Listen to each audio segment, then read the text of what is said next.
content is bursting the seams. Politics, being plenty more. Your sense of fashion you'll adore. So grab your stuff and hop aboard. We're going straight to Jack's Discord. Riverboat Jack, Riverboat Jack, Riverboat Jack, Riverboat Jack, Riverboat Jack, Riverboat Jack, Riverboat Jack, Riverboat Jack. That's what I'm talking about. First time singing the songs from Riverboat Jack. Shout out.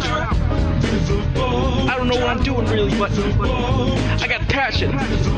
That's what it's about. It's all about passion.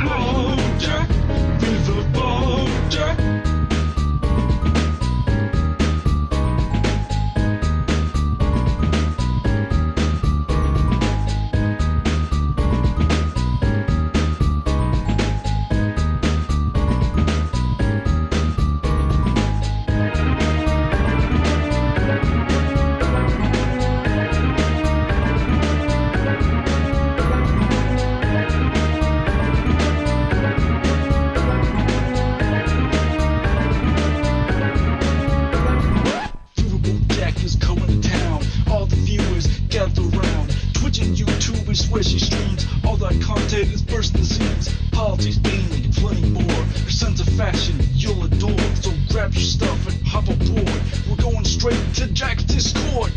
Riverboat Jack, Riverboat Jack, Riverboat Jack, Riverboat Jack, Riverboat Jack, Riverboat Jack, Riverboat Jack, Riverboat Jack, Riverboat Jack, Riverboat Jack, Riverboat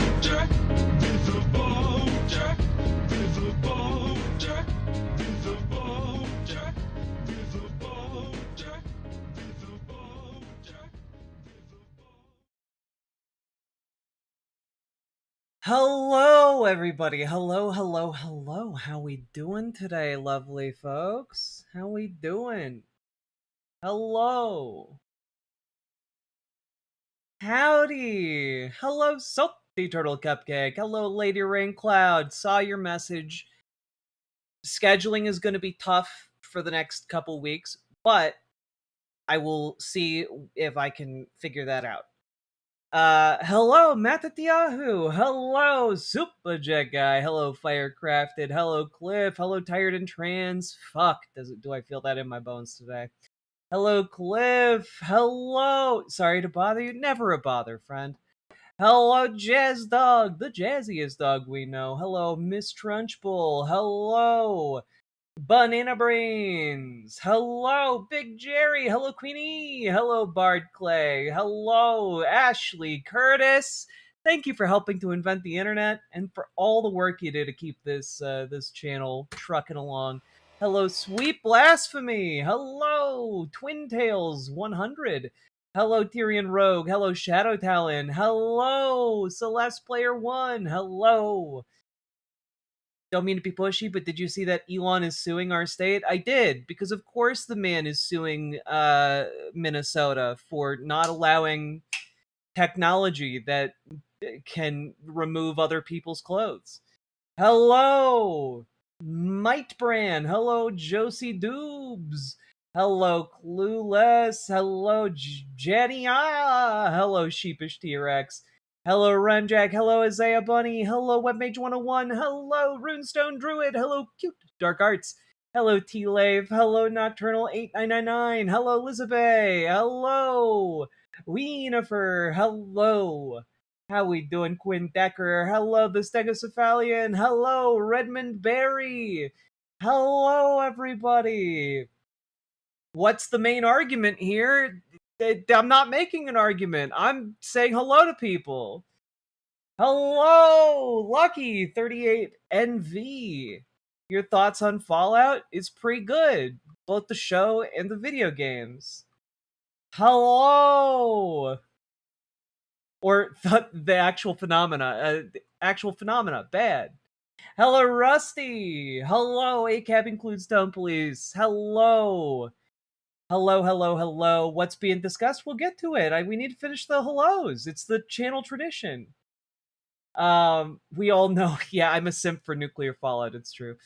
Hello! How we doing, everybody? Hello, Alan Smith.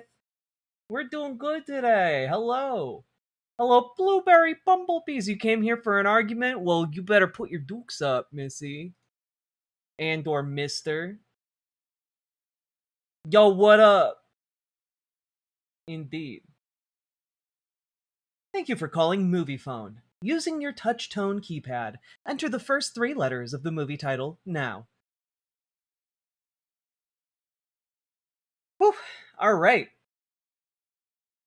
How we all doing, everybody? Just a reminder before we get underway here, click the goddamn button. We got shit to cover today, all right? And if we get through enough of it, we get to play. So click the goddamn button just right off the bat. Hit that like button, hit the subscribe button if you haven't yet, and do consider dropping those subs, donos, memberships, super chats, etc. because you guys genuinely make this show possible. I couldn't do it without you fine folks.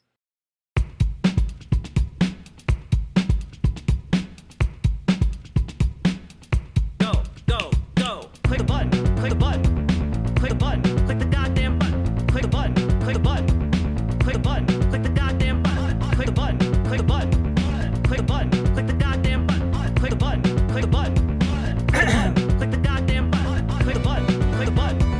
Click the button. Click the goddamn button. Click the button. Click the button. Click the button. Click the goddamn button. Click the button. Click the button. Click the button. Click the goddamn button. Click the button. Click the button. Click the button. Click the goddamn button. Click button. Click button. Click button. Click button. Click button.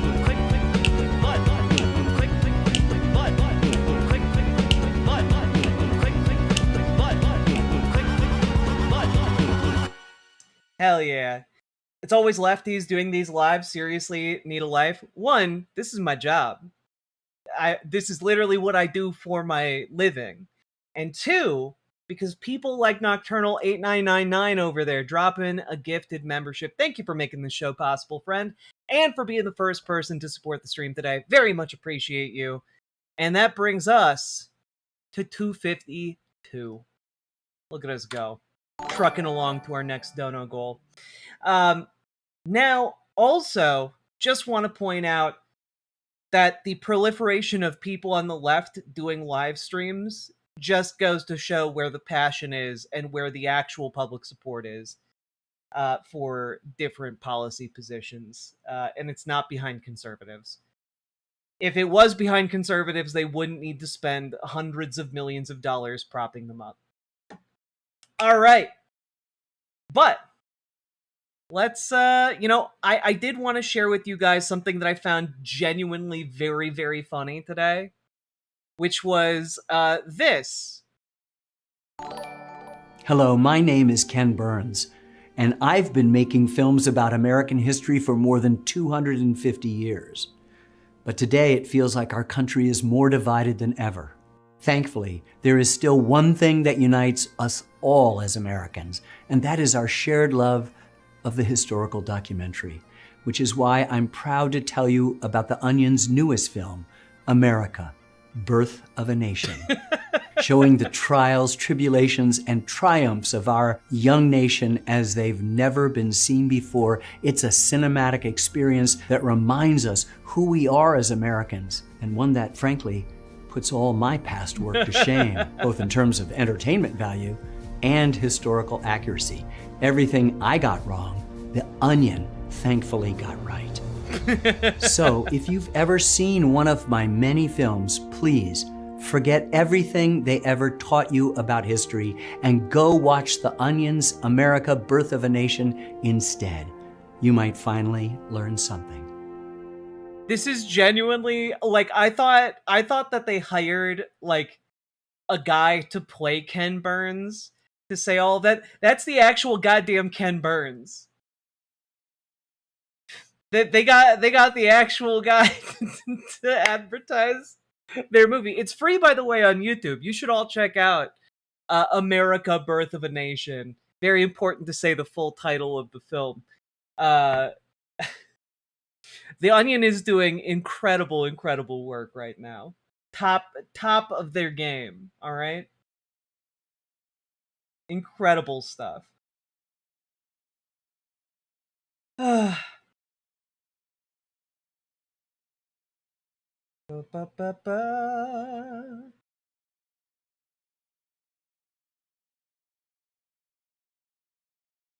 Let's see here. The Onion is batting 1,000 lately. It's amazing. It truly is. I just thought that was incredible. All right. Let's dive into the show today, shall we? There we go. Let's do it.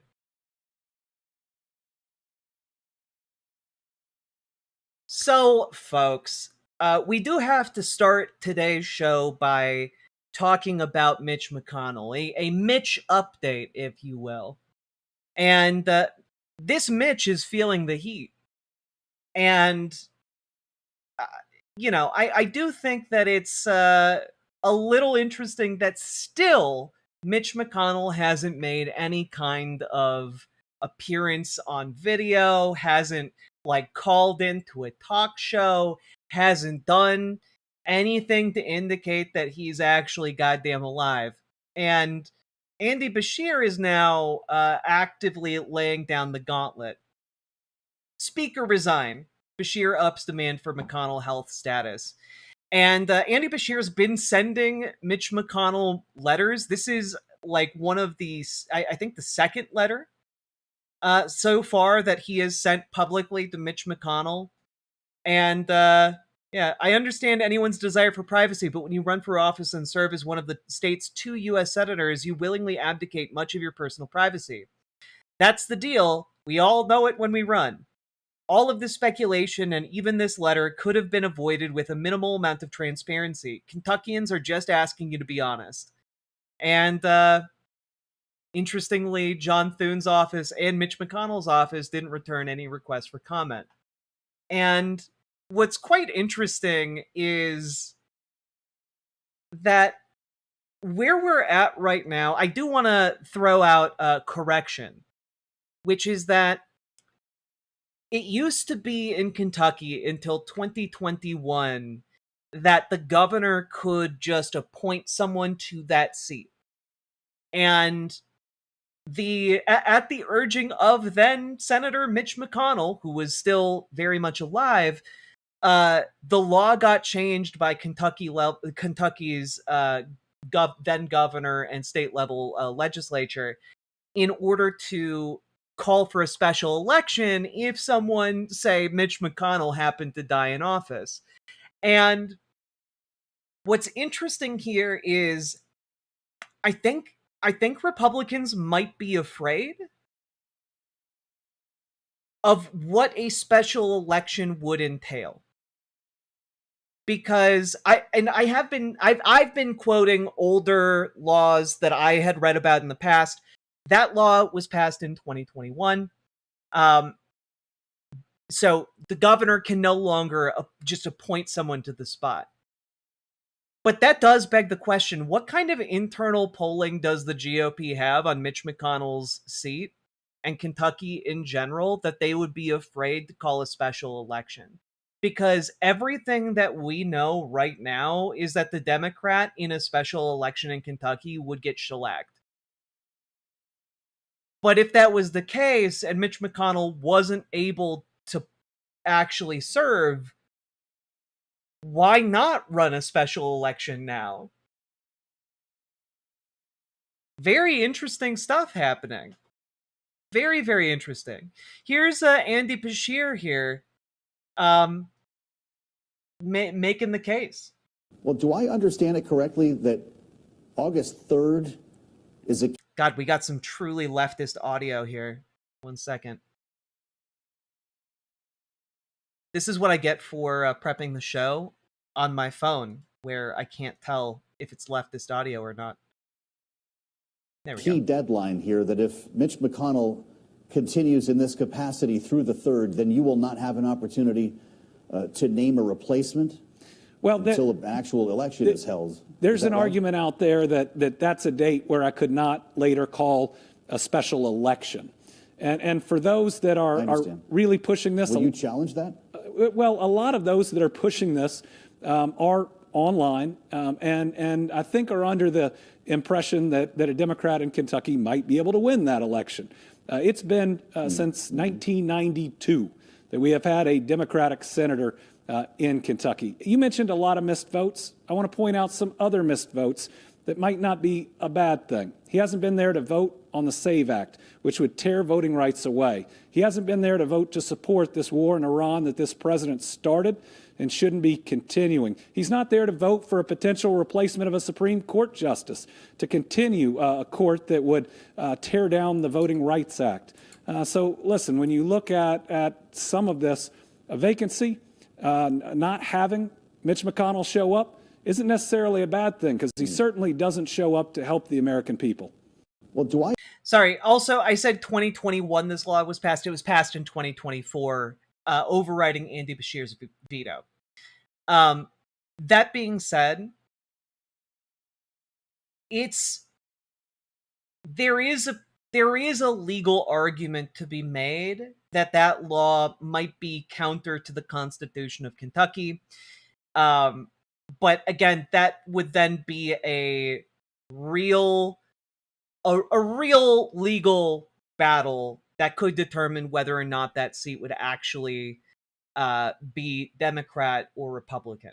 So that is kind of the issue here. It's whether or not Andy Beshear is going to go ahead, bulldoze forward, name a replacement for the Senate anyway over this Republican law, and then fight it out in court to try and say, actually, it is unconstitutional according to our state constitution, and I can, in fact, name someone to this spot. It's very, very odd. Like, all of this is weird, because if ever there was a time for someone who is eyeing a 2028 election for the presidency, which Andy Beshear absolutely is, he's one of those guys who's like, maybe I could be the dark horse candidate, like John Ossoff, you know? If ever there was a time to try and make your name and stake your flag, this would be it. Getting a Democrat in the U.S. Senate right now would mean a whole lot. And so his trepidation here, I think, is understandable, because he's trying to build a framework around which he can justify this kind of legal challenge. But it also comes down to, how big a fight are you willing to actually put up? Because when you start looking at what it would take to replace Mitch McConnell, it's not just Andy Beshear appoints someone and then there's a legal battle, because it would also depend on Republicans being willing to seat said appointed senator, which is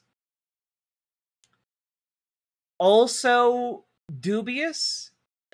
Many of you may remember, not that long ago, there was another, there was a Democrat that was elected in a special election, and Republicans kept punting her seating for like over a month. So, like, all of this is like, I understand why there is trepidation, because it would be a fight not just against, the law of the land in Kentucky, but also a fight in the Senate itself. It would be a colossal political clusterfuck, which honestly might be to the benefit of Democrats in this case, because anything that slows down the daily order daily order as usual in Congress right now and delays Republican action is probably a good thing for the country as a whole. But it's quite an interesting situation we find ourselves in, and it really still all centers around if Mitch McConnell is able and willing to do his job, why isn't he calling into shows or going outside and getting in front of a podium and cameras? Like that doesn't make sense. It doesn't make sense. Like, I understand some injuries can be quite severe and can preclude that. But like if someone is injured so badly that they cannot get in front of a camera or tell other people what is wrong, then they are unfit to do the job that they were elected to do. So, you know, it's interesting to say the least. So anyway, that's been your Mitch McConnell update for the day. Can't wait to see how this progresses.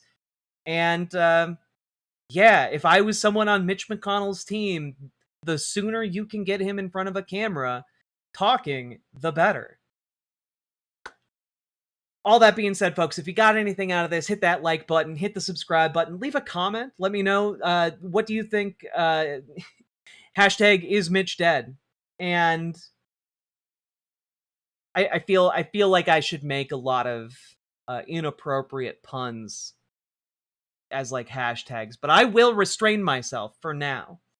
Anyway, do all that, and folks, get involved in your local political scene. Join your local Dems, join your local DSA, get involved, because it is genuinely the best way we can build political power and make things better in this country for ourselves, our neighbors, our friends, our families, and the people we care about. So get involved today. If you need help getting started, join our Discord. Reach out to GamerG for help joining DSA. Reach out to Dragonfly for help getting involved with your local Dems. And we have organizing communities for folks who've joined their local Democratic Party and their local DSA. So get involved. We want to hook you up with all the folks who are likewise organizing. And last but not least, check out ImogeneOlivia.com. Gender euphoric lingerie designed from the ground up for trans femmes, tested with cis men, cis women, non-binary folks. It is comfortable, sexy, non-tucking lingerie. Hashtag dead in a ditch McConnell. Hashtag is this Mitch dead? All right. Cardstockcaster, thank you for the $5 dono. Very much appreciated. And yes, check out ImogeneOlivia.com. Link down in the doobly-doo. Let's keep on going.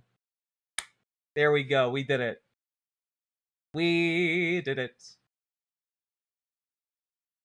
Made it through a segment, folks.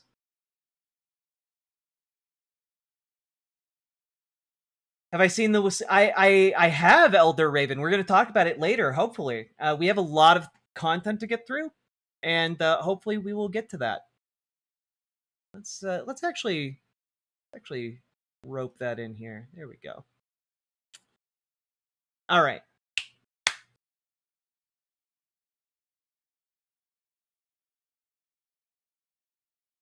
Jack, that looks awesome sauce, like that one cool geologist lady. Wait, what? Oh, that look is awesome sauce. Thank you. I appreciate it. Plus, it shows off my arms that I've been working out a little bit. Are you philosophy tube? Nah.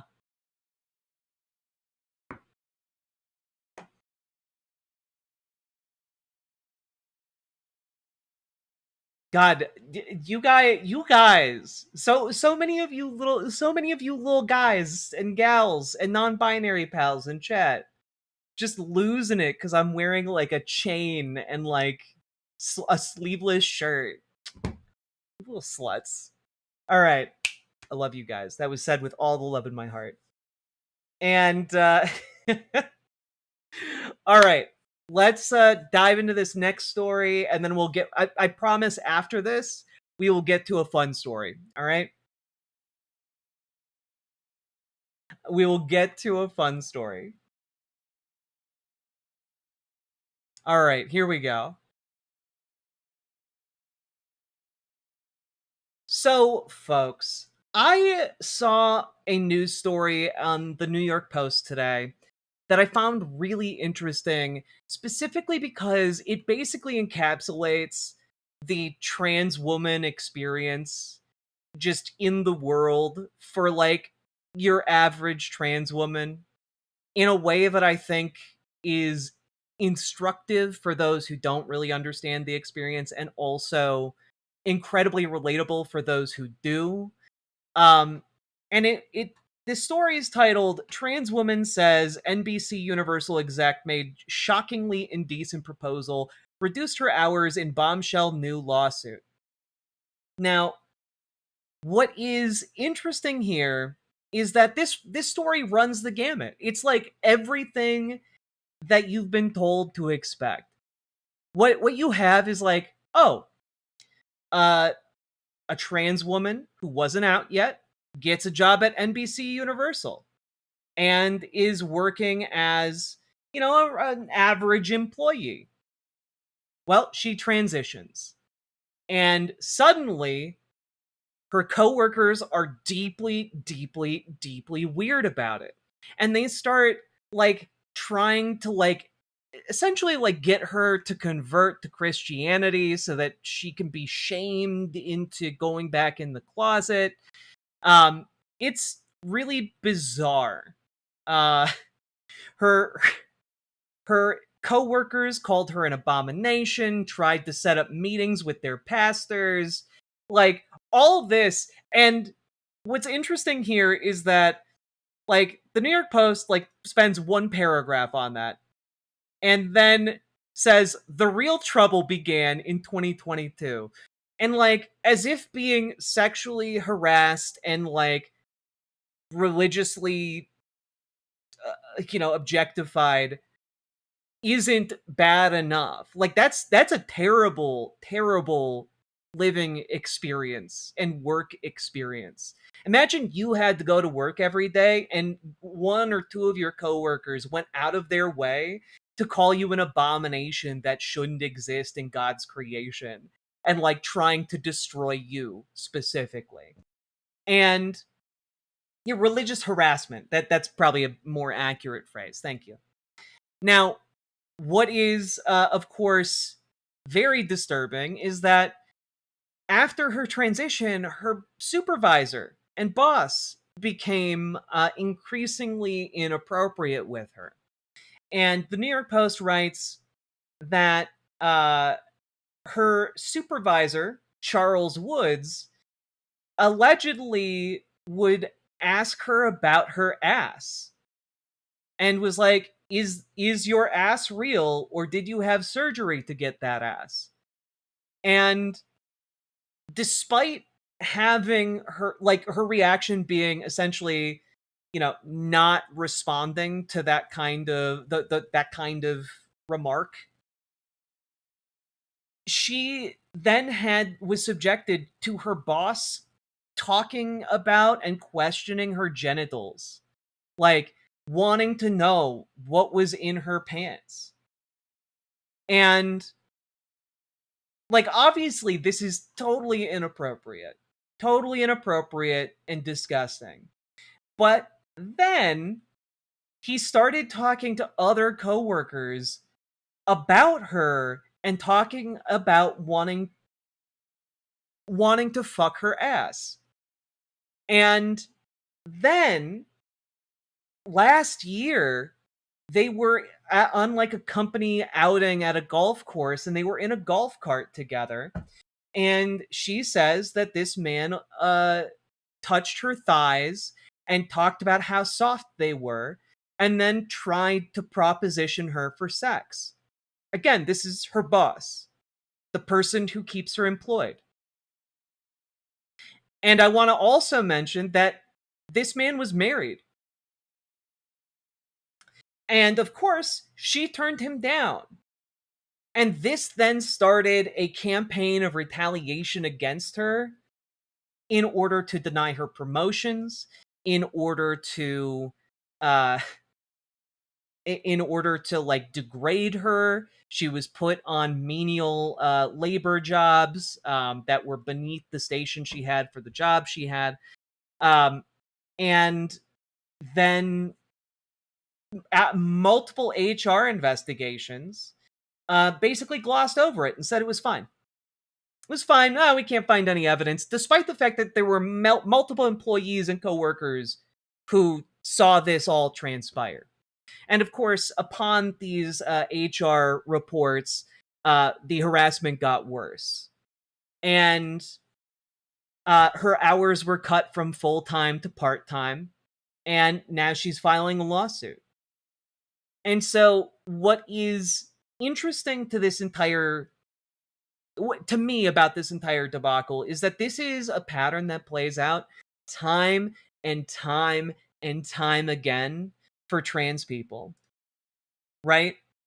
Because it also had her boss, after he was rejected, talking about how, oh, actually she's a man, and what restroom does she use, and like the sexual harassment and targeting got worse as well.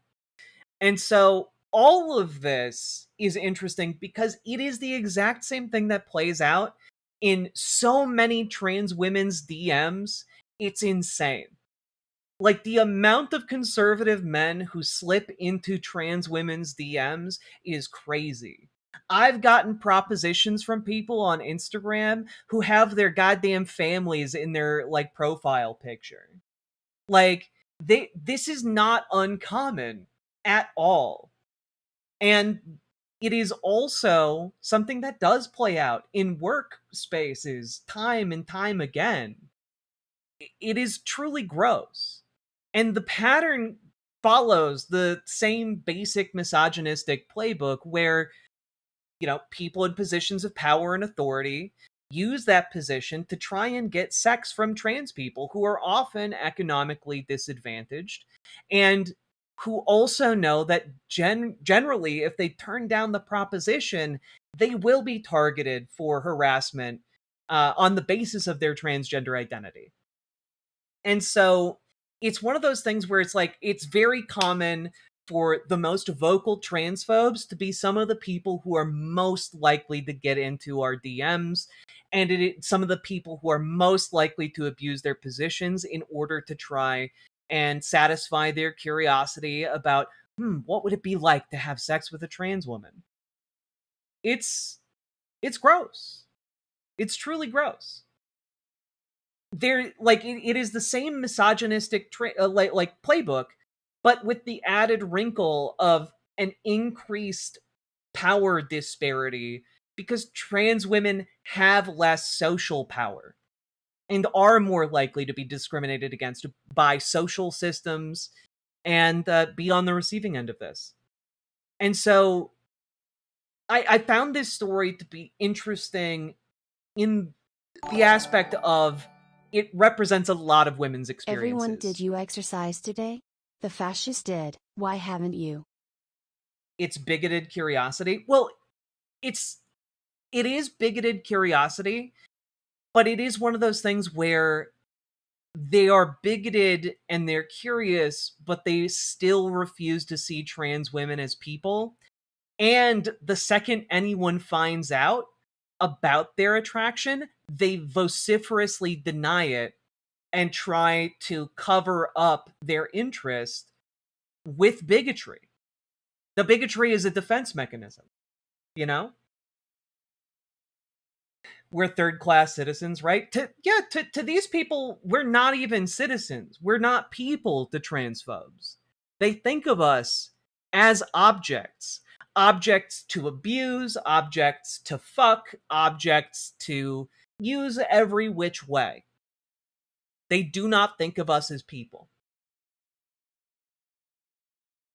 If they're curious, heaven forbid they open their freaking mouth and speak like a sane adult. Yeah, heaven forbid they act like trans women are people and, like, you know, respect our agency, you know?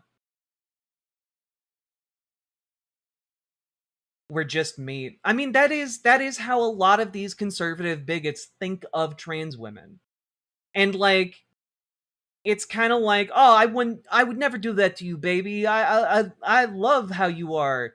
But, like, the second, like, they're the kinds of people who behind closed doors love trans women and will masturbate to trans women and will pursue trans women for sex. But the second anyone sees them outside with a trans woman, become the most bigoted person in the room. because they understand the power dynamic, and they understand that they would, in some way, lose social standing among their fellow bigots. And I just... this story was so many experiences in a nutshell that, like, I just found it fascinating. I found it fascinating. Like, there are so many people who clearly care about trans women so much and are interested in trans women so much that they will go out of their way repeatedly to come to my stream to, like, try and, like, sexually harass me or be bigoted towards me. And, like, so much of it is a front so that they can feel better about themselves. You know? So much of it comes from this position of, like, well, what? I'm not gay. You're gay. like it's truly childish because they've never engaged with questions about their identity. They've never directly engaged with questions about the power dynamics. They've never questioned the justification for any of that. They just move on instinct, and that instinct leads them to terribly bigoted positions. They just want attention. So fucking annoying. True. Oh,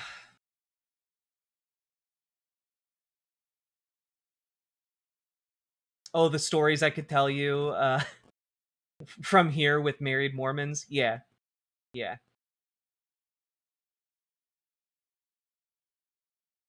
Is that supervisor having a shitty marriage? Who gives a fuck? You know? Like, genuinely, who gives a fuck about that guy's marriage? That, like, do you think that his like, seriously, if you like, do you think transphobes, like devoted transphobes who are sexually harassing coworkers, do you think that they have a good marriage at home? No, they fucking don't. They're constitutionally incapable of having a good marriage. Like, they're not. Bigots cannot have good marriages because bigotry erodes trust. It erodes relationships. It riddles them through with weaknesses, with mistrust, with fear. And at the same time, this is not just a guy who's your average run-of-the-mill bigot. He's also a guy who's sexually harassing women at work. Like, that kind of guy doesn't have a good marriage, because if they had a good marriage and were were a good person capable of having a good marriage, they wouldn't be doing that. You know?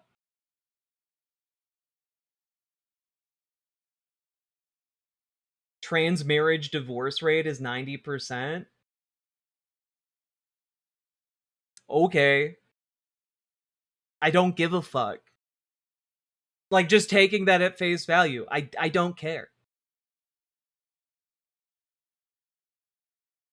Also, I wonder if we can think of any, like, reason why marriage rates might be like that when it comes to trans people. I wonder.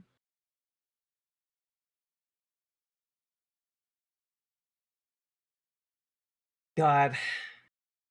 What does that even mean? It's just people, like, again, what does that even mean?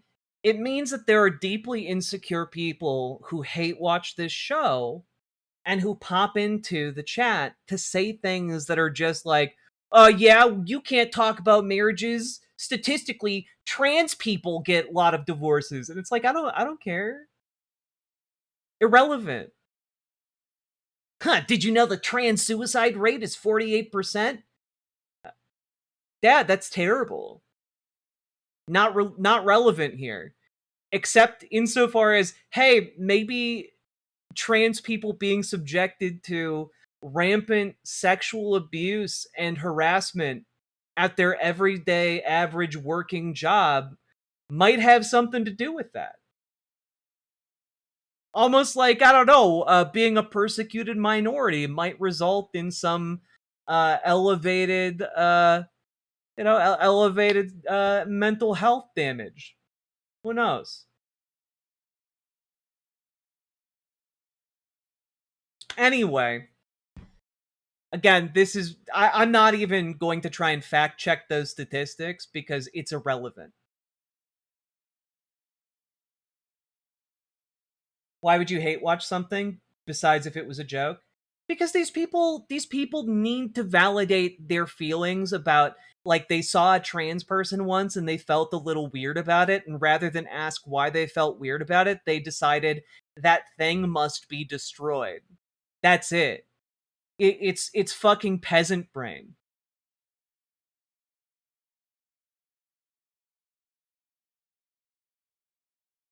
Like, genuinely, that's it. We need like a peasant brain emote. I think that would do us all a lot of good. We'll workshop it. Anyway,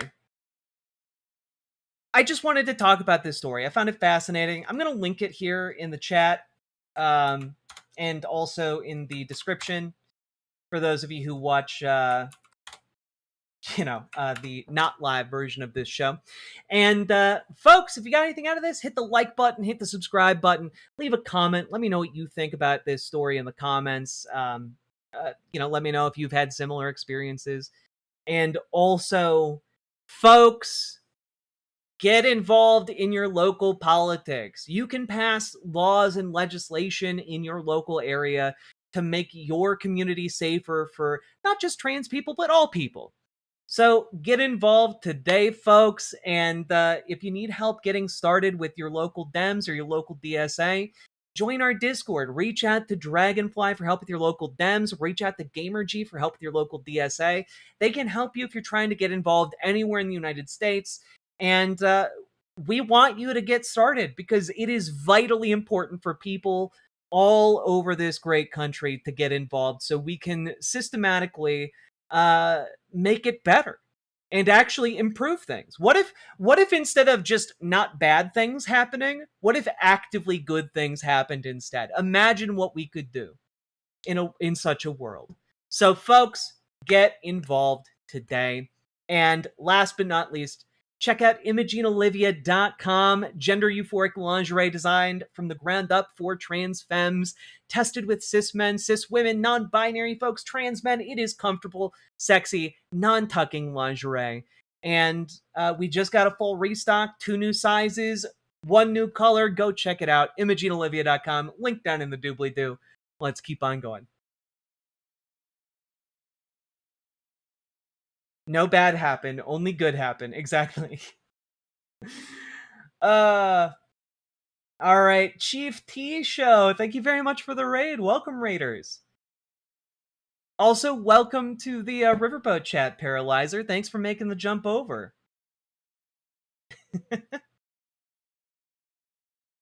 God, it's been a while since I've seen a streamer that engages with hate watchers. If you get big enough, those watchers will be dropping the bucket.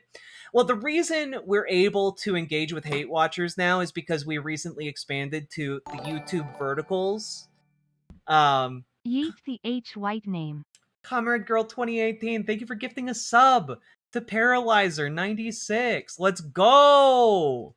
Also, just need to add the subs I have not yet added. There we go. Folks, if you've been enjoying the show, hit that like button, hit the subscribe button, and consider dropping those subs, donos, memberships, super chats, because you guys make this show possible, and I could not do it without the help of you fine folks. Y'all are the ones who make this possible.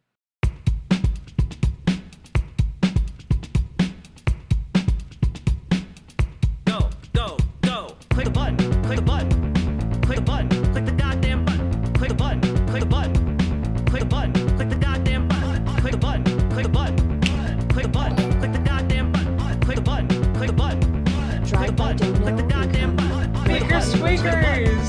Thank you for the $5 super chat! Click the button, click the button, click the button, click the goddamn button, click the button, click the button, click the button, click the goddamn button, click the button, click the button, click the button, click the goddamn button, click the button, click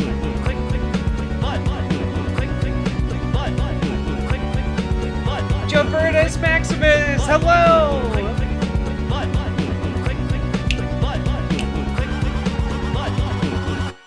Hell yeah. But yeah, the reason we have hate comments is because I opened up YouTube verticals for chatting, and the YouTube hate watchers from Vertical are all boomers who are, well, the hate watchers are deeply stupid. You do music? No, that was from the wonderful and esteemed Jazz Dog, the jazziest dog we know, friend of the show, who makes music for us, and I occasionally commission.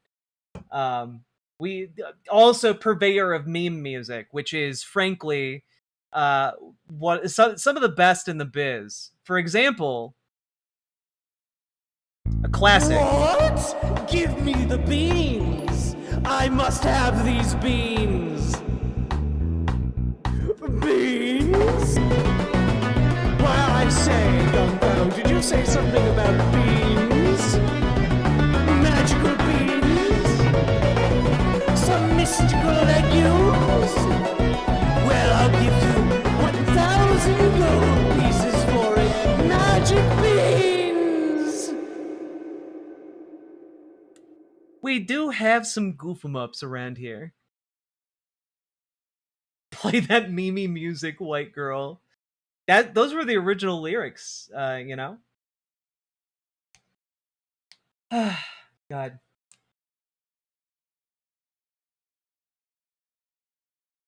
Yeah, you can call me Jess. I don't know what's going on with links in Twitch chat. They work on my end. They work for other people in Twitch chat, but some people are affected. I don't know why. So you're saying the bralette has enough space to store Indian flatbread? Hashtag non-tucking. Damn it, Soccer. You earned that. You earned that hard. Thank you for the 5 tier 1 subs. It hurts so good.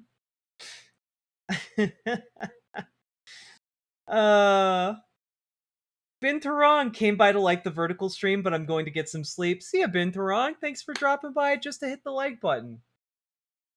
How many Barbies can you fit into the non-tucking lingerie? We are not restarting Barbie discourse. See ya, Spancom Cat.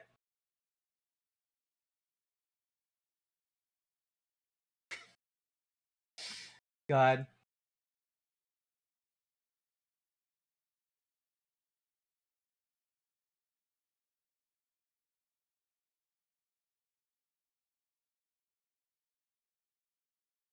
I'm gonna reload Twitch on my end to see if it reloads the link in a way that doesn't work. Otherwise, like, y'all, maybe it's like affecting mobile? No, it's still working on my end. Weird.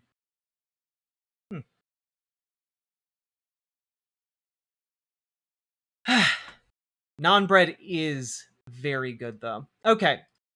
Now, let's jump into our next our next segment here, all right? Wait, Barbie discourse? What? You do not want to know. Trust me when I say you do not want to know. You don't want to know. You don't want to know. You do not want to know.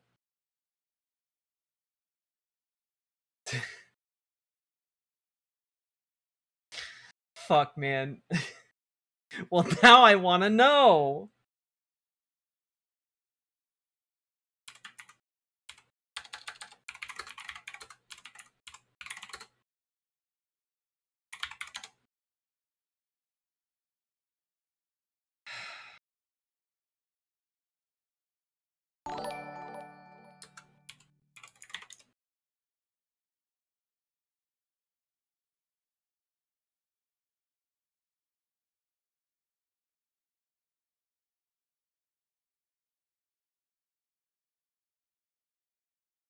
Fills me with so much more curiosity.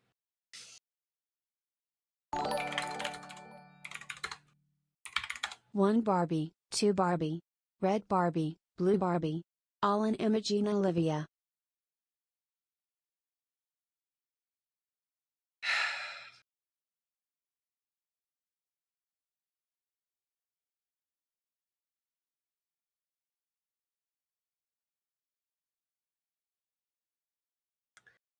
the 5 is the goal, but I can do 6, maybe 7. The question was related to how many Barbies one could fit up one's ass, because that was unfortunately the number. This was unfortunately discussed among, EMTs extensively due to the prevalence of men shoving Barbies up their asses. Anyway, that you wanted to know, and now you know. There you go. You happy now? Are you happy now knowing how many Barbies fit in some people's asses? I bet you're not.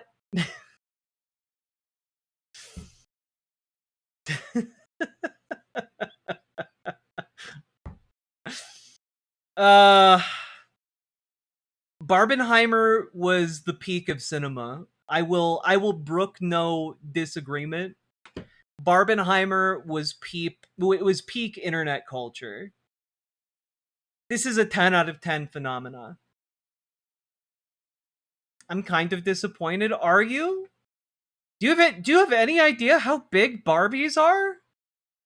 How oddly shaped? How much potential there is for intestinal damage? I don't know. I'm impressed. 5 Barbies walk into an as. The bartender says, "Why the slong face?" The bartender?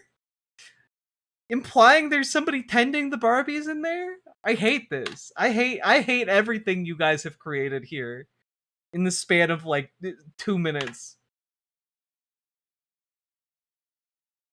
Oh god.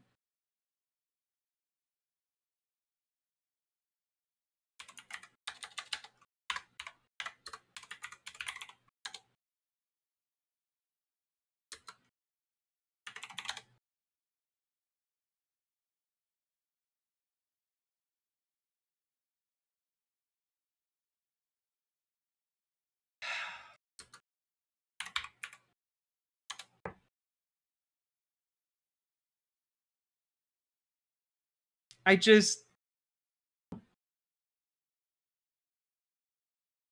don't know. I don't even remember the circumstances that brought that up, other than I spent too much time scrolling. Barbie, I can be a proctologist. Oh, Jesus. Alright, let's move on hastily.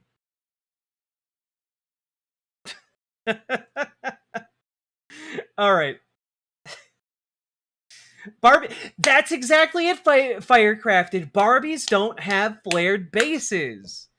If you're going to put something up your butt, make sure it has a flared base.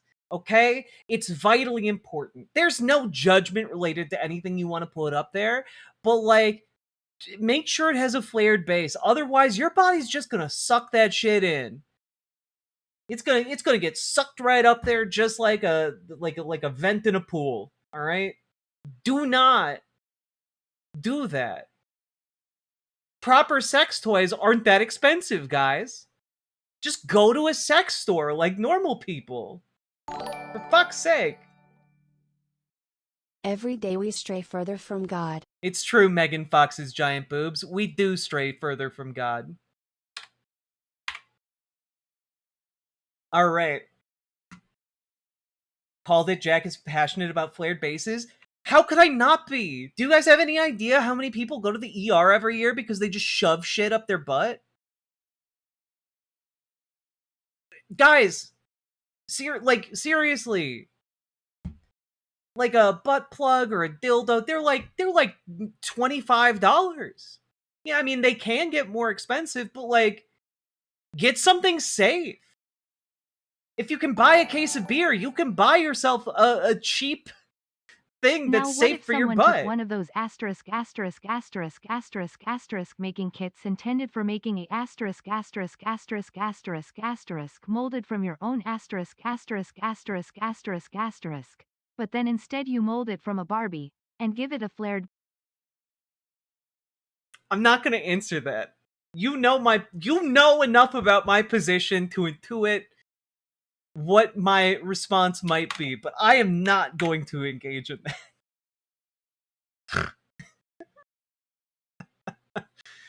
Oh, God.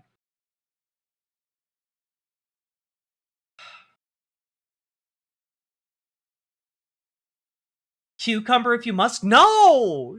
Go get a flared base!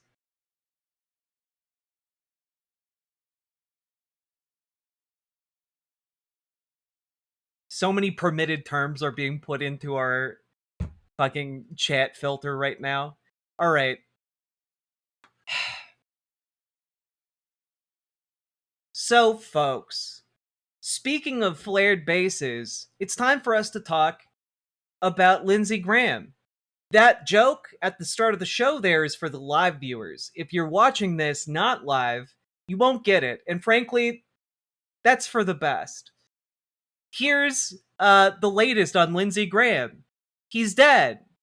But also his funeral was today. And frankly, it was incredibly, incredibly funny. It was genuinely one of the funniest events in politics in the last couple weeks.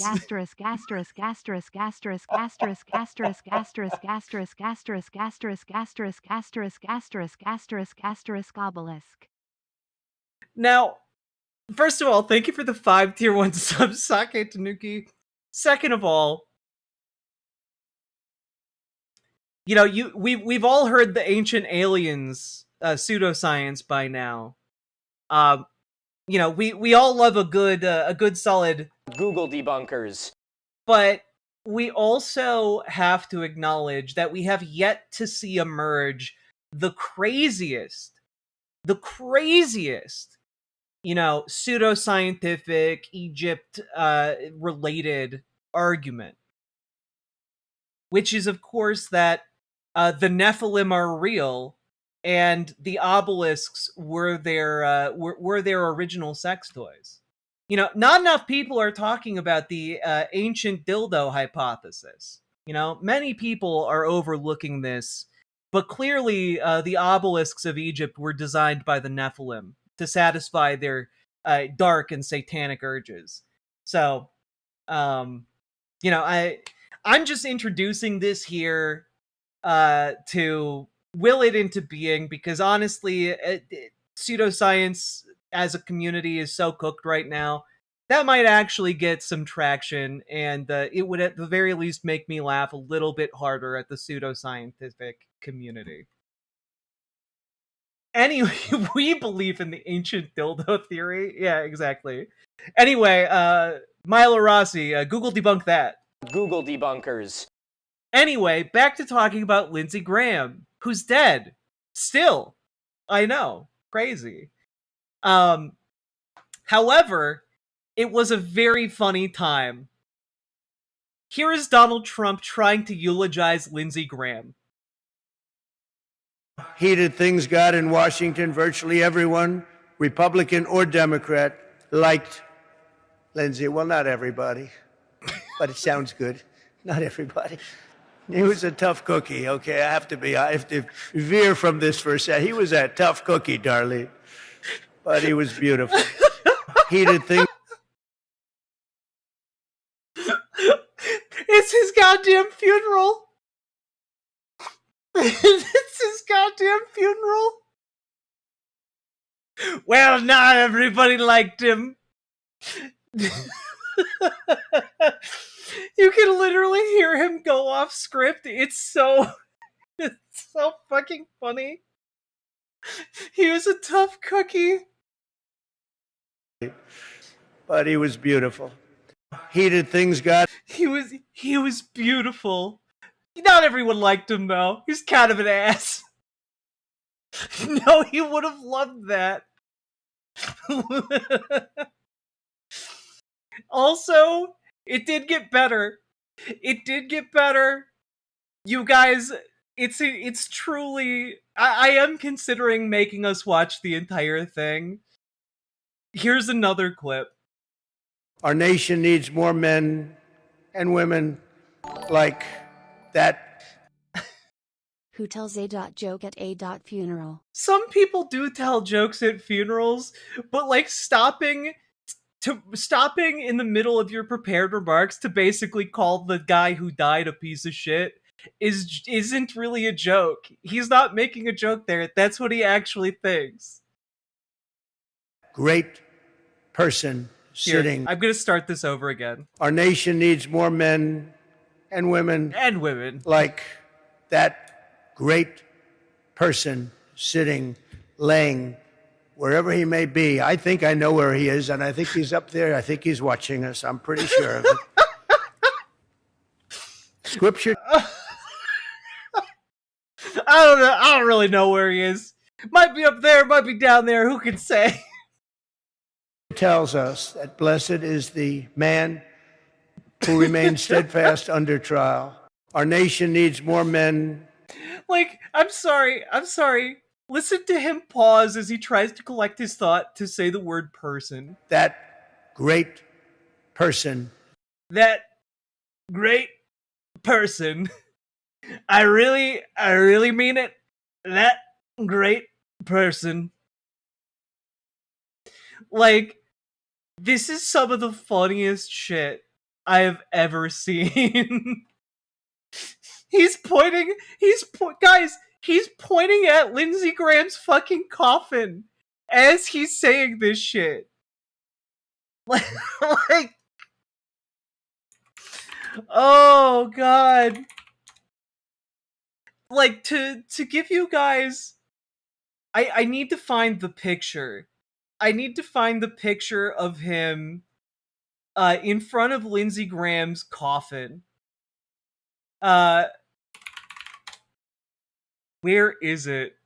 Here. It was genuinely so funny.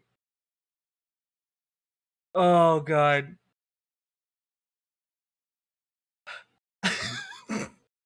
Guys.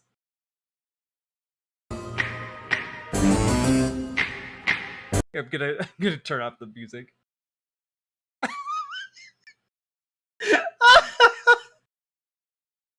How is this real? Dog!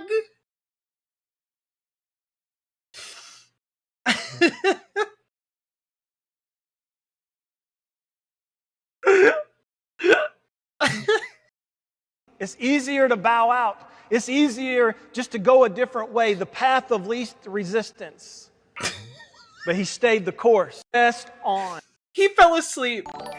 Guys, he goddamn fell asleep at this man's funeral. Damn, Lindsay sucked up to this fascist scum just to be trashed at his own funeral. Oh no. It's true, it's truly so fucking funny. But we haven't gotten to the funniest part yet. I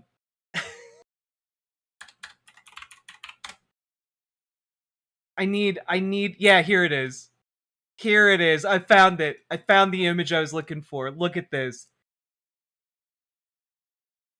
He fell asleep right in front of the goddamn coffin. Front row seats to Snooze Town. Oh my god.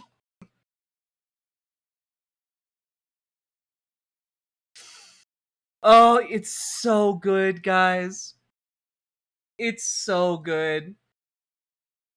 And we haven't even gotten to the craziest part yet, which is Sean Hannity went to this funeral and gave Donald Trump the sloppiest, like, BJ that Trump has ever received. Check this shit out. Lindsey, Mr. President, I would argue in my mind probably has a heavenly version of Mar-a-Lago. It may even be a little bigger. He may have a little more gold in the Oval Office in his mansion in heaven. And I wouldn't be surprised if he added one big, beautiful ballroom and an arch somewhere on the property, because he would want to obviously duplicate his dearest friend in life, you, Mr. President. Lindsey, Mr.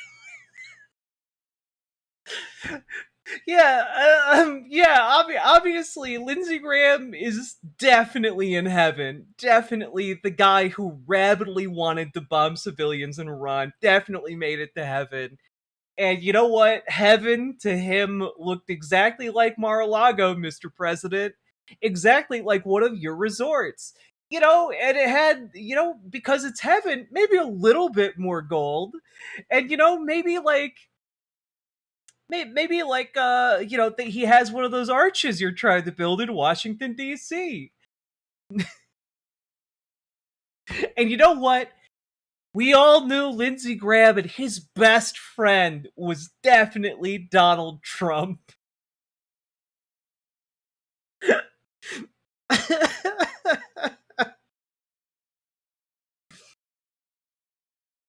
I just, this entire thing is insane. Like, Republicans are unhinged from reality, and frankly, anyone who believes this shit, and if you have someone in your life who watches this and is like, no, that was absolutely Lindsey Graham, he's up there in heaven Lago right now. If any of you have someone in your life who believes this shit, they are letting you know loudly, as loud as they possibly can, that they are a mark. That you can sell them a goddamn bridge to nowhere every day for the rest of their lives. Okay? They are letting you know they are primed for, like, being indoctrinated into a goddamn cult. They're like one bad day away from shaving their head to go join the UFO cult, you know? Like, I'm just like, when we talk about MAGA being a cult, this is what we're talking about. This is what we're, like, genuinely. This guy's out there being like, yeah, heaven looks like Mar-a-Lago. What are you talking about? How? His mansion in heaven? I sure hope someone ranks my friends for me at my funeral.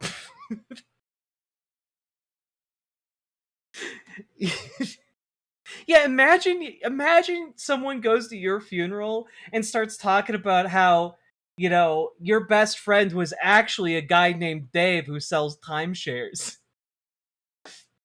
I bet he's sitting in one of those timeshares right now, up in heaven, with a little bit more time. Honestly, everyone should be buying a timeshare right now. Like, this is like that level of crazy. Heaven looks like the reflecting pool. It's true. I'd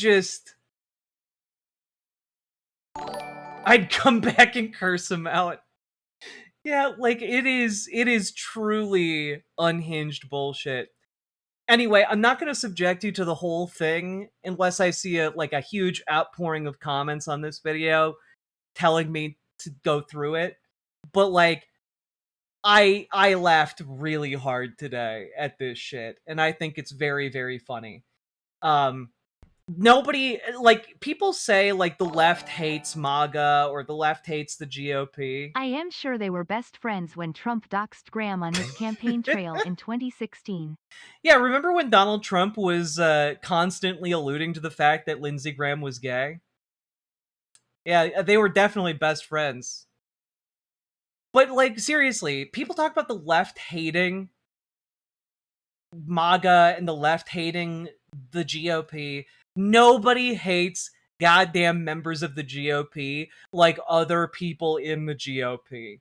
Nobody holds a candle to the level of internal self-hatred in the Republican Party.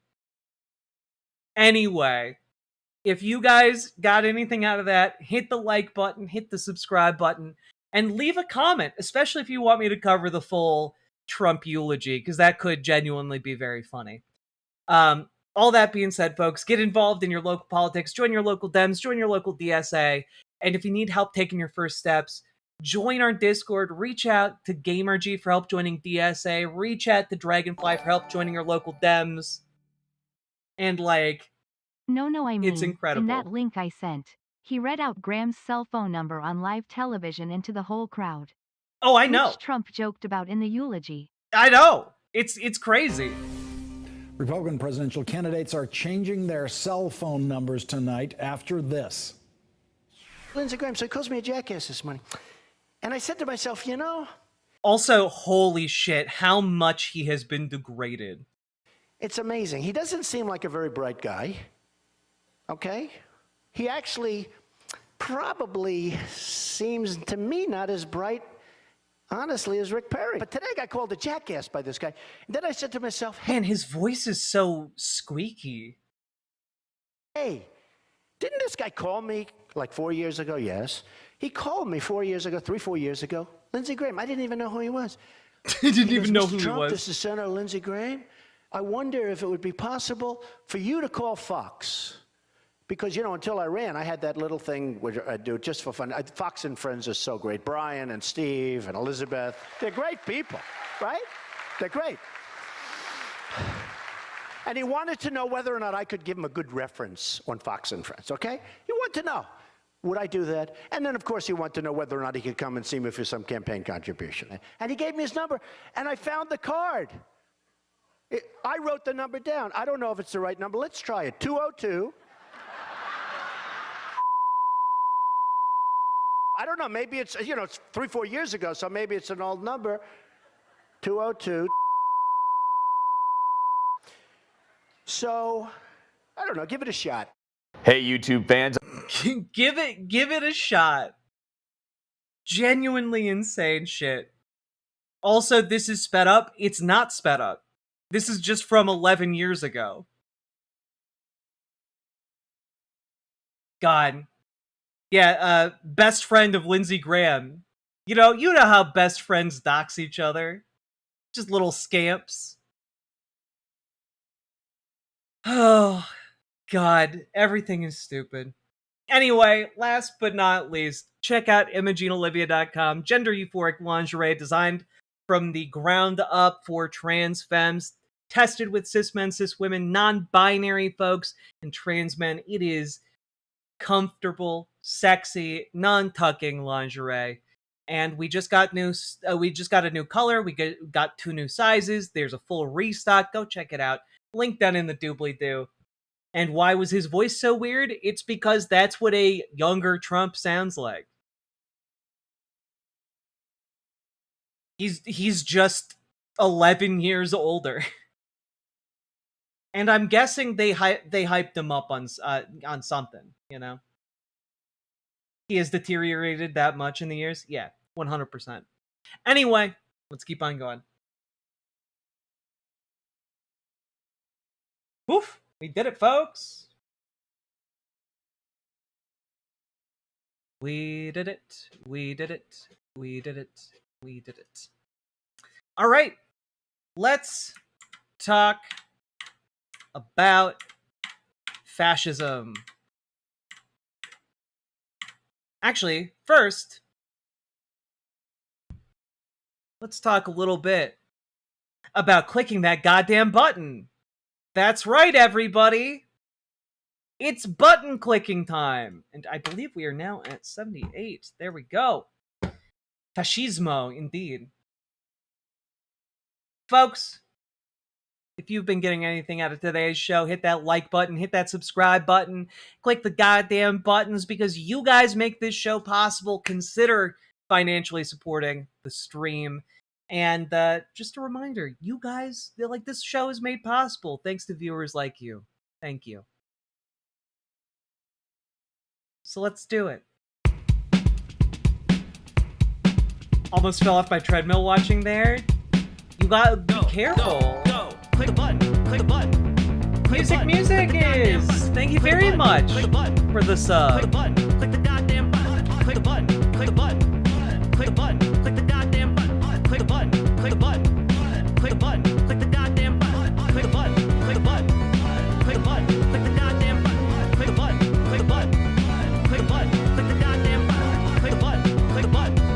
Click a button. Click the goddamn button. Click a button. Click a button. Click a button. Click the goddamn button. Click button. Click button. Click button. Click button.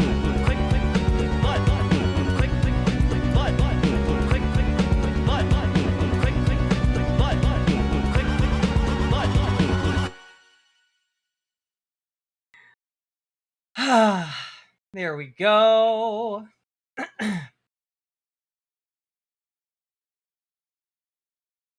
I swear, after all this is done, Republicans are going to pretend this never happened. And they'll get pissed off whenever we call him on it and Cheddar remind them about it. True. I will never not click a button. Hell yeah. You guys ready? We're gonna talk about this shit. Got a lot to get through here, but I believe in the power of us. My upcoming soul rock album. The obelisks didn't have flared bases per se. That explains what happened to the Nephilim. The flood was just to clean up after.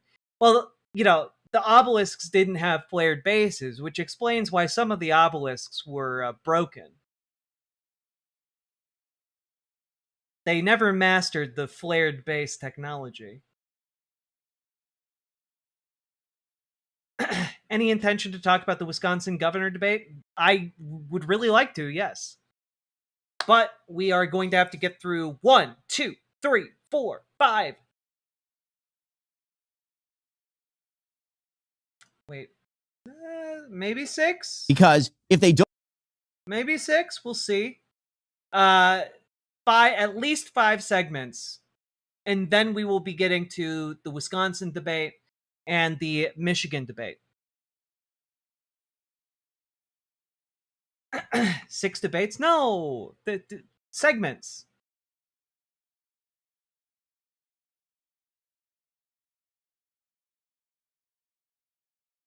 The aliens who taught them how just didn't need the flared base.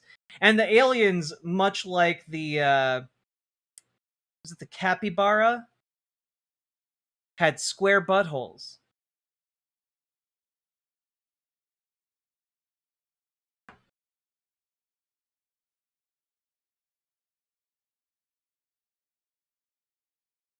The wombat, that's correct. Thank you for the correction.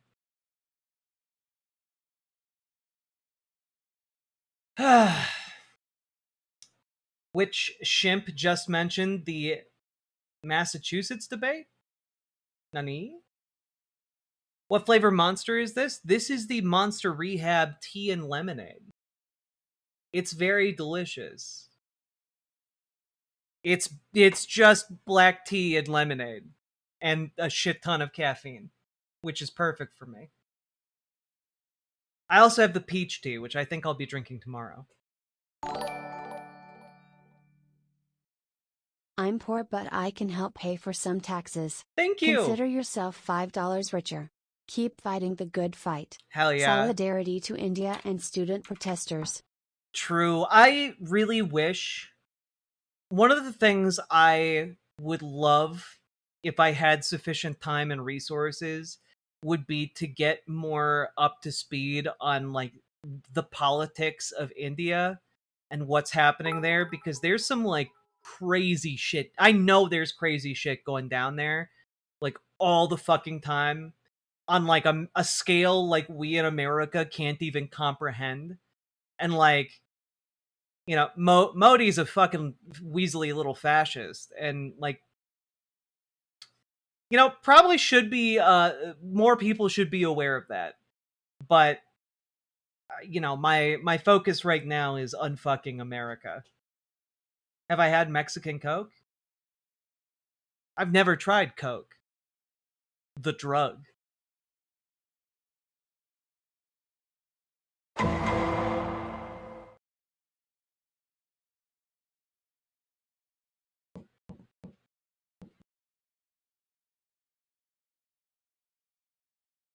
Watch a Rune Arrow.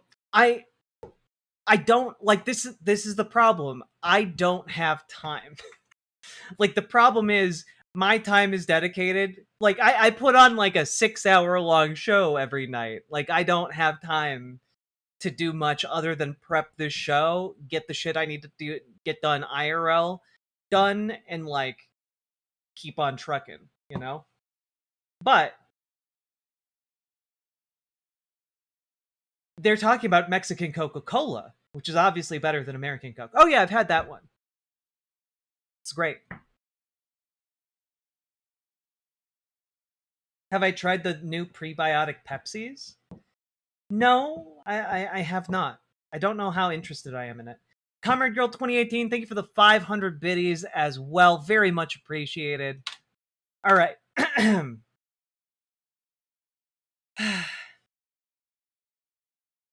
You want to get crazy shits? Drink Monster? I drink Monster and I don't have crazy shits, but maybe that's because I eat a lot of fiber. Mitch was killed by the woke mind virus. It got him, guys. Dr. Fauci unleashed it. All right. Let's do this, folks. Diving into our next segment, which is about why MAGA must be destroyed. And not just MAGA, the entire Republican Party. All right?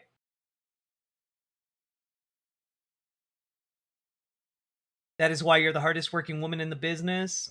Thank you, Ransom Ballard. I do put a lot of effort into this show. All right. Let's do this shit. Good night, Ashley. Get good sleep, and thank you for helping to invent the internet and for all you do for the community. And with that, let's do this.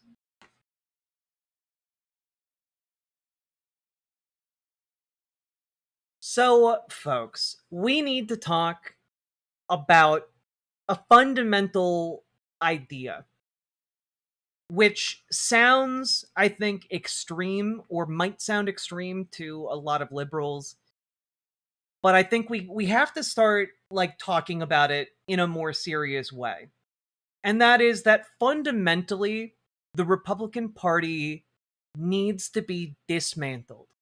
It needs to be broken apart. It needs to be rendered inoperable, and the power bases that it relies upon rendered inert.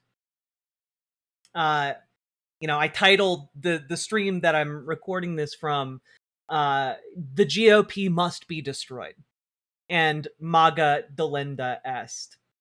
And that's genuinely, I think, where we're at. The GOP has been co-opted as a front for a massive, massive amount of wealth that is all being funneled into radicalization programs, basically to make people fascists and to spread misinformation on purpose. And this is not something that we can just be like, well, we got rid of Donald Trump and that's that. You know, everything gets better, because the fundamental principles that created Trump are still going to be in place. When there is a new president, presumably from the Democratic Party, whether we're talking a liberal or a democratic socialist, there needs to be action that actually renders the GOP unable to function.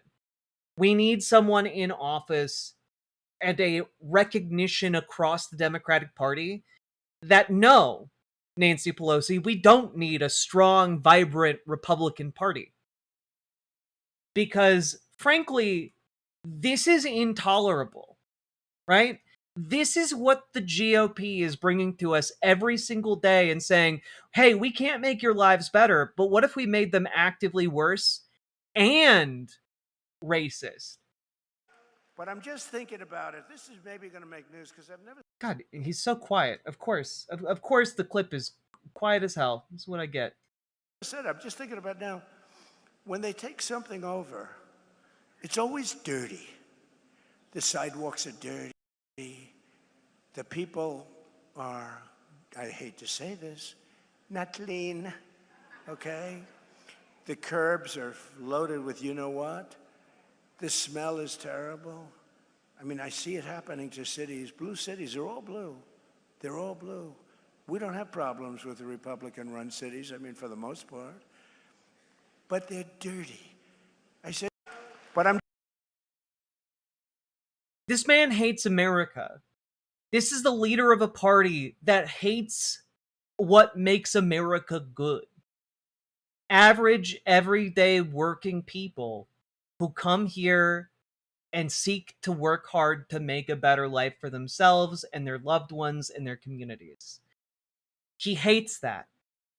He hates the idea of people changing their lot in life. He hates the idea of the peasants, the dirty, stinking peasants, being able to rub shoulders in equality with people who have money, people like himself. He hates the very premise of America. And that's why he and people like him seek to effectively bring back a form of slavery for those they deem lesser. Like, it's one of the reasons why, over and over and over again, we don't actually have anything of value being offered by the Republican Party. You know? Like, for example, here's a clip of RFK Jr., right? Americans no longer trust public health. That's terrible. Because they were lied to. And Americans no longer trust public health, says the guy in charge of goddamn public health. All as, by the way, oh, whoopsie doodle, the Trump administration is ending Medicare drug plan subsidies for the elderly. Your grandma and grandpa are about to start paying so much more money for the prescription drugs they need to live. But no, guys, you don't understand. It's not the GOP's fault that this is happening. This is actually because Anthony Fauci, a guy who holds exactly zero power in the actual administration right now, and hasn't for years, it's all his fault. Which is why Republicans, instead of doing anything meaningful to actually help your Mima and your Peep Pop, instead, they cut funding for the programs that keep them alive and then released Anthony Fauci's diary in some kind of scheme to try and say, hey, Anthony Fauci was the one who made this happen somehow. You know, here's Randy Fine. Problem. COVID was a serious thing, but people like Anthony Fauci took guesses and said they were certainties. And so many of those guesses turned out to be wrong. And I think he will be remembered incredibly poorly, literally as a historically evil figure. And and we're not just saying this. You can read it and hear exactly. He knew what he was saying was completely incorrect, especially with the death totals. And like you said, the amount of kids that basically did not go to school, and they will be behind with their education for the rest of their lives. People died alone because of all of this. Again, he is testifying for the Senate on Capitol Hill. Well, anything, do you think, will he be held accountable, I guess, for anything? He was pardoned by the Biden administration. Well, I don't know that he'll be held accountable by going to jail, but I think he will be held accountable in the history books. You know, problem. Yeah, he was so evil that no, we aren't going to charge him with any crime, but like, people will be real mean about it on Twitter though. Like, this is what I mean. Like, they are just liars. They are awful liars. And let's just walk through it real quick, right? This is a sitting member of Congress telling lies with the aid of this Newsmax host here. Poorly, literally as a historically evil figure. And and we're not just saying this. You can read it and hear exactly. He knew what he was saying was completely incorrect. No, he didn't. Because this was a new thing when COVID happened. People have the shortest goddamn memories. Nobody knew what this thing was. Nobody knew its method of transmission. They knew that it was maybe airborne, but for how long? Like, where was the virus actually located? In what was it actually how was it being spread? We didn't know at the beginning. And so they had to figure that out. And with the limited options available, Fauci made the recommendations that he thought would be most helpful, using his vast experience with epidemiology. Right? So one can be wrong when you're dealing with a lot of unknowns about a disease we didn't know much about and had no treatment for. Especially with the death totals.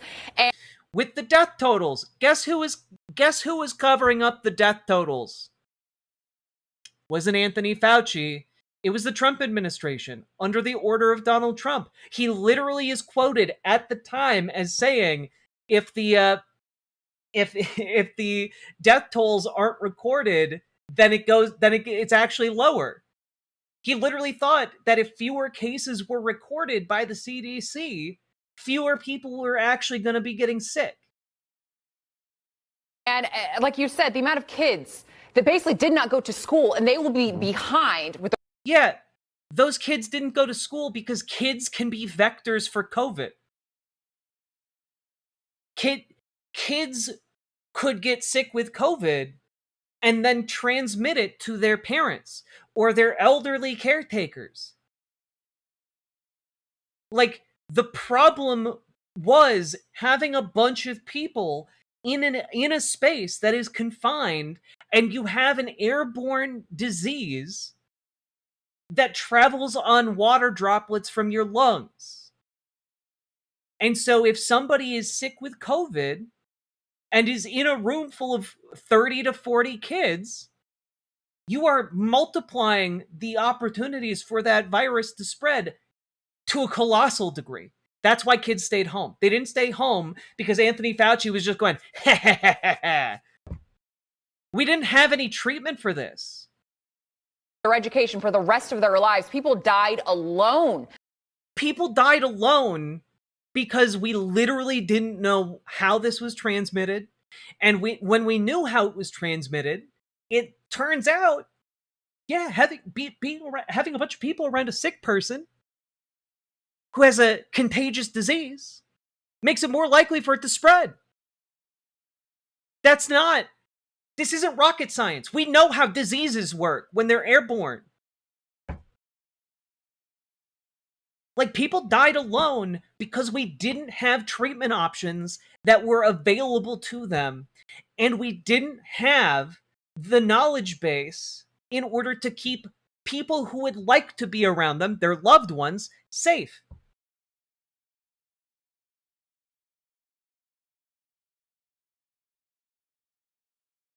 Like, this is what the Republican Party offers. It offers nonstop lies. The Newsmax, as an organization, is out there just spreading lies like this. Completely unchecked, completely uncorrected lies. There is no salvaging this. This is a propaganda network built by billionaires in an effort to prop up the Republican Party. This is not sustainable for our society. This is not sustainable for any healthy society or civilization.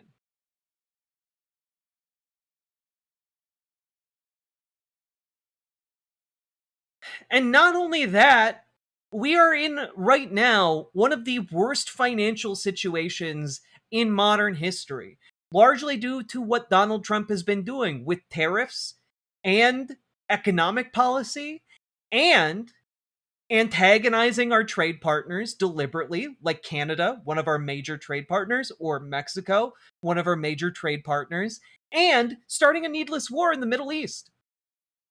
All of this is creating a situation where literally the most money is being spent on gambling ever. Sports betting is now the biggest industry in America. Bigger than movies, art, museums, music, all entertainment mediums combined. Why is it getting bigger? It's getting bigger because people are getting more and more economically desperate, and economically desperate people are more willing to gamble on the off chance that it provides a way out of their desperation, which in turn means that more and more money gets sucked up by these gambling corporations. It's not a coincidence that all of this is happening under Donald Trump. It's not a coincidence that every single major news network is integrating with the betting markets like Kalshi, for example. You know, I mean, hell, even some supposedly progressive networks are melding with these gambling weirdos. Live from the Polymarket studio in LA. Like, this is truly apocalyptic for our information ecosystems, for our overall economy. And like, on top of that, like, guys, here's the tariffs. Tariffs by year. Net tariff revenue, relatively stable until, you know, we get to Donald Trump here, and suddenly Donald Trump starts putting in tariffs. Biden, a failure, doesn't rescind those tariffs, and then Donald Trump gets into office again. They go way up high, and I want to remind everyone, because I know some Republicans are going to be watching this and being like, liberals, socialists, communists, blah. These are all taxes on the American people. A tariff is a tax on Americans. Americans pay the tax. American companies pay the tax. Earlier this year, do I have the clip teed up? I don't actually have the clip teed up. Damn it. Curses. Maybe I can pull it up real quick here. But Donald Trump, yeah, here it is. Here he is talking with GM, General Motors. Oh, the fins at the back. I mean, this was really bleeding from a design perspective. They've come a long way. It's amazing what tariffs will do for General Motors and what the election has done. They're doing great. General Motors is doing fantastically, the best year they've ever had. And I won't get into it, but there's a reason. We've been very good to General Motors. And the rest of the world doesn't love me, but that's okay. It's called America First, right? It's been amazing. Thank you, Mr. President. It's fantastic. You know, Margaret, she's been with me. I mean, first of all, he comes across like a doddering old fool here. But number one, I mean, I guess number two, because I already said first of all. Number two, Donald Trump, no, like what you're seeing play out here is fascism, right? You're seeing a corporation cozying up to Donald Trump in an effort to curry favor, in an effort to get preferential treatment, because they know that effectively any kind of democratic check on Donald Trump's corruption is dead at the moment. And when we are investigating this situation, of course, it turns out that he's also lying right in front of them, and they're going along with the lie. And I say that because General Motors posted $1.1 billion in losses last year due to the tariffs that they paid, and that they specifically ate the cost of those tariffs. It cut into their profits. $1.1 billion with a B. And he's sitting there being like, they're having the best year they've ever had. Tee-hee, tee-hee. That's absolutely a fucking lie. So when we're talking about what is the Republican Party offering? It's offering fascism, right? It's offering fascism. And, you know, I know that there are going to be some people who are like, whoa, that sounds a little hyperbolic, Jack. Well, let's take a look at the work of Phil Williams, who, if you guys don't remember, we've actually covered a few times here on the show. Phil Williams is a reporter who specifically has taken an interest in reporting on the activities of different neo-Nazi groups across America. And earlier today, actually, he published a new story on his blog, Hate Comes to Main Street. Neo-Nazi militia inside the fascist fight clubs preparing men for battle. Now, it is quite interesting. He is a reporter for Channel 5 News. And let's just take a look at this report here real quick. Tonight, News Channel 5 investigates a fascist fight club with tentacles that reach right here in Middle Tennessee. And extremism experts are now warning these groups are using martial arts to try to recruit new followers. Young ones, right? As News Channel 5's chief investigative reporter Phil Williams discovered, teen boys have now become their latest targets. Here at I will say it's unsurprising that fascists target children, because that's frankly who they're interested in. Jiu-Jitsu gym in an industrial park near Nashville's Armory Drive, a gym that advertises its family-friendly atmosphere. News Channel 5 investigates had kept watch on the comings and goings of one of the more visible figures in a far-right movement that's raising concerns among those who monitor extremist activity. My name is Sporty from Tennessee. Sporty, as he calls himself in this online video, is Tristan Redke, a licensed EMT working for a Nashville area ambulance service. Redke made headlines 7 years ago while a student at East Tennessee State when he showed up at a Black Lives Matter protest wearing a gorilla suit. I do want to say, by the way, this is the main kind of person left in MAGA. The kind of person who, like, oh yeah, of course you're the kind of guy who would go to a Black Lives Matter rally and wearing like a gorilla suit, because that's what you think about black people. Like, this is the main core base of MAGA. They're racist, rabidly nationalist, and they're fascists. Full stop. That's why they're in the bag for Donald Trump. A gorilla suit. Now he's become a player. Yeah, they are the kinds of guys who watch Fight Club and don't understand it. In the so-called active club scene, a sort of fascist fight club. We're ultra-nationalist, far-right, fascist, you know. I mean, I'll lean a little bit into these terms, you know. Like, also, these guys don't deny it. They're proud of it. They're proud of being Nazis. And this is another reason that the GOP must be systematically dismantled, because they facilitate this kind of guy. They facilitate the creation, the grooming of young people into this kind of man. That's what this is. When you see Newsmax, when you see Fox News, when you see all of these vectors of billionaire thought beamed right into middle America, they are designed to start creating this type of person, this type of mentality. And like, I see a lot of you being like, fucking loser, and like, these guys are losers.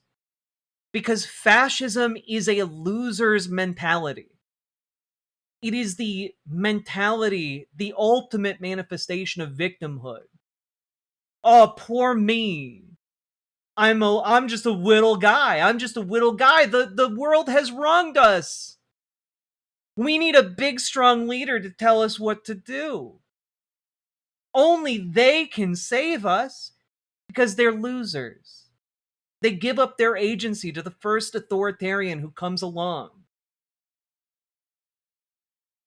Movement is headed by this man, Robert Rendo, a white nationalist. They're losers, but they're also dangers. Yeah.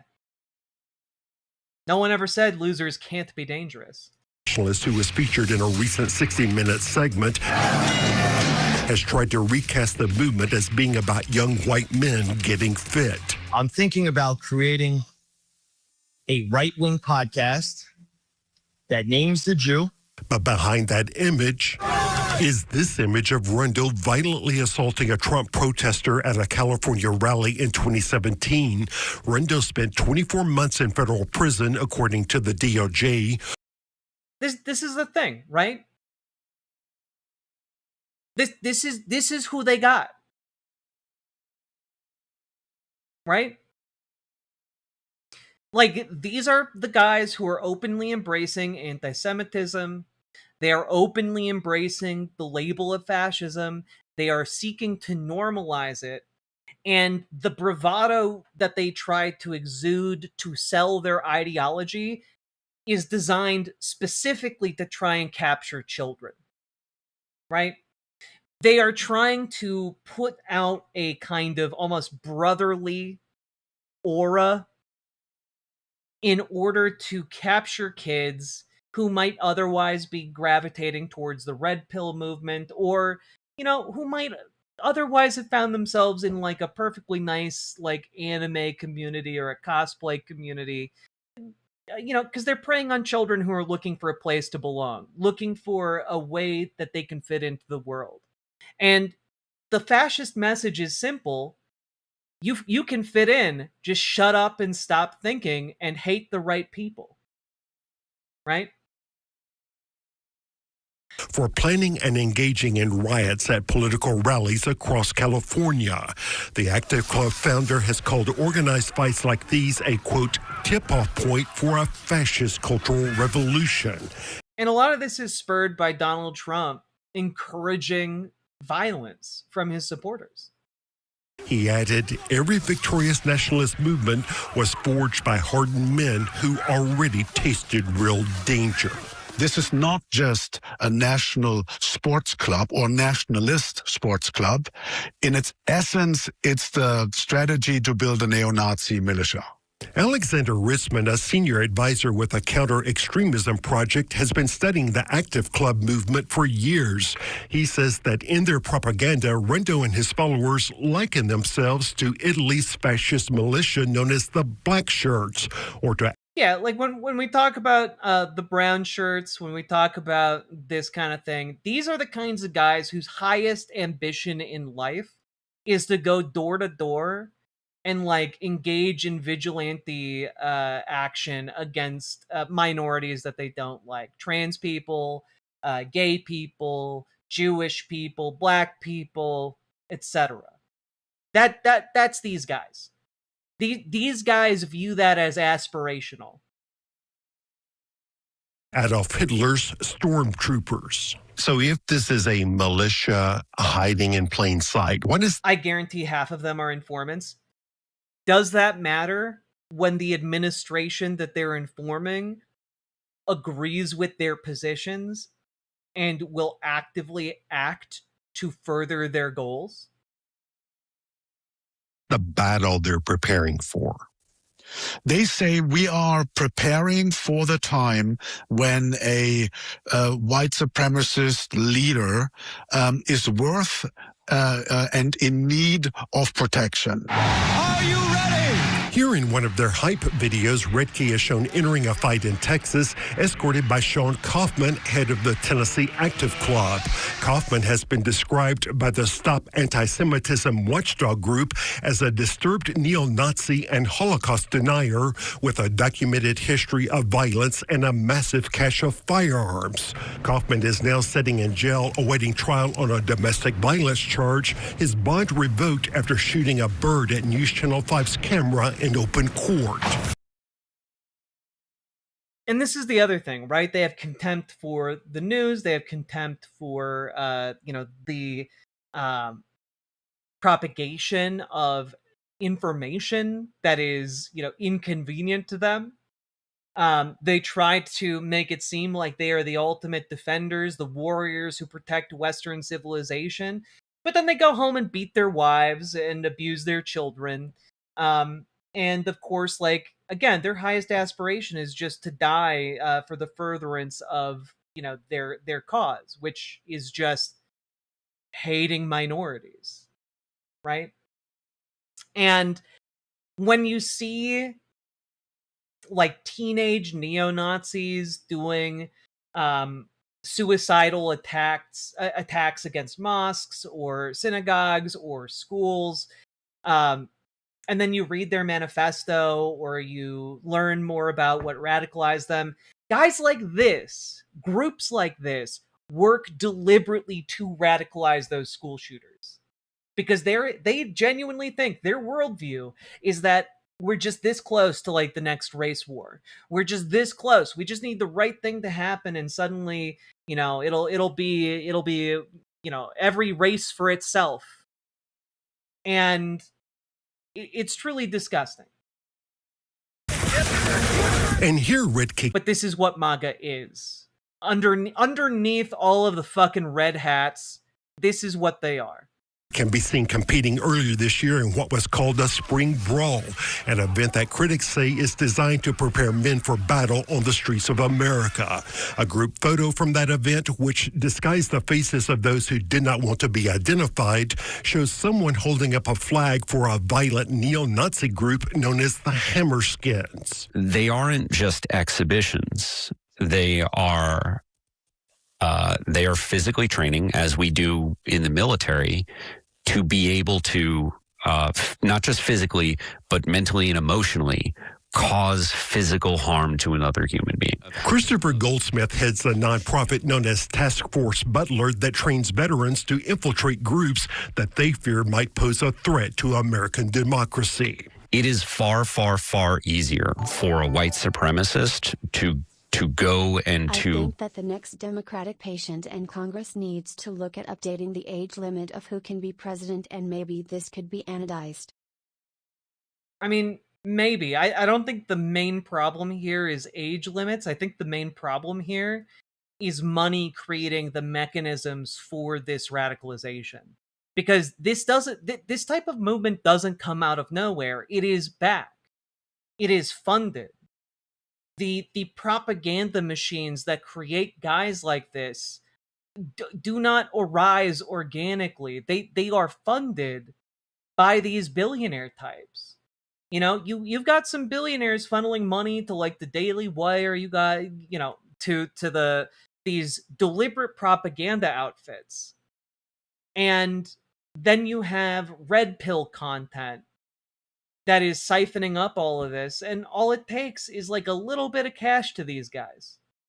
All it takes is like the legitimization of their ideas by, you know, the world's richest man, for example, or, you know, a handful of billionaires that are willing to toss a few $1 million around.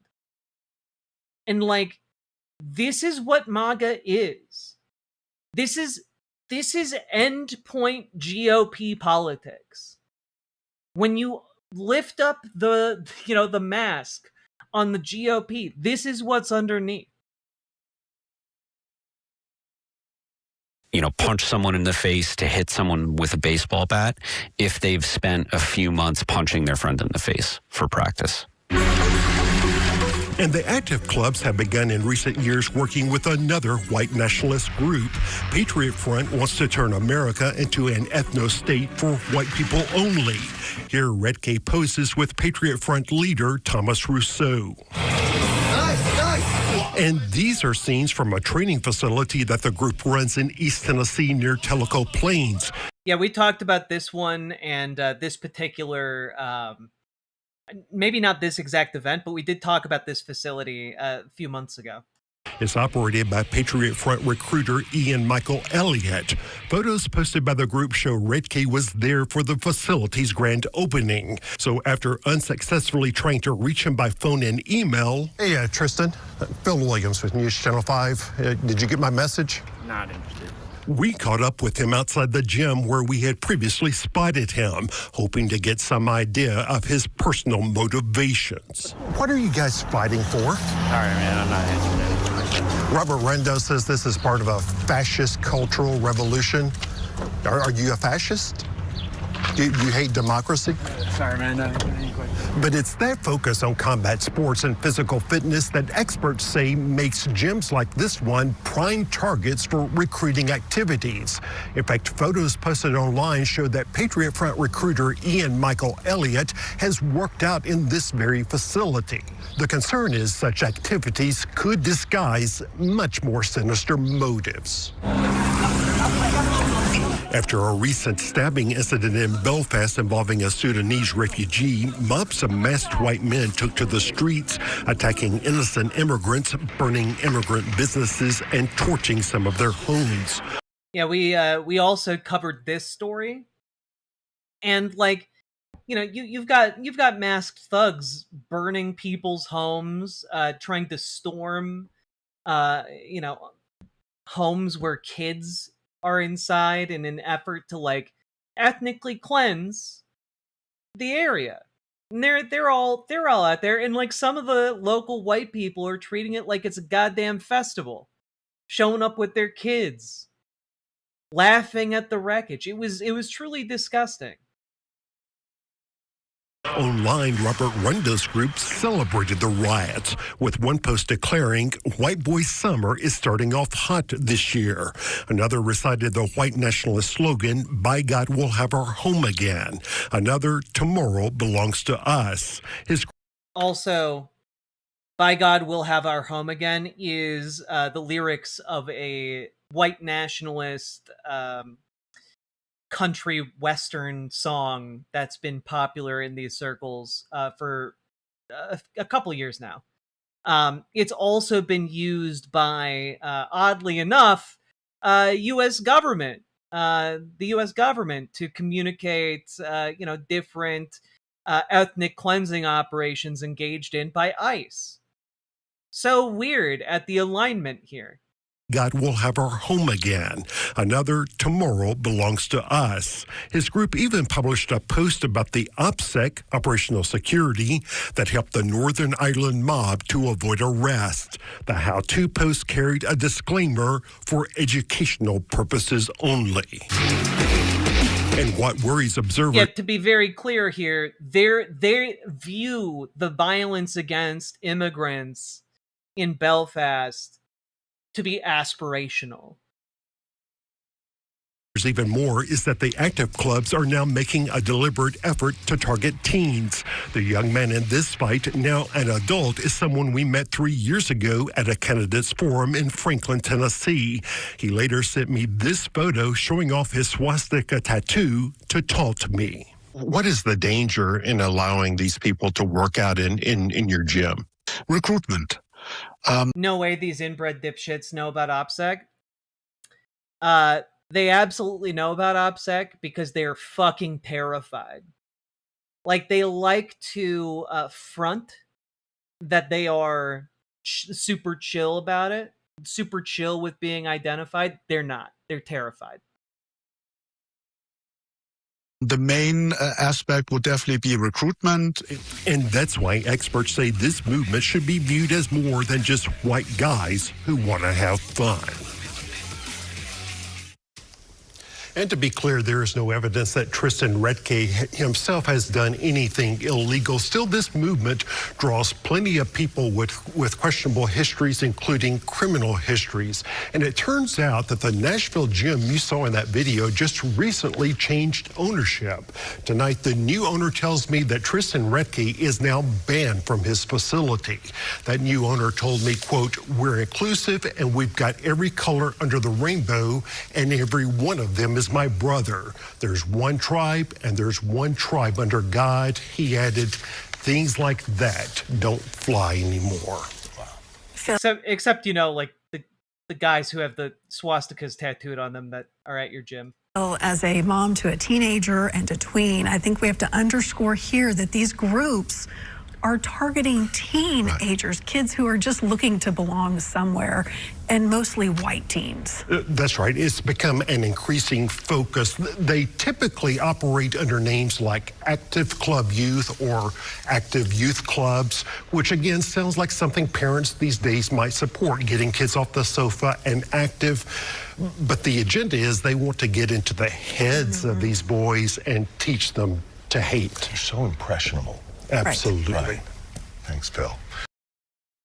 Yeah, Phil, by the way, does incredible work. He's up there with Kyle Clark as one of my favorite American newsmen at the moment. I highly recommend you all read his blog post about his reporting, because he is also just an absolute badass when it comes to doing his on-the-ground reports. And he actually posted this on social media earlier from a Telegram channel reacting to his coverage on Channel 5. Specifically, neo-Nazis freaking out about it.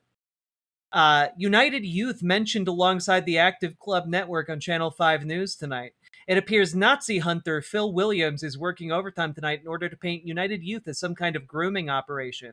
These disgusting, senile traitors who pushed this smear campaign are agents of a system that protected and enabled elite pedophile networks, Epstein's Circle being only the most obvious example. United Youth is run by nationalist youth who support the 3.0 movement. 3%.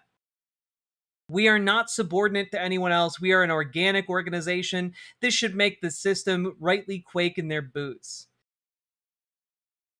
For journalists scum reading this, you have lost the plot. The youth are done with the lies, and we want the entire current system abolished. It's that simple. What is interesting here is that, of course, the youth group is full of grown-ass adult men.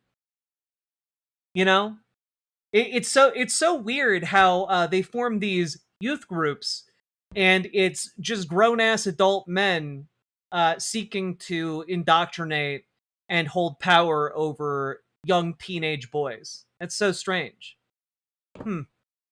Anyway, I wonder why these guys all support Donald Trump, Jeffrey Epstein's best friend. Who can say?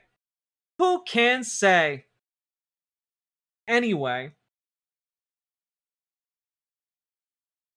let's see exactly how the I've seen it referred to as the let them eat racism stance from Donald Trump and his administration. Let's see how that's going over according to the latest YouGov poll. Let's just take a quick gander here. Oh, wait. It's actually down among all age groups, and it is absolutely plummeting to an all-time low among 45-year-olds to 64-year-olds. Gen X out here actually absolutely hating what has happened, falling off the fucking diving board on that one. Whoops. That's crazy. It's almost like being told we're offering you literally Men need nothing. More leftist communities and hugs. We can't abandon men. Some leftist orgs are anti-men. Men need to hold each other accountable. They need hope.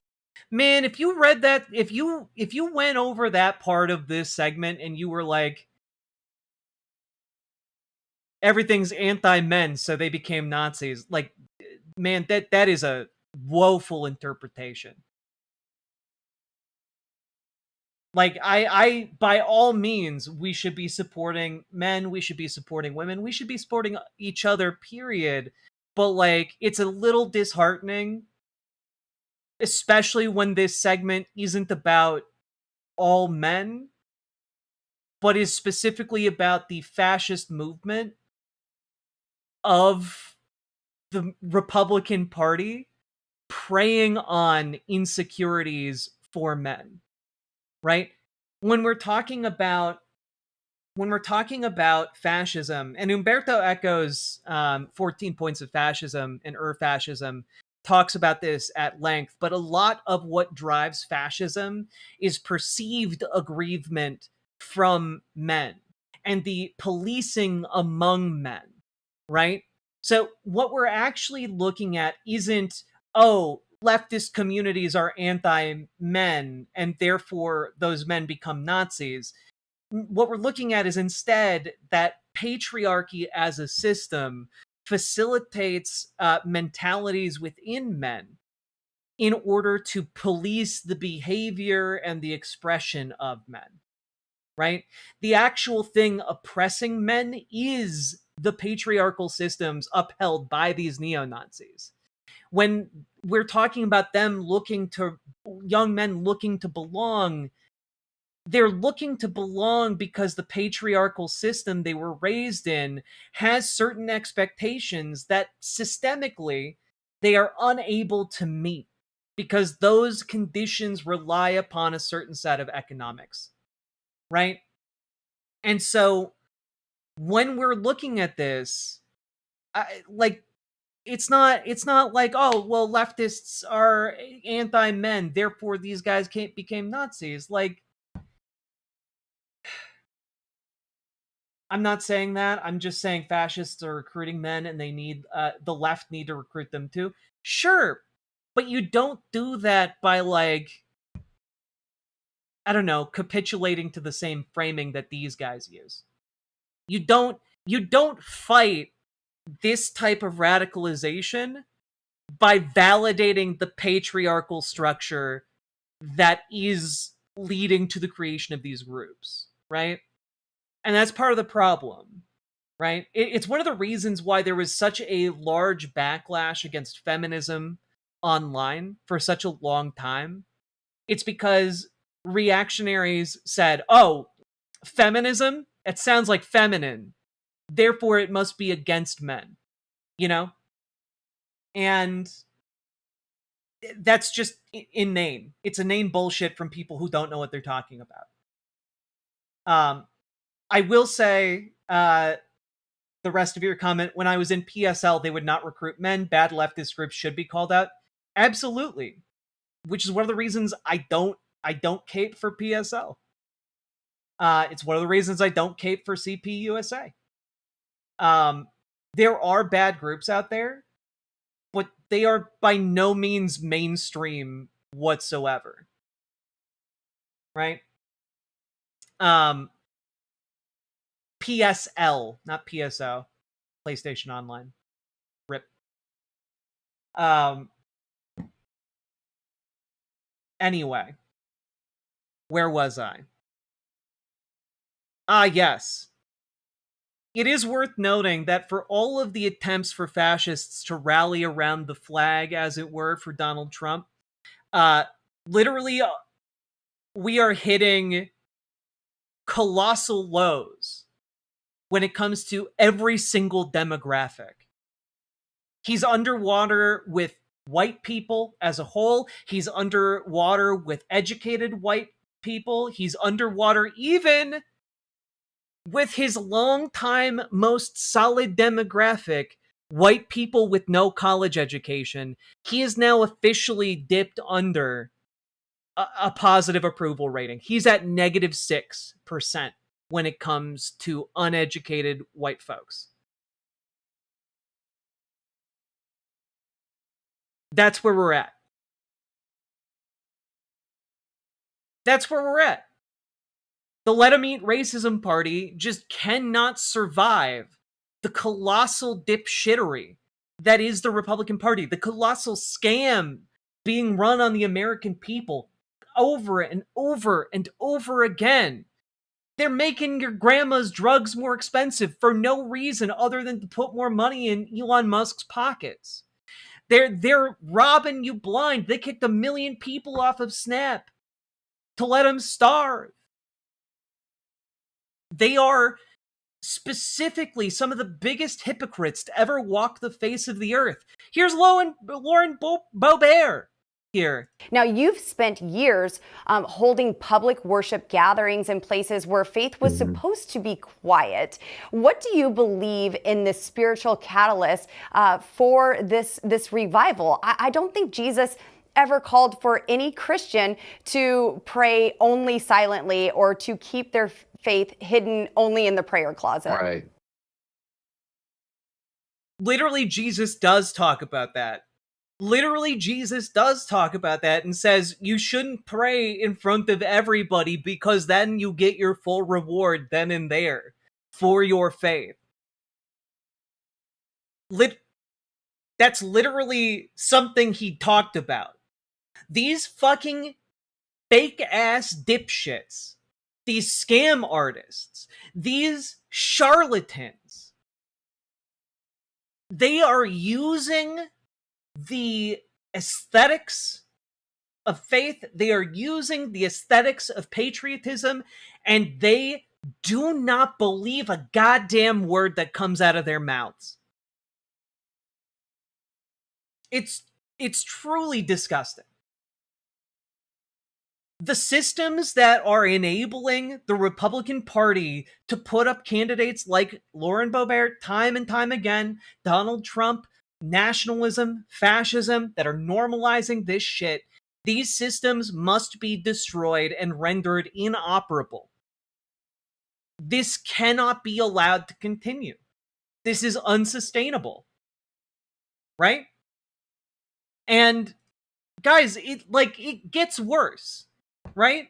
This is from yesterday. Florida Senator Ashley Moody faces renewed scrutiny over her role in Hope Florida scandal. She's been in the United States Senate for 18 months. Right? That's strange. We don't know much about her. Let's take a look here.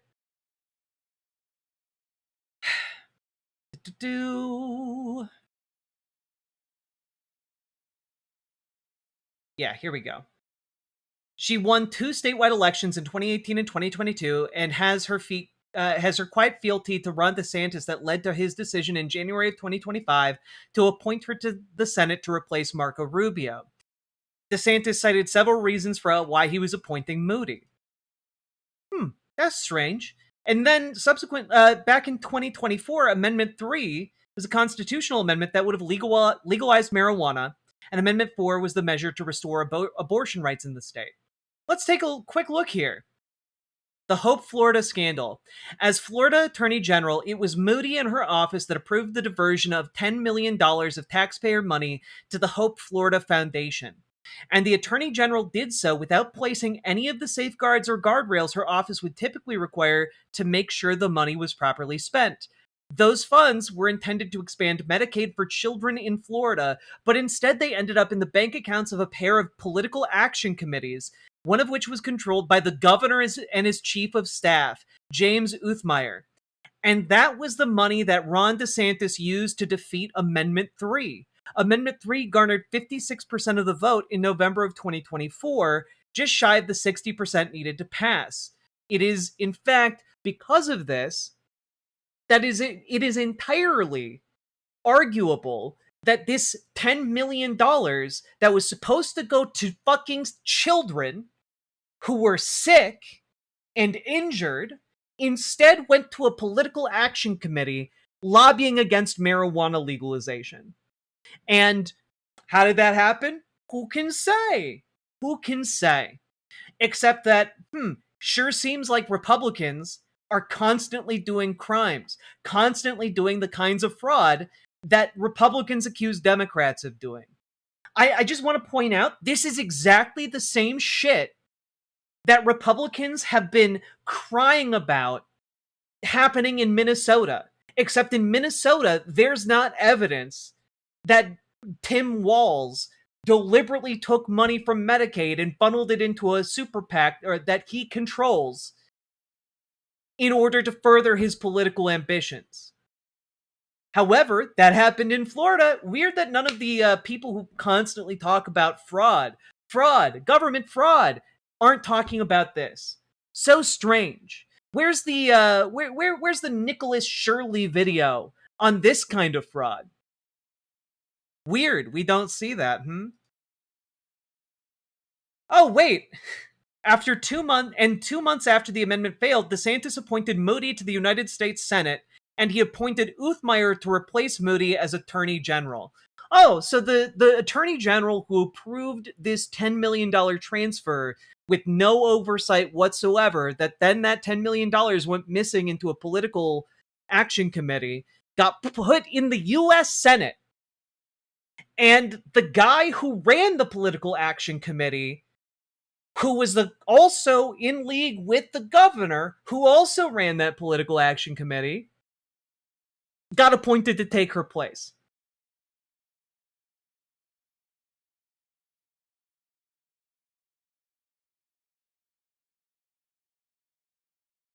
Even Republicans in Florida are calling this out for being illegal. This is a misuse of Medicaid money, Republican State Representative Alex Andrade told CBS Miami in August of 2025. This is money laundering. Following the revelations, the state attorney in Leon County opened a grand jury investigation, but no charges were brought because of the probe. But a grand jury did release a report detailing its findings and concerns. it's so crazy that they just had concerns about $10 million that were intended to go to sick and injured kids disappearing into a political action committee. So cool. I'm so glad people in Florida are concerned. The Republican Party is the party of thieves, liars, hypocrites, and frankly, fascists. It must be dismantled. The systems that allow it to exist must be dismantled. It cannot be allowed to exist as part of our political system. It cannot be allowed to exist. And of course, let's lay one additional point out. This is from Katie Fang, who has been waging a legal battle with Todd Blanche in an effort to get the Epstein files released. And here is a recent video from her. Let's throw this up here.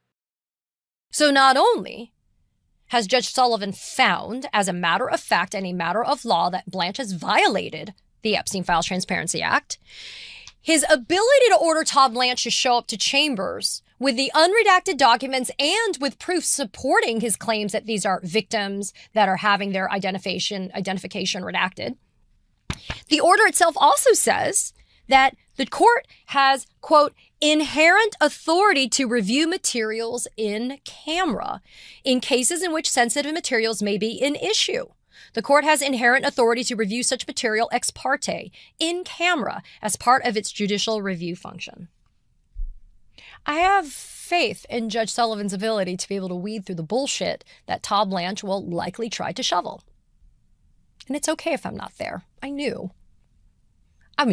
Was hoping I could be there, but it's okay. Because as of right now, I have an order by way of a preliminary injunction that hasn't been overturned, hasn't been reversed, hasn't been changed or amended in any way, that says that I get the unredacted documents.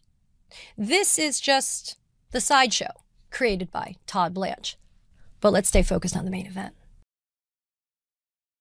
Worth noting here that the Trump administration continues to try and hide and cover up for the pedophile Jeffrey Epstein, continues to try and cover up for his accomplices, continues to try and cover up for the people who partook in the sexual abuse.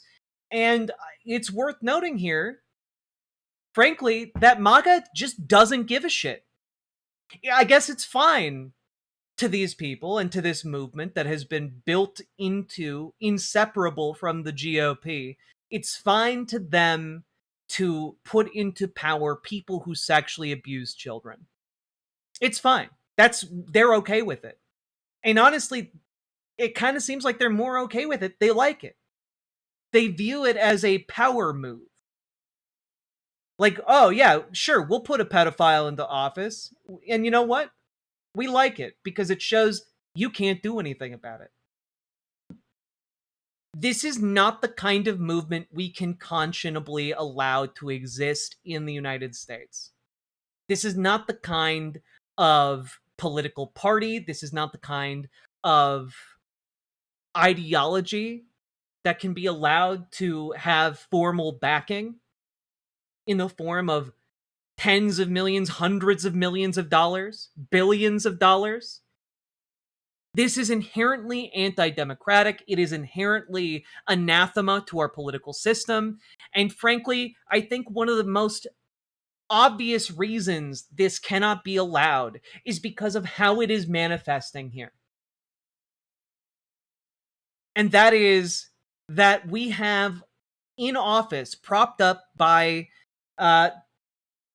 tens of millions, hundreds of millions of donor dollars, a doddering old fool who is very specifically doing something every day that is an incredibly illegal act, an attack on the American people themselves. This came out a couple of days ago, and I've honestly still been grappling with it. Trump administration admits canceling grants to states that did not vote for him. What does that mean? What does that look like? That looks like Donald Trump saying that, well, the people who didn't vote for me, if you live in a blue state, we're cutting off billions of dollars in aid. We're not going to put out disaster relief money for you when you get flooded, when you get hit with tornadoes, when you get hit with earthquakes, when you get hit with hurricanes. We are not going to issue disaster relief funds to blue states. We are not going to come to the aid of Americans in need. We are not going to help the people of this country that need helping. And in fact, off of this petty grievance, we aren't even going to fund your healthcare system that relies on federal funds. We're not going to fund any of this, right? And the thing is, and I see it, Billy the Kid, I see, yes, Trump has already threatened this multiple times. It's not the threat. This has already been carried out. This has already happened. What is new about this is that Donald Trump and the Trump administration in court are now admitting that this is the formal policy of the government. The formal policy of the Trump administration, and by extension of the GOP in general, is that half the country should just go fucking die. That's the formalized policy. It is the most anti-American thing possible. It is, frankly, I would consider it treasonous to be going about policy decisions in this way. Though it's not treason on behalf of any foreign power, it's treason on behalf of selling out the American people to capital. Selling out the American people for your own petty grievances. It's just plain wrong. And honestly, I want to bring it all back to this thread by Robert Evans, who, if you're not following, I highly recommend it. Wonderful writer and podcaster. The only I believe this is supposed to be a reasonable attitude for liberals and progressives to align on is that all right-wing grievances, claims, and beliefs are not only false, but malicious lies. Nothing passes the mouth of an American conservative in public life that is not meant to harm and destroy the lives of millions. And guys, this is true. This is true. There isn't one idea that your average Republican holds that, if brought to its logical conclusion, wouldn't entail the destruction of millions of people.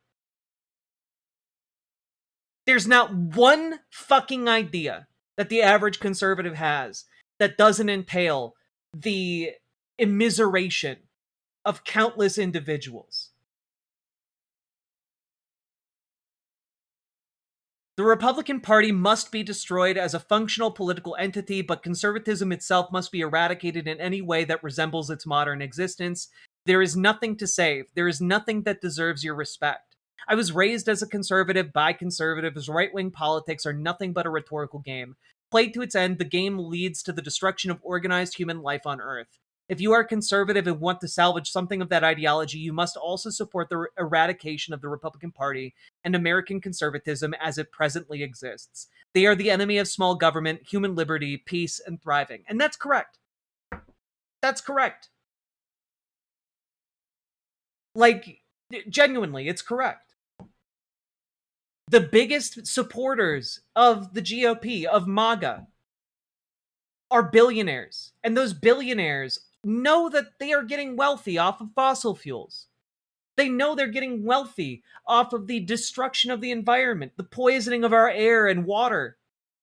They know it, and they do it anyway because they think, well, I'm going to be dead by the time the bill comes due.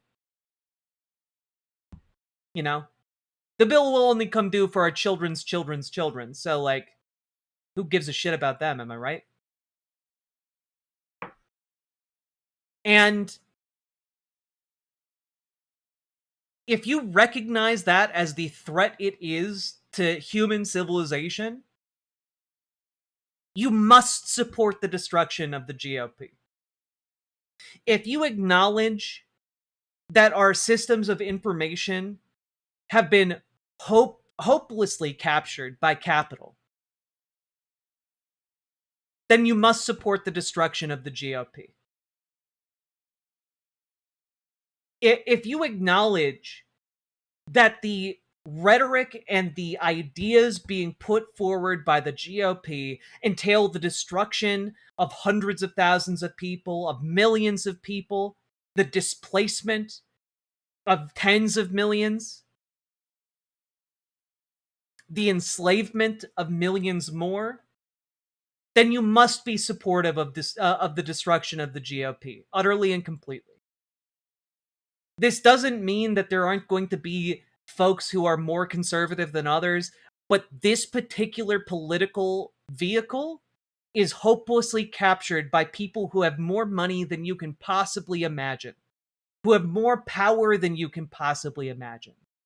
And they are the enemies of all human life.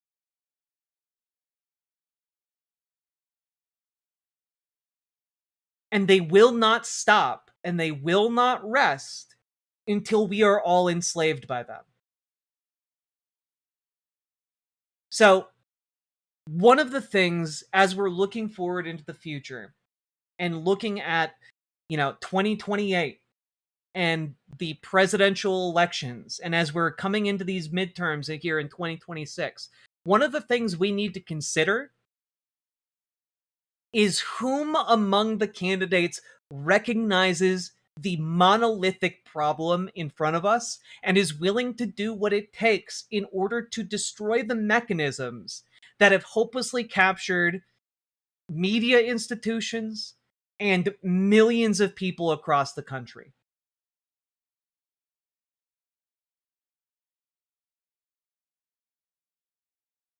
That's where we're at. And it's no accident that at this time of national crisis, you are seeing people take to the streets and say, you're basically getting Evelyn Normie lib memes made manifest. Mild-mannered, retired substitute teachers who are going out into the street and saying things that I could never say on my stream. And they voted for like Hillary Clinton in 2016. You're seeing people who voted for like Bill Clinton in the 90s and then didn't vote again for the next like 30, 40 years out here saying shit that would make people blush. You're out there seeing like World War II veterans, at like 100 years old, shakily talking about how this reminds them of like the Nazis, and that they did it once, they'll do it again if they have to. Like, it's no accident that this is happening, because people all over are recognizing that there is a fundamental problem. And what I am encouraging all of you to do is to evaluate this problem in its totality. Not as in, well, Donald Trump is the problem, and if we just get rid of the Republican leadership, and beat them in elections, then everything will be fine again. Because that's not enough. We need to recognize the systemic issue, right? We need to recognize that the system itself gave birth to what the Republican Party is now. And we must reform that system so that that can never happen again. And to do that, we need candidates who recognize the actual goddamn problem.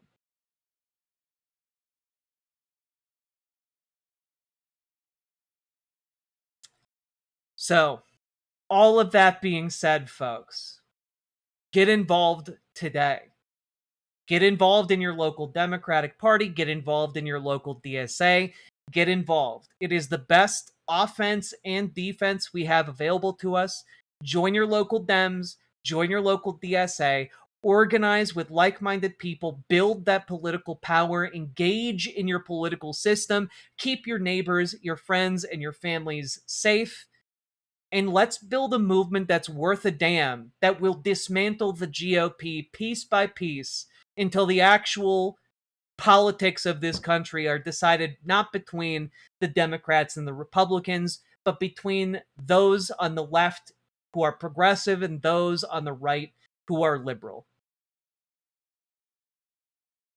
That is what we have to do. And so we got to get to work. If you need help getting involved and taking your first steps, because you know it can be scary, join our Discord. Reach out to Dragonfly for help joining your local Dems. Reach out to GamerG for help joining your local DSA. We'll help connect you. We'll help organize. We'll give you tips on how to navigate the sometimes confusing organizational spaces that are there. We have private chats in which you can organize with other people who've joined DSA or joined the Democrats in their local areas. Y'all can mingle together and support one another, share memes, do all that jazz. And that's where we're at. Right? It is not a movement where any one of us is going to make the difference, but it is a movement where all of us working together make the difference. And so each one of us needs to be a piece of our inevitable victory. All that being said, folks, if you got anything out of this, hit the like button, hit the subscribe button, leave a comment. Let me know what you think about this. Are you for or against dismantling the GOP? I think it would be an excellent idea.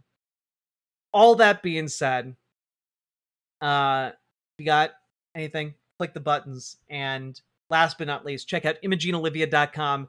Gender euphoric lingerie designed from the ground up for trans femmes, tested with cis men, cis women, non-binary folks, and trans men. It is, sexy, comfortable, non-tucking lingerie.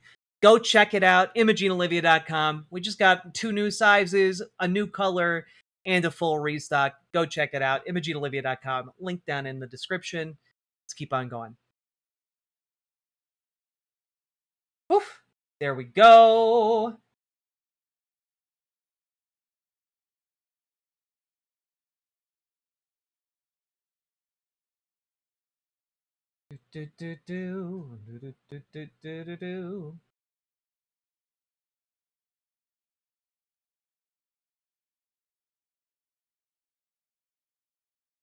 I say wipe the whole slate off, start off with ranked choice voting, make adjustments from there. I mean, that is what gravitates a lot of folks towards authoritarianism, because it's easier to just have one executive make that decision than it is to build up the political capital necessary to get it done in a group setting. However, getting it done in the group setting, arriving at that conclusion democratically, is the only way that is sustainable going forward. So, there you go.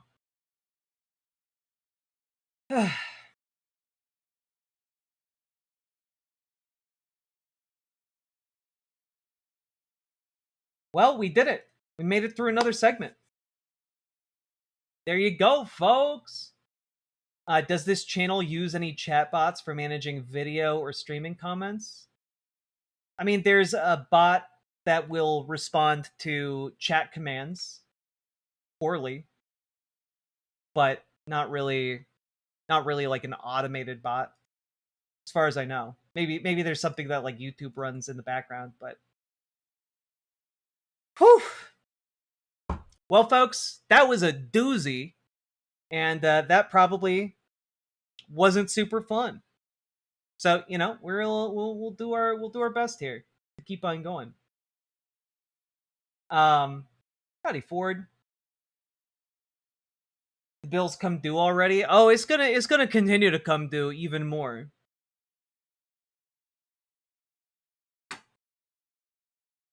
Y'all ready? We've been going for 2 hours and 41 minutes. If you guys have been enjoying the show so far, hit that like button, hit that subscribe button, and do consider dropping those subs, donos, memberships, super chats, etc., because you guys make this show possible, and I couldn't do it without you fine folks. appreciate all of you who have supported the show so far, and we are currently at 282. There we go, folks. If you've been enjoying the show, click that button, throw some subs and donos this way, and click the goddamn button. It's all good, Peace Earth. It happens sometimes. I misunderstood. Click a button. Click a button. Click a button. Click the goddamn button. Click a button. Click a button. Click a button. Click the goddamn button. Click a button. Click a button. Click a button. Click the goddamn button. Click a button. Click a button. Click a button. Click the goddamn button. Click a button. Click a button. Click a button. Click the goddamn button. Click a button. Click a button. Click a button. Click the goddamn button. Click a button. Click a button. Click a button. Click the goddamn button. Click a button. Click a button. Click a button. Click the goddamn button. Click button. Click button. Click button. Click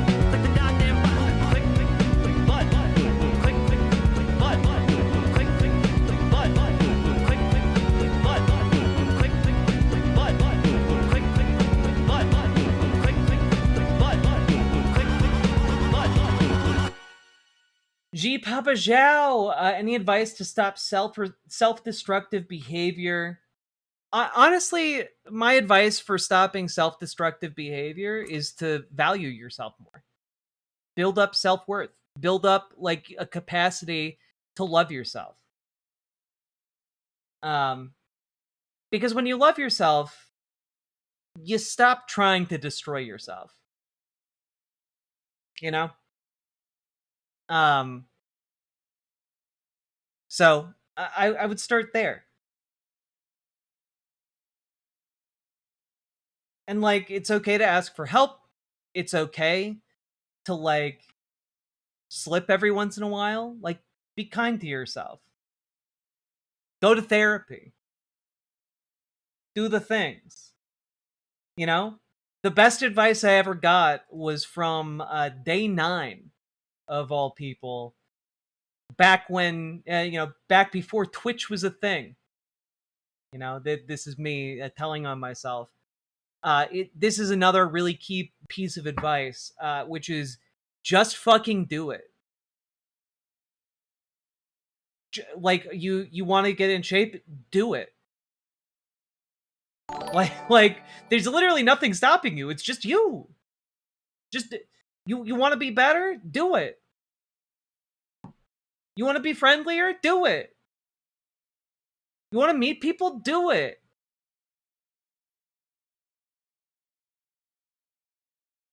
It's kind of hard when everyone seems to reject you. Stop placing so much importance on every interaction you have and view it all as practice. View it like you're grinding in a goddamn video game. View it like you are playing Dark Souls and you are just trying to figure out a boss for the first time. Throw yourself out there, and you know what? If it doesn't work out, that's okay. You can try again. Be kind to yourself, but keep fucking trying.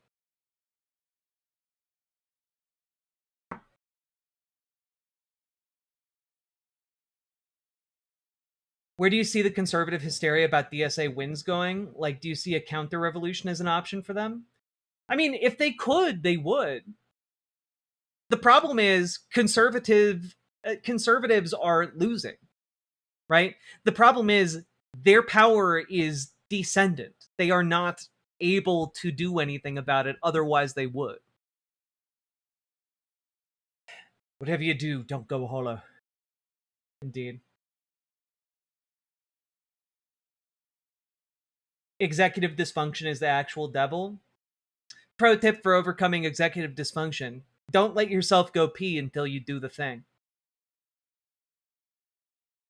You are a normal rat. You can do the thing.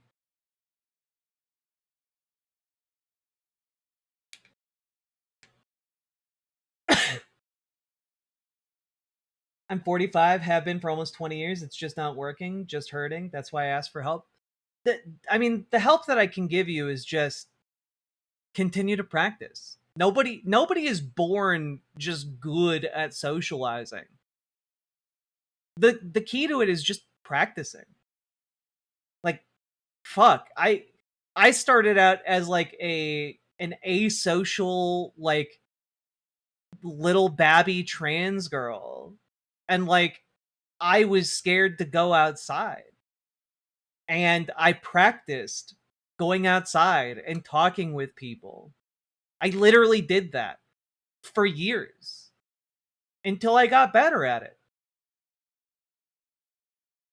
Like, go outside and, like, make the most of the minor social interactions you have. It doesn't have to be attaching, like, a colossal amount of importance and putting yourself out there and your self-worth on the line. It can be as simple as just exchanging pleasantries with somebody who's a cashier at a gas station. It can be as simple as, like, striking up, like, a camaraderie with, like, your local, like, fast food person, right? Like, it's just like, oh, hey, what's your name? And, like, getting on, like, first name terms with people. Practice makes progress. Exactly, Uncle Simric. Exactly. I'm too scared to go outside, well, femme. Start small. Just go outside without interacting with anybody first. If the interaction is scary, go outside without interacting with people. And eventually you get more comfortable with it, you get more practice in, and then you can do the next step.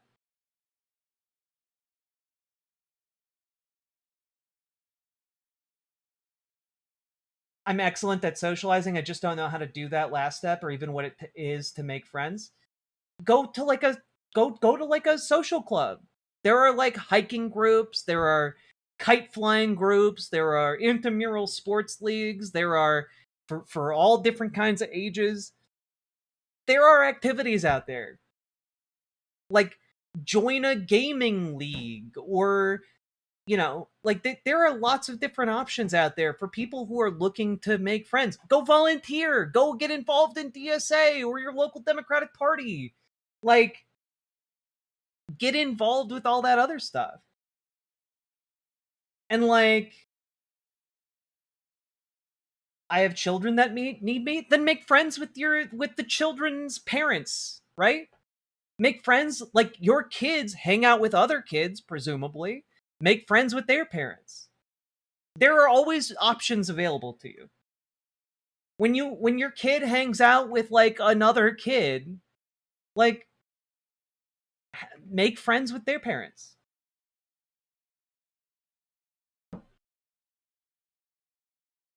I'm basically buddies with everybody I regularly run into. Yeah. Just, like, make an effort to, like, treat other people the way you would like to be treated.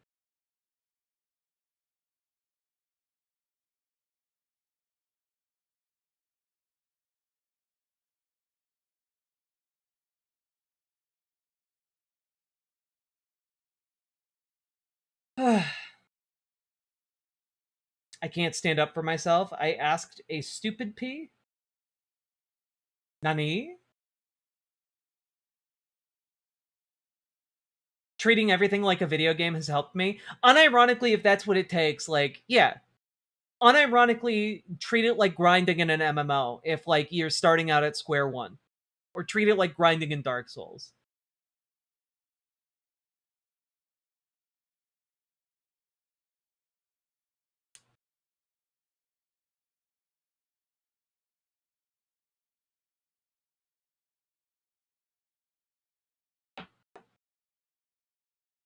I mean, John Fallon, the best advice I can give you is to keep trying. The worst thing you can do is give up. Because giving up just says the status quo is okay. Never settle for good enough, always seek to improve.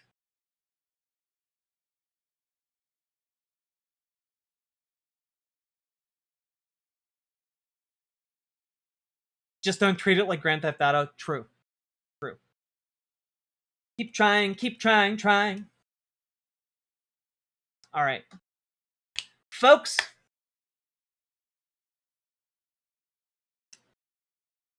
also, just want to say shout out to Dead Domain for the raid. Thank you very, very much for the raid, everybody. And folks, go check out Dead Domain. They're a wonderful content creator. I think they just did a Jesus MMA video, which you got a few of you have seen me talk about the trailer for The Carpenter, so definitely go check that out if that's live on their channel by now.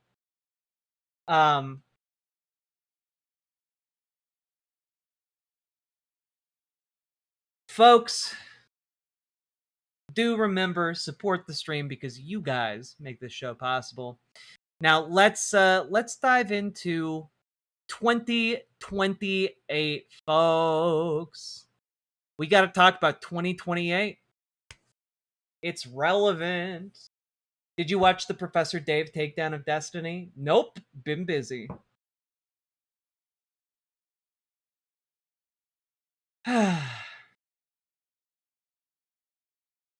I'm sorry, when people say just do it, I don't think they realize how disabling depression can be. I literally have diagnosed depression. Shut the fuck up. Like, I have diagnosed depression and generalized anxiety disorder. I'm literally anxious all the damn time. Like, I do realize, in fact, how disabling depression can be. And yet, you must continue to exist. And yet, you must continue to exert effort. So just do it. Do the thing you want to do. Like, do the thing. Okay, Jack, be nice? No. Like, I will not be nice about somebody who is saying it is okay for me to be complacent with being miserable. Like, if you're going through a depression episode, like, yeah, be kind to yourself. It's okay. Don't like be mean to yourself. But I'm not going to sit here and be like, well, you got diagnosed with depression, so I guess you're fucked. Like, I'm not going to tell you that. If you're coming here to hear that, you came to the wrong goddamn place.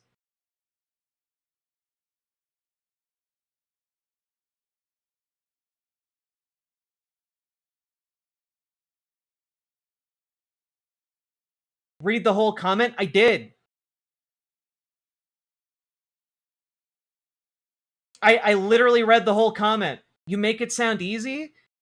That's because I've been trying. Trying is a habit. The thing that helps like carve a path through depression is maintaining habits. So when I'm saying keep trying, Catabingo Rising Revengeance, I did.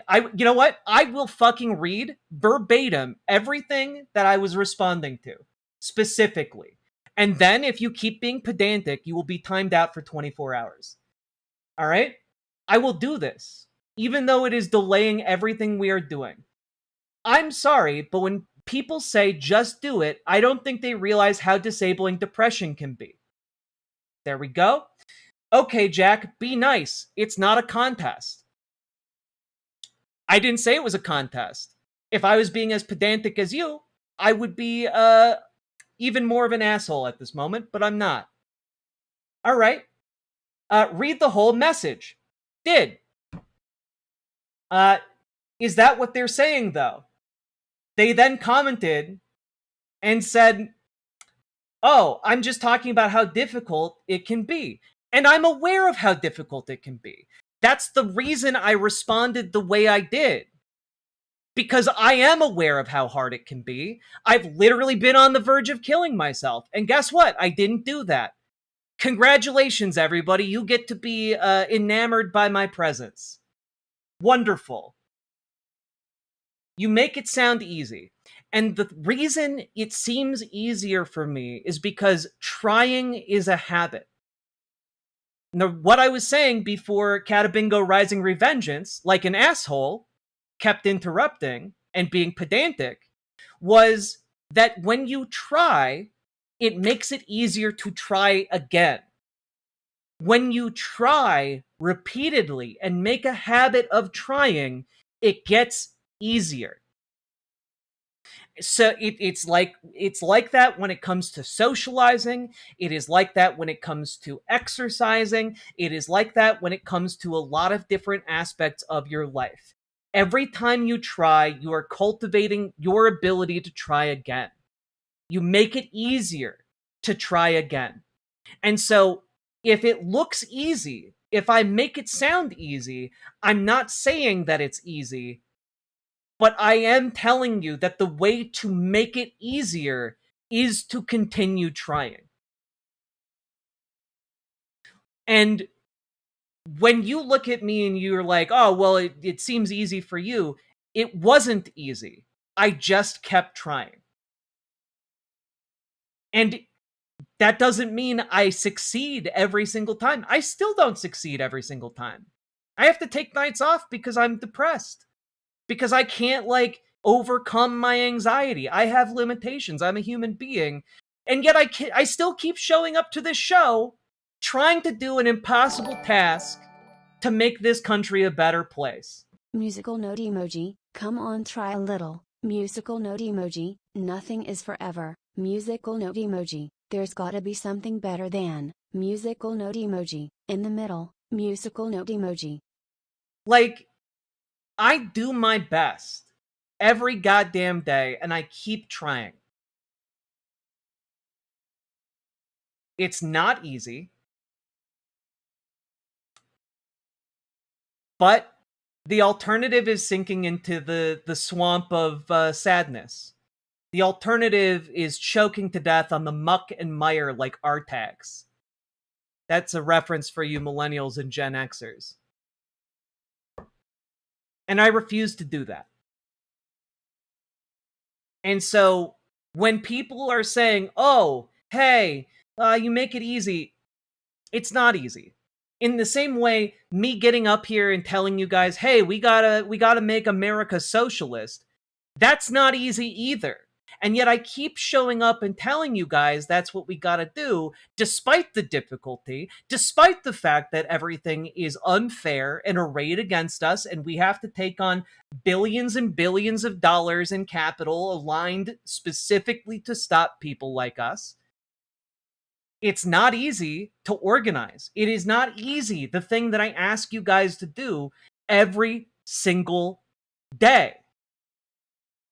And yet I still show up, I still make the attempt, and you guys still show up and start making that attempt alongside me. And when enough of us work together and make the pattern of trying our default, it becomes a lot easier. I'm not saying it's easy. I'm just saying it's the only option we've got.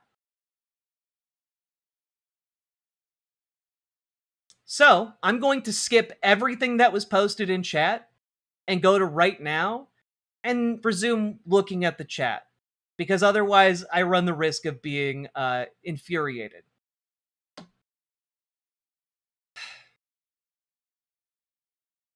So there you have it.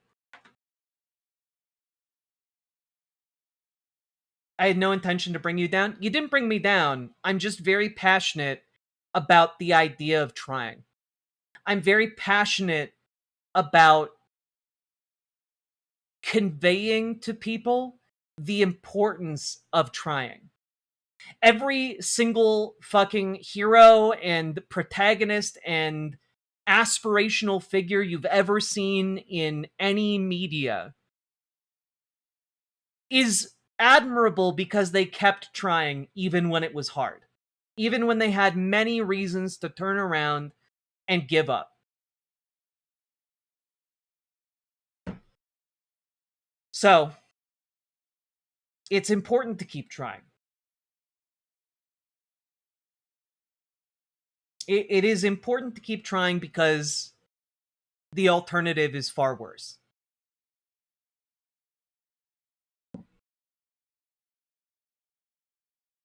Progress chat, not perfection. Small steps, 100%.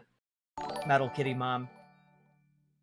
100%. Independent of the valid mini segment, the concept of competitive emotions and an emotional Olympics is very funny in my head.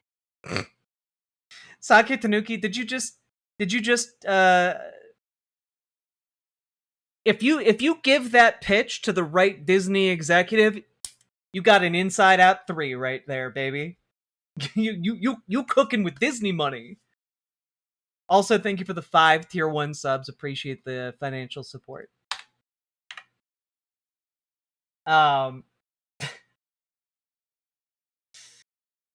Also, Metal Kitty Mom writes, I have diagnosed PTSD. Jack is correct. Granted, doing the small habits of self-care doesn't make the PTSD go away. That is also true. I do want to be clear. Courage is not the absence of fear. It is being terrified and taking one step forward anyway. Absolutely. Be courageous, my friends. It is hard, but you can do it.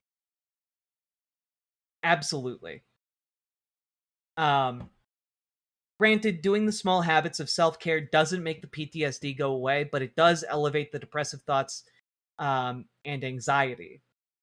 I still struggle doing the things of the things of self-love helps. Exactly. Like, this isn't me trying to say that trying or having a mindset of just doing the thing cures depression, because it doesn't. I right? thought courage was a cowardly dog.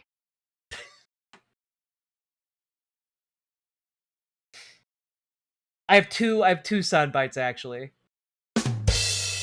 And you look like a bitch. Because dogs. Get it? Anyway. Sake Tanukite for the 2 tier 1 subs. Lady Rain Cloud, thank you for the $5 dono. Appreciate y'all. And yeah. If you're going through hell, keep going. Thank you for the $5 or 50 knock. I don't know what that is, but thank you very much. Be safe, traveler. And don't you dare go hollow. Of course I'm gonna do the cliche of quoting Dark Souls. Absolutely. Like, I found Dark Souls extremely inspirational, to be completely honest. Why do you have a soundbite about urine? I don't think I have a soundbite about urine.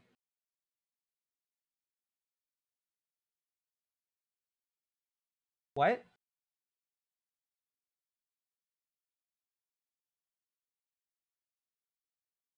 Wait, maybe... No. I'm gonna look like a podling who's been fully drained. I mean, that's maybe the closest I got. If going through hell, don't stop there. The food sucks. Yes, true. Oh, it's about... YouTube has an auto-translate thing? Gotcha.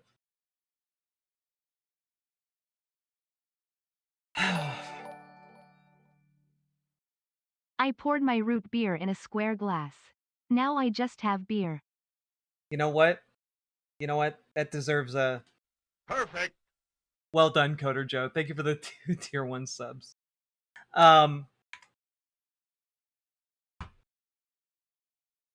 Norwegian Crone. Ah, gotcha. Gotcha. Yeah, it like, trying doesn't fix all of your problems like magic. It just makes things a little bit easier, you know?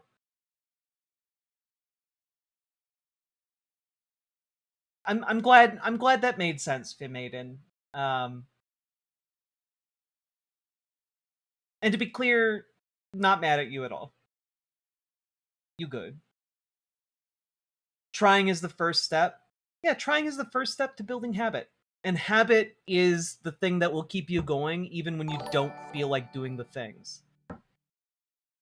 I've found that the try it for 5 minutes strategy really helps because the lazy mindset I get into is mostly just being adverse to change.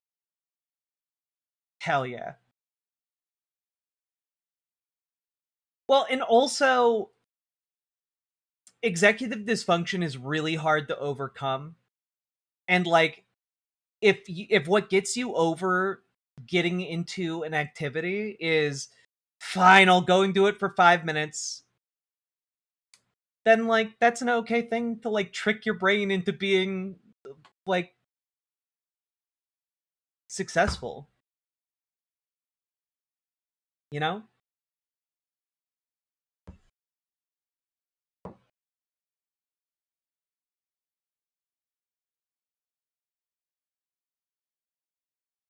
Hell yeah, Winby.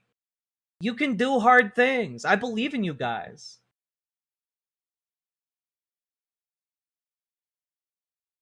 I missed my depression support group and I haven't eaten today. I'm not good at the trying thing.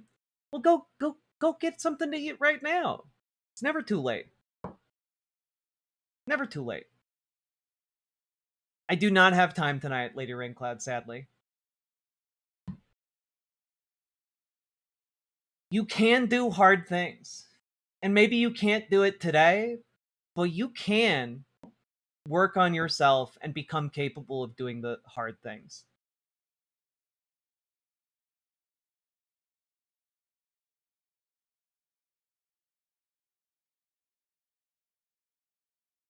The point is that by the time 5 minutes is over, I feel like I can do the task much easier. Exactly, Jazz Dog. Exactly. The hardest part about executive dysfunction is just starting the task. Whatever trick for your brain that works for you, that gets you started doing the task, 100% worth it.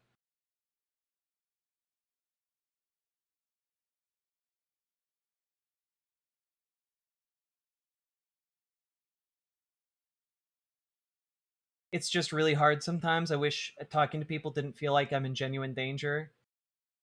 That's true, T-Life. Like, I understand. The best way to, like, deal with it is by carving out spaces for yourself by practicing that feel safer for you to be yourself. You know?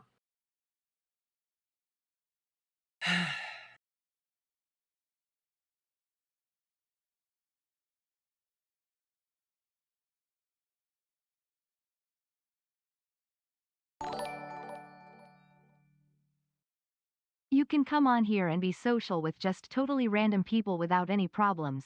What is it because you think we can't see you? You don't know our hacking skills. Nice shirt, by the way. Thanks. I don't know if you're making a reference to something, though, but I do appreciate the compliment. I have been dealing with trying even though I didn't feeling like it was a helpful idea. I appreciate the push. Nothing will change without trying. It may not be easy but it's worth every attempt. Yeah. And, like, I wasn't trying to be, like... I wasn't trying to universalize the advice, but, like, I found it to be really useful for myself. Like, just fucking do it was genuinely a useful piece of advice for me, like, 15 years ago. And, like, it allowed me to break out of my shell and be more social. It allowed me to, like, explore my gender identity. And, like, it allowed me to, like, take the steps I needed to build confidence in who I am. And, like, obviously that's not going to be what works for everybody, but, like, it worked for me. It didn't make it all easier, but trying builds the habit that makes things easier, I guess.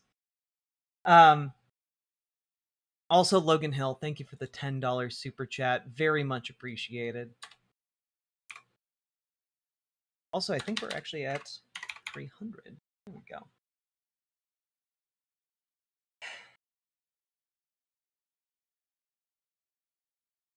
It's good advice. I agree with it. I'm sitting here thinking I could just go outside and walk for 20 minutes. Am I going to do it, though? Sure, why not? Put us in your pocket. We'll all still be here.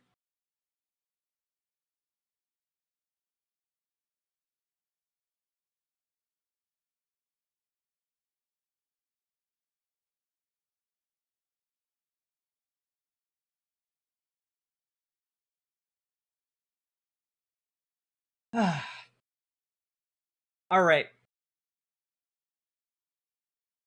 I'm working from near agoraphobia out, and it's literally painful. Sometimes just getting the mail And don't even mention doctor appointments. It sucks, but incremental steps are working, starting with watering the plants. It turns slowly from pushing the boulder up a steep hill to slowly the grade dropping. Hell yeah, sheepish T-Rex. Wonderful. For me, what works is mostly just thinking of worse things that I made it through fine. If I can make it through an actually terrible thing, almost every day-to-day task is trivial by comparison, disarms that panicky part of my brain. Hell yeah. Love that. That's also true, Petricoroma, because timing is important. Because sometimes you do need rest. Absolutely.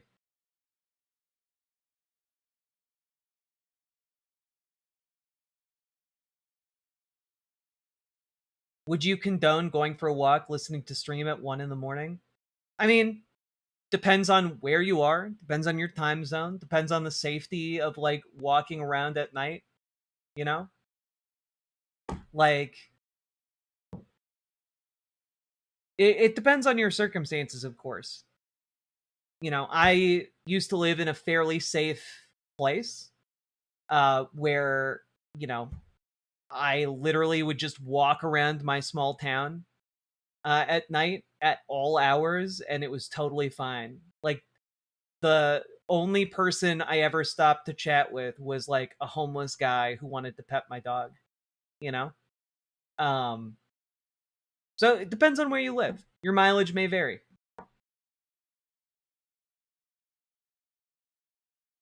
Femmaiden, nah, you good. You good. Sometimes chat needs to talk about doing shit. Yeah, it was with Samus. All right. You guys ready to talk about 2028?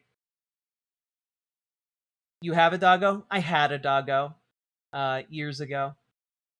But she's gone now, sadly. Maybe I'll get another one in the future. But yeah. Had to put her down like a couple years ago.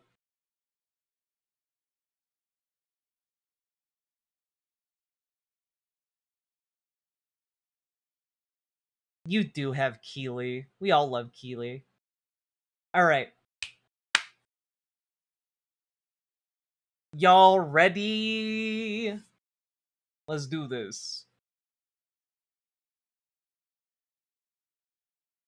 Here we go. So, folks, we have to talk about 2028 because boy, the speculation engines are revving up into full gear. Again, no one has officially announced that they are going to run in 2028 yet. However, we have a pretty good idea of who's wanting to throw their hat in the ring. And I wanted to cover a few different things that are coming out here. Specifically, let's take a look at first John Ossoff, who was previously considered to be kind of a dark horse candidate, but he has been growing in prominence because a lot of libs are liking the cut of his jib. And that in turn has fueled a rise in his prominence in Georgia. So let's take a look at this real quick. New polling out of that Peach State shows that Democrats lead in both the Senate and gubernatorial races. In the race for the Senate, the AARP poll of likely voters shows that Democratic incumbent John Ossoff has a 9-point lead over his Republican challenger, Congressman Mike Collins. Ossoff also leads Collins by 20 points among independents and by 30 points among voters aged 18 to 49. In the open gubernatorial race, Democrat and former Atlanta Mayor Keisha Lance Bottoms edges out billionaire Rick Jackson by 2 points, which is within that poll's margin of error. So that's it's worth pointing out the billionaires are literally trying to run for office on their personal fortunes now. They are still having to fight for their lives because the amount of money they have is not translating into victories anymore. At least at easy victories anyway. But John Ossoff here is running away with the election in part because he keeps showing up in front of cameras and he keeps posting in such a way that makes people think that's a guy who's going to fight. That is a guy who is going to fight for us if he's elected president. And it's fueling his rise in the Georgia Senate race, which is also good. I do think it is good if Jon Ossoff wins that seat. That being said, he's a bit liberal for my taste. He's a bit like moderate for my taste. And that's something that I think we have to keep in mind going forward, because the typical lines along which liberals make decisions when it comes to candidates have kind of started to break down. And I wanted to take a look at this because that breakdown is fueling the rise in prominence for Jon Ossoff, but that breakdown is also fueling a rise to prominence for folks that are typically farther left than what would be considered possible in American politics for a presidential contender. And let's take a quick look here. This is MS Now 3 days ago. They ran this segment. I wanted to take a look at this. Their new nominee for U.S. Senate, Troy Jackson, the former state Senate president, will face off against five-term Republican Senator Susan Collins. Let's bring in former special assistant to President Biden, Megan Hayes, and former advisor to Speaker John Boehner and founder at Blue Stack Strategies, Maura Gillespie. So welcome, ladies. Good to see you both. And Megan, I'm curious how much of a chance does this give Democrats to unseat Senator Susan Collins after the Graham Plattner episode? I think we have a great chance of unseating Susan Collins. She's extremely unpopular. She has a 96% voting with Trump record. People are extremely unhappy with her Supreme Court vote for Brett Kavanaugh. So I think that we have a really great chance. I think that we had a better chance than we did when we had Graham Plattner of beating her. So I'm hopeful that Maine's back in play. Okay, so more Republicans and Senator Collins herself are going to spend big money to hold this seat. Will money rule this race? Can throwing funds her way prevent it from slipping away? Can we just stop and recognize hey, maybe we shouldn't be supporting the kind of systems behind our politics that lead to that lead to that kind of question even being asked. That shouldn't be a question that is meaningful at all when it comes to deciding who our leadership is. Who can get the most money funneled to them by billionaires is an insane that is a normalized question, right? And yes, Jon Ossoff is a liberal Zionist. In the same way, Brad Lander is also a liberal Zionist, though Brad doesn't take money from AIPAC or anything like that, as far as I know. It's one of the reasons why Jon Ossoff, to me, is a lib that I wouldn't be too keen on seeing win the presidency. But, he's far from the worst contender in the field. Rahm Emanuel. And that's, worth noting. And I'm not talking about here yet who should be president in 2028. I am talking about who is kind of being set up to make a viable attempt to become president. Does that make sense? Hopefully it does. I mean, she certainly has the war chest to be able to do that. And I do think they're going to point out the chaos of the Graham Plattner situation with Bernie Sanders and Elizabeth Warren, really doubling down on him until the very, very end. And so I think they're going to be able to highlight a lot of things and a lot of people who have kind of, just gone along to go along just because they want to win the seat. Yeah, Jon Ossoff did vote to suspend arms sales to Israel and has called it a genocide. He's but he's far from the worst, but he's also not the best. And so standing by their politics and their political ambitions as opposed to their moral values and moral compass. So I think she's going to be able to point to that. I do think the money is going to be a big factor, though. Okay. Well, we've got 101 days to follow this together. Meantime, Megan, we have a New Hampshire University poll which shows New York Representative Alexandria Ocasio-Cortez with a slight lead over other possible 2028 Democratic candidates. But here's how... just take a look at that lineup. Like, I'm sorry, of this list, if Bernie Sanders isn't running, who does that 6% go to? Right? It goes to AOC. It is likely that Kamala Harris is going to throw her hat in, that Gavin Newsom's going to throw his hat in. Pete Buttigieg absolutely dying to throw his hat in. And Mark Kelly is a little bit more recent name to emerge to throw his hat in the ring. But that being said, it is extraordinarily noteworthy that AOC is at the top of this list. And I find that very fascinating. She has talked about her political future. Take a listen.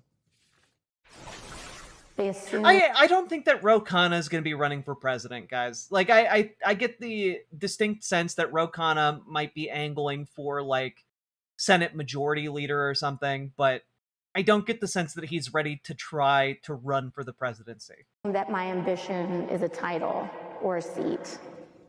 And my ambition is way bigger than that. J.D. Vance just said in an interview that he thinks you are going to be the leading Democratic candidate for president in 2028. What's your response to that? I hope he is. That's what I'll say. There's a big poll today showing that you are the favorite amongst Democrats in 2028. Well, I feel very deeply flattered and humbled.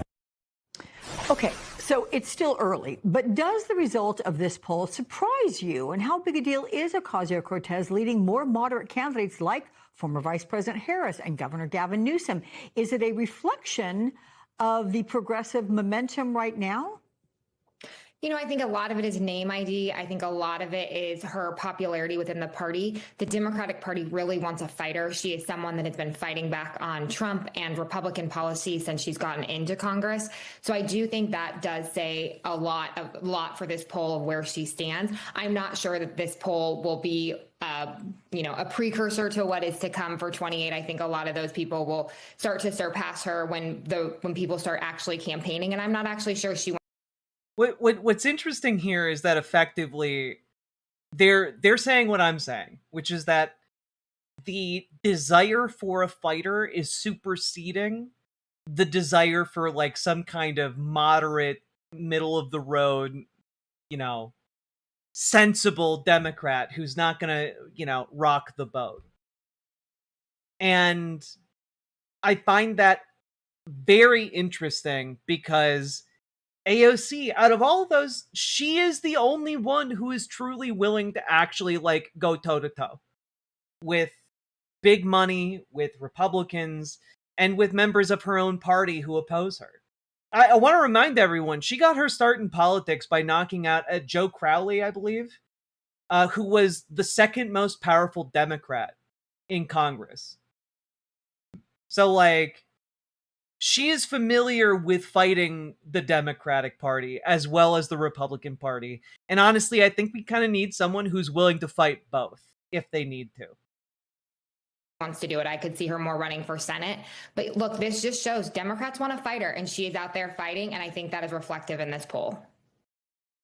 Like, this is what I find fascinating about what is shaping up right now, and exactly what I'm talking about when I talk about the window of opportunity that is available right now specifically for her. There's literally no one else in the field who is willing to commit ideologically to the fight for workers' rights, for the betterment of the American people, and who might be willing to do what needs to be done in order to reform our political system into something that isn't constantly kowtowing to billionaires, right? And, who better to lead us towards that than, like, a former bartender from New York City, Like, genuinely, she's one of us, guys. She's one of us. Now, I also want to say it is very meaningful that she seemingly has the support of other major and beloved Democratic figures. Bernie Sanders has been touring the country with her in an effort to pass off the torch to her. She has been working closely with other members of Congress She has been doing the work to play the game, to build allyship, not just with fellow squad members, but also with more like moderate Democrats. She's been playing the political game, and she's been playing it very well. And so one of the things that I found really fascinating is this clip from a recent New York Times interview with Zoran Mamdani. Let's take a quick One look. of the people who is rumored to be considering a run for president is obviously Alexandria Ocasio-Cortez. And there's been reporting that you coordinated with AOC in your New York endorsements. Do you consider that to be a partnership? Absolutely. I consider it to be a partnership, and I also consider her to be an inspiration. I had the privilege of having been represented by her in Congress before I was the mayor. And I think she has shown what it looks like to fight for working people. And I'm excited to continue to work together because for a long time, politics has been understood as if it is about individuals. And what's so exciting is that at the heart of that partnership is a belief in the collective. And even if you think about the greatest mayor, I would argue, in New York City's history, is Fiorello LaGuardia. He could not have achieved what he did without the partnership of FDR. And that dream of having partners is also what drove me to make the decision to endorse those 3 congressional candidates, because you can't fulfill an affordability agenda for the most expensive city in the country without partners at every level of government. So it's interesting that you mentioned that partnership with FDR. Would you endorse AOC for president if she runs? Because that obviously would be a very clear partnership and alliance. I'm excited to see what decision she makes. In terms of endorsements, the ones that I'm focused on are the ones that I've just made. I mean, there's been some recent disagreement in the DSA, the Democratic Socialists of America, your party. What is a socialist without disagreement? Yeah, surrounding her endorsement. Do you think you would endorse her independently of your party? Well, first I would say DSA is an organization, right. And my party is the Democratic Party, okay. And my organization is DSA, okay.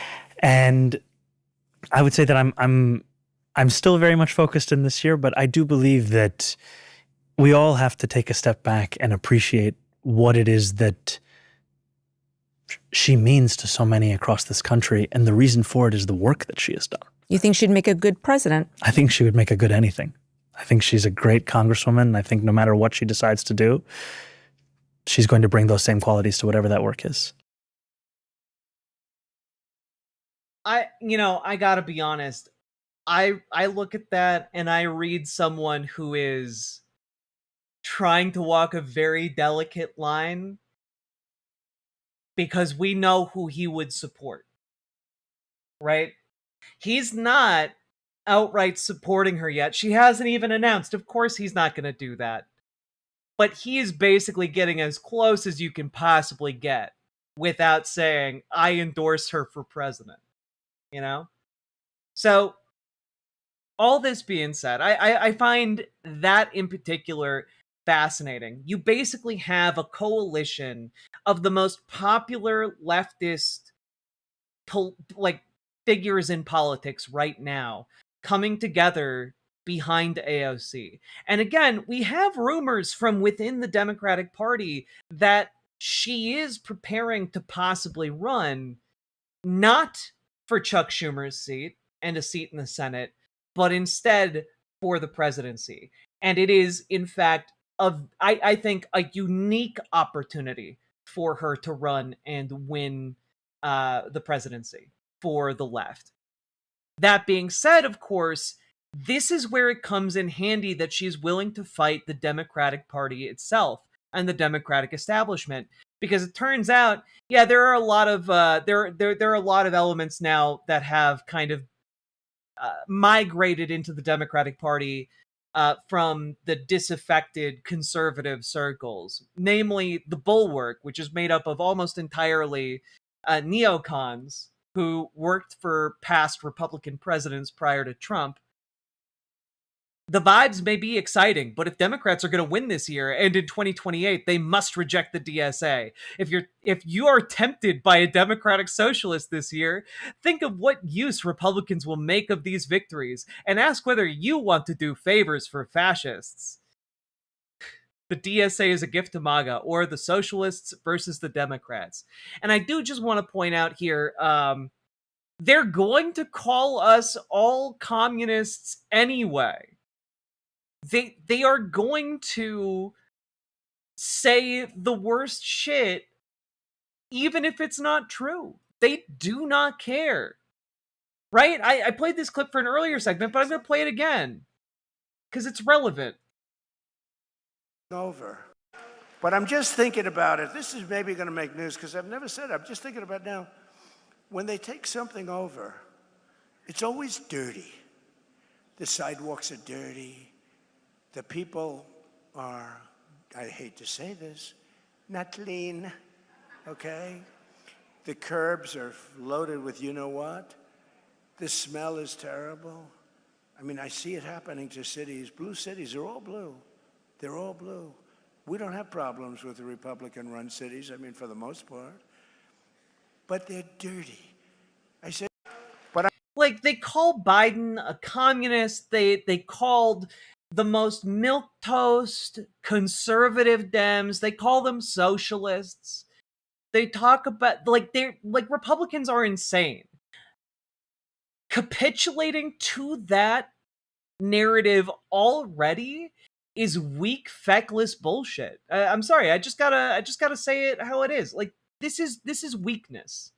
Not only is this weakness, it is deliberately done in an effort to scuttle the left and figures in the left who could win, right? Like, that's what this is, right?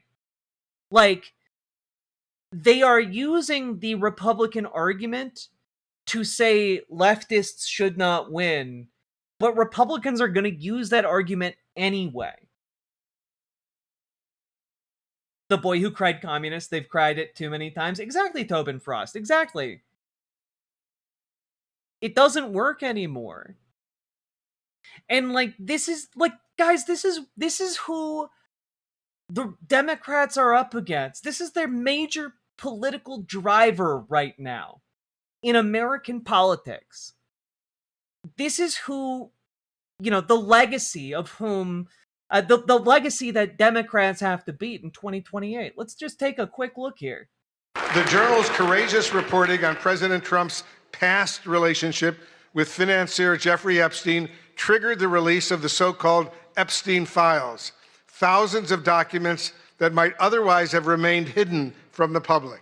And despite the president's threat of a lawsuit, the Journal published a story about a provocative letter to Epstein bearing President Trump's signature. Trump quickly filed a $20 billion lawsuit against the Journal, revealing reporter Khadija Safdar's home address. Her family had to be relocated. The Journal was kicked off of Air Force One, but the reporters continue to file revelatory stories. Please welcome the winners of the Katharine Graham Award from the Wall Street Journal. Khadija Safdar, Sadie Gurman, Annie Linsky, Josh Dawsey again. Like, I'm sorry, this guy is grinning like a fool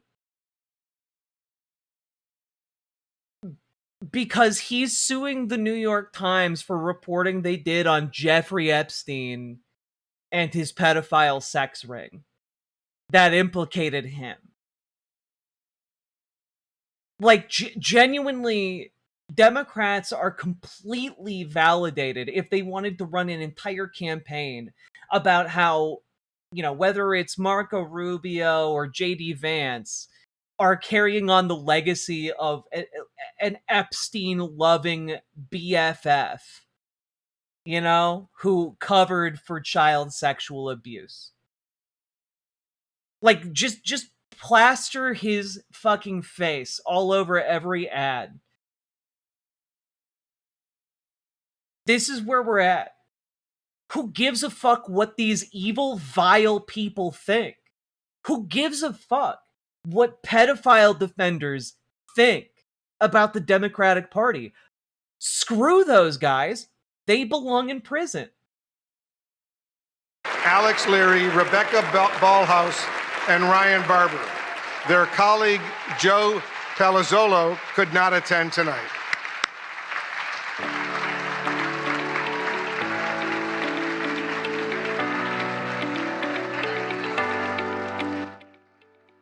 I don't know if that's copywritten or not. Like, fuck this guy. That's the woman he doxed. Her entire family had to flee her home because of this man. He's like, oh, she won't hug me. Also, I do want to say as a side note, this is why people hate the mainstream media. Why are you doing this? Why are you doing this dog and pony show to validate this man's power? You do not have to do that.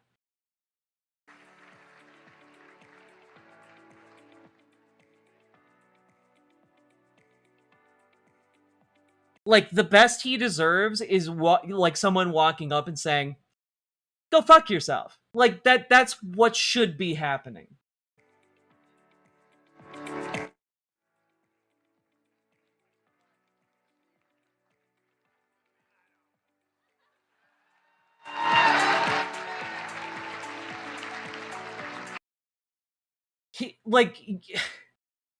Why did she come to that dinner? Why did anyone come to that dinner? It's embarrassing. When people talk about how they hate the mainstream media, this is exactly why. And like, under a normal presidency, this is meant to be like the press do like get some jabs in at the president. It's like supposed to be good-natured fun that shows the president can take a joke. But like, that's not what this is. You're literally handing out an award for reporting on how this guy was BFFs with a pedophile who ran a pedophile sex ring. Like, stop clapping and laughing for him. This man is literally president because of jokes that Obama made at his White House Correspondents' Dinner. Anyway, yeah, what are Democrats running against right now? Why do they need a fighter? Oh yeah, it's because that man who is just laughing about being reported on as a BFF of Jeffrey Epstein also kicked millions of people off of food stamps. Specifically, more than 1 million goddamn children lost the ability to eat because of Donald Trump. Because of Donald Trump and the entire GOP. Like, these people are evil. Like, there's nothing else you can say. The GOP is just evil. What do you call the political party that is dedicated to starving kids in order to make wealthy people a little bit richer? There's no other word for it. It is just plain and simple evil. Like, usually the real world is shades of gray in some form, but like, frankly, the Republican Party isn't shades of gray evil. They're just out there glorifying in the worst of humanity. And like, let's be clear here. But just like my presidency, the second time is always better. It's always better. And the third time will be better yet. This is why people hate the mainstream media. Ha ha ha ha! Destroying democracy so you can run a third time. Ha ha ha ha! Clap, clap, clap, clap, clap. This is the fucking White House Correspondents' Dinner. These are the media. These are the mainstream media ghouls. What good fun they're having. Despicable. And I do want to say, this is the reason right here, this next bit. You have Democrats aligned against arguably one of the most evil administrations in modern history when it comes to American politics. And then on the other hand, when it comes to moderate Dems, they're okay with it. They're okay with the evil, right? Look at this story here. Politicians want to claw back billions from ICE. Party leaders say not so fast. Even moderate Democrats want at least some guardrails put in place if they win back the House in 2026, Eric Garcia writes. But like, after another wave of deadly shootings by Immigration and Customs Enforcement this month, Democratic members of Congress are once again talking about clawing back money from the agency if they win back control of the House of Representatives in November, but Democratic leadership is not so sure. Earlier this month, ICE agents shot and killed Lorenzo Salgado Arau in Houston and Jean Sebastian Duran Guerrero in Biddeford, Maine. That reignited outrage about the immigration agency after months of back and forth and a partial government shutdown. Now talk of defunding ICE is once again in the conversation. An Economist/YouGov poll showed American support abolishing ICE by a margin of 48 to 40%, while 58% say ICE uses too much force. And many Americans are losing their faith in the idea that most or more of the people ICE deports are criminals, with only a quarter of Americans saying so. All this makes ICE's most outspoken critics in Congress eager to shrink the agency's budget. AOC said there are options to rein in ICE should Democrats win back the House, such as clawing back money or withdrawing or withholding other money in the annual appropriations process to force ICE to spend the money down. A lot of different ways to look at it, but we cannot allow this genuinely unacceptable and irresponsible deployment of resources with no accountability to become a new floor. So, AOC here is portrayed as, okay, she's the one who wants to claw the money back. She's the one out there advocating for disempowering ICE. Cool. Let's take a look a little bit farther down. But House Minority Leader Hakeem Jeffries did not commit to reducing ICE funding. We've made it clear that ICE is completely and totally out of control, that taxpayer dollars should be used to make life more affordable for the American people, not to brutalize or kill American citizens or violently target law-abiding immigrants, he told The Independent when asked about reducing ICE funding during the press conference last week. That's not necessarily a commitment to reducing money for ICE. Jeffries seldom makes news during his press conferences and prefers to stay on his talking points.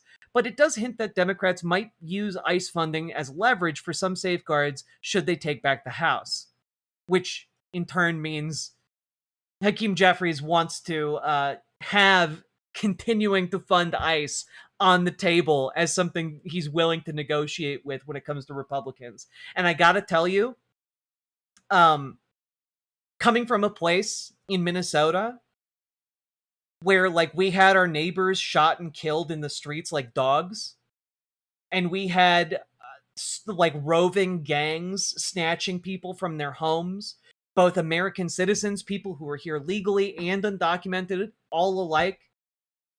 This does not fucking fly.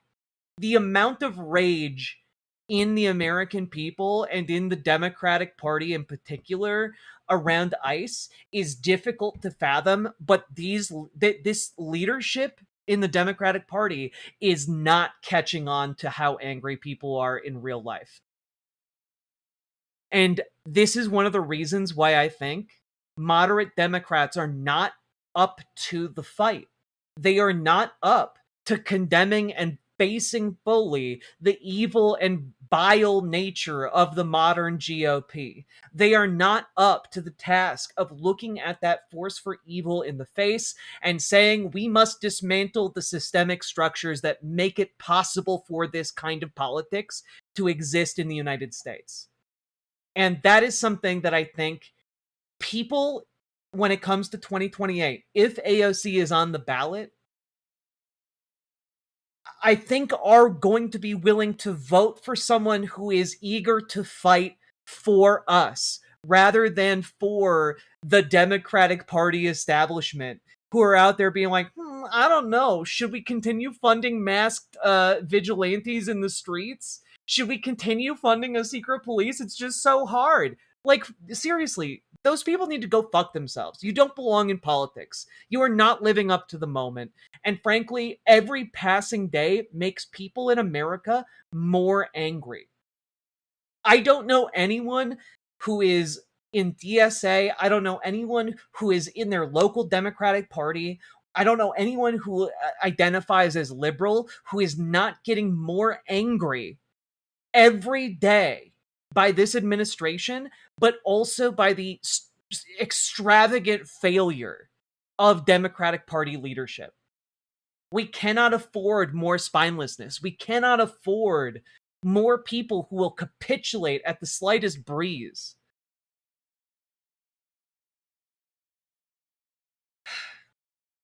I don't know how to stop the right-wing propagandists without stepping on free speech. There needs to be a redefinition of what free speech actually is. I mean, I think what needs to happen is we need to tax the billionaires and the organizations that fund this shit, right? A lot of the mechanisms that fund far-right media are either religious in nature or funded by billionaires, often both. Tax them into influence, tax them until they are incapable of funding these media machines. And if necessary, start taking them to court for lies.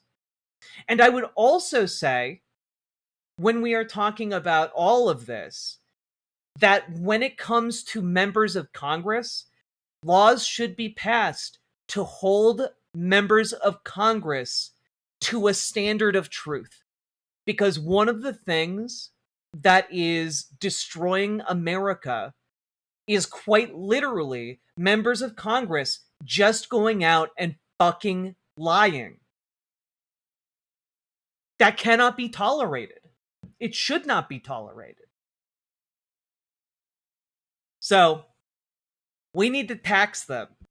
And we need to have punishments related to, spreading false information. There needs to be accountability. Tax billionaires out of existence, tax corporations so they're paying their fair share, and make them stand actually accountable for their lies. Whether they're in Congress or outside of it.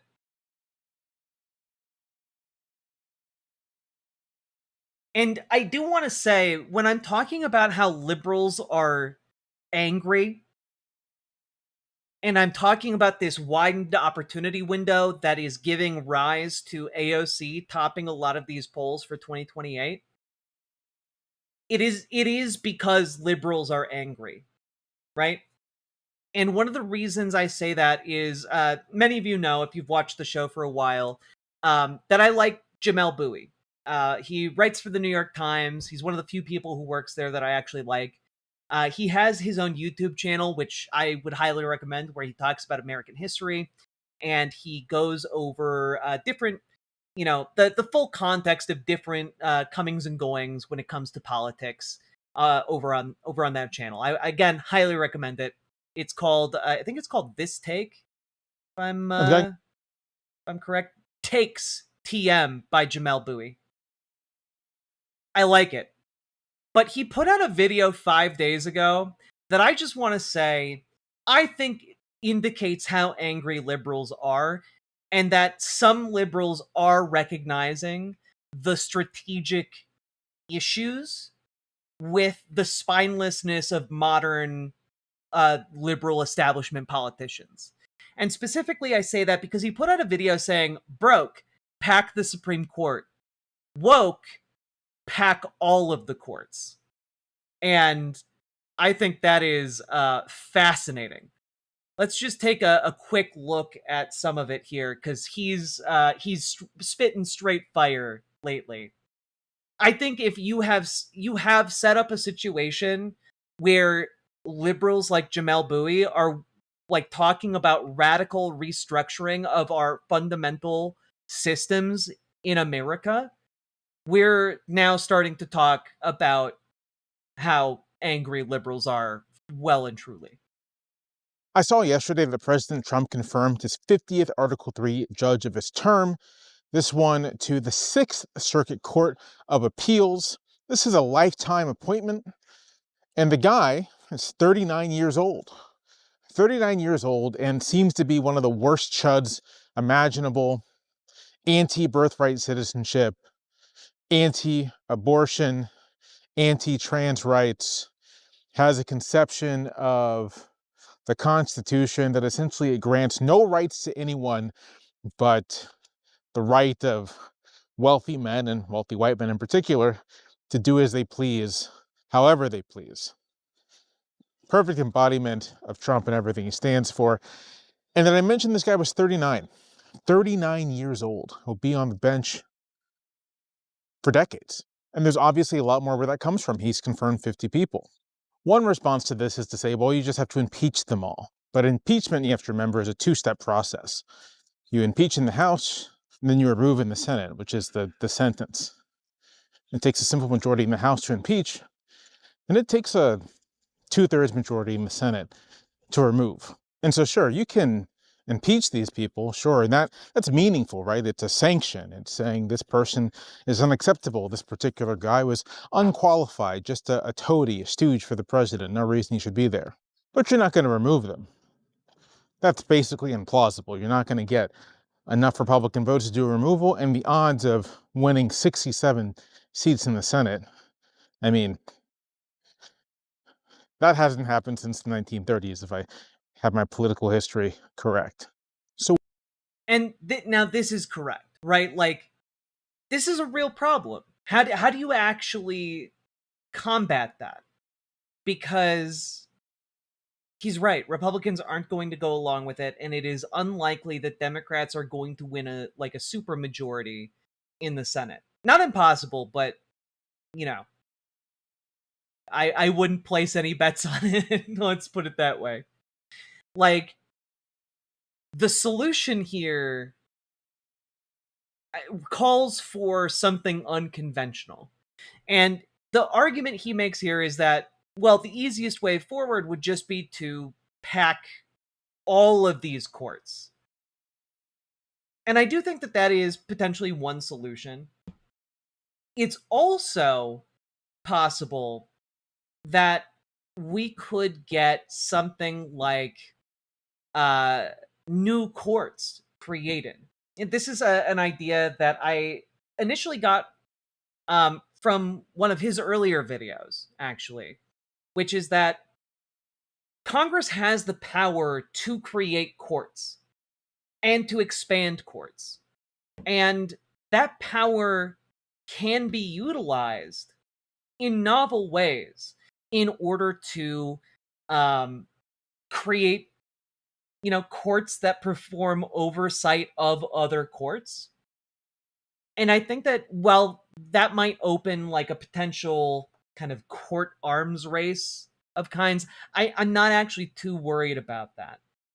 I think that, for example, I don't know how plausible this is, but if we're looking at for some outside of the box thinking, create a court that is empowered by Congress to overturn the Roberts Court decisions from the last several years. Create a court that is dedicated to, cycling through and putting different judges on active cases that effectively then expand the different circuit courts. Or create a court that is in charge of, hey, instead of having impeachment and removal being done by the House and the Senate respectively, create a court that is built to oversee like the adjudication of impeachments instead of sending it to the Senate.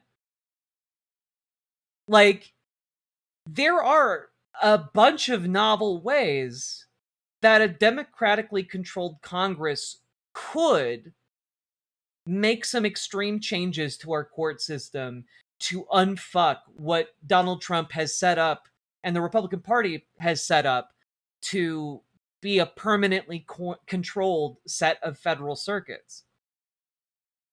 So, one of the things we should be thinking about is stuff like that. I do want to hear him make his case for packing all the courts, though. what do you do? What do you do about all these Trump judges? Here you should take a page from the conversation around the Supreme Court. Now, the case for expanding the Supreme Court in political terms is just that the Trump judges, the Republican justices, are engaged in lawless, essentially anti-constitutional behavior, overturning precedents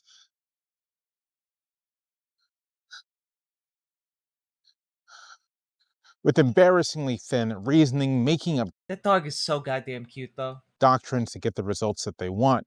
And because removing them is not really feasible, the next best option is just to put more of them on there, drown them out essentially, dilute their influence. And you can take a similar approach with the entire federal judiciary. A thing to remember, is that the only thing the Constitution says about the federal judiciary is that there shall be a Supreme Court and such inferior courts as Congress creates. Basically everything about the federal judiciary is structured by congressional statute. Bingo! Which means it's a lot more malleable than a lot of people think. Which is kind of an exciting prospect if we are facing off with a set of federal circuits that are hopelessly packed with Republicans. Number of district courts, number of circuit courts, number of judgeships on each circuit court. Everything is structured by Congress. Even much of the Supreme Court is structured by Congress, right? Other than saying that there shall be a Supreme Court and giving some, thin description of what its jurisdiction is, the Constitution doesn't have all that much to say.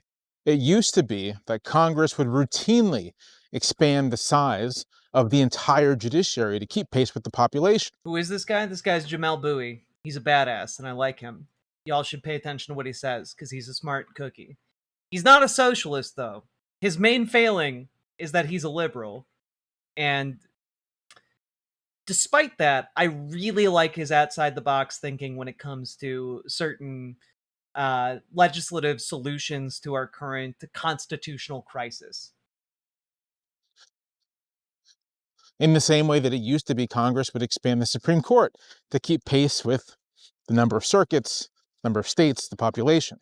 The last major court expansion was in 1979 under Jimmy Carter. I believe the judiciary was expanded by more than a third. Hundreds of new judgeships created, Carter filled most, if not all of them, and many of those judges still sit on the bench. It's a huge part of Carter's overall legacy. Since that expansion, the population of the US has grown by a third. We got 340 million people, and we're still growing. And there hasn't been much in the way of change in the size of the courts. In fact, the U.S. Judicial Commission, the body responsible for governing the courts and kind of keeping an eye on things, is constantly writing about the fact that actually we need more judges. Caseloads have grown too high. Individual judges have too much work. Cases move too slowly. So how do you... Which I think is an interesting observation to make, and an excellent framework to make the argument to the American people for expanding the court beyond just we need to destroy Republican influence in our courts. That's kind of where we're at, right? I love him too, but yes, he's very lib establishment, but he's still a real one. Yeah, he's a real one because he understands history. He's very well read on history. He understands the intricacies of American history in a way that I don't, and I find it admirable, the way that he understands and connects the dots. And I find it interesting, the ideas he throws out there. Oftentimes, I don't find them to be quite radical enough for my taste, because I think our radical times call for radical solutions, but this is a good one. You deal with Trump judges in the federal judiciary the same way you deal with them in the Supreme Court. You just drown them out. Any Supreme Court expansion plan should include a plan for the massive expansion of the federal judiciary. Expand it by a third in keeping with the overall population. Create new circuits if necessary. I think his dog is a beagle. I might be wrong. Create new district courts. All of this is within the power of Congress. You can even take those districts and those circuits where Trump judges predominate and split them up, break them up, reassign responsibilities. Congress can't take away a judgeship, but there's nothing in the rulebook that says you can't just assign the judge somewhere else.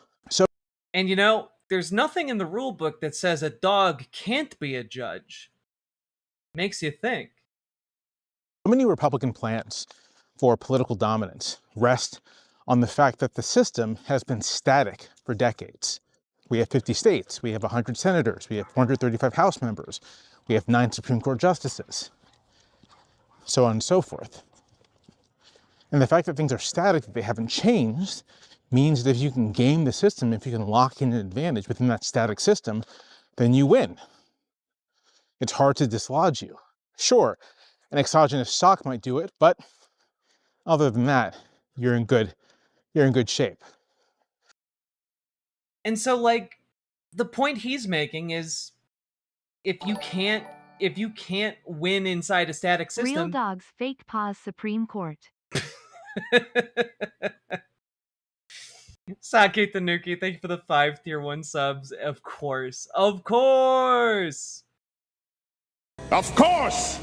Thank you for the 5 tier 1 subs. But if you can't win in a static system, then make the system less static. There you go. Bada boom. Bada bing, bada boom. We did it. That's the solution to our situation. Make it less static. Shake it up. Move it around. Make more courts. Hire more judges. Brilliant, honestly. And I have yet to hear major Democratic voices talking about this as a potential solution. But I feel like it's a pretty elegant one for the issue, for the current time, you know? I think that this is like the path forward when it comes to unfucking the court system. A solid gentleman spitting facts. Yeah, I love Jamel Bowie. I'm gonna link this here so you guys can go and pick his brain on American history. He's a good one. I like him. And also, I get the feeling that like perhaps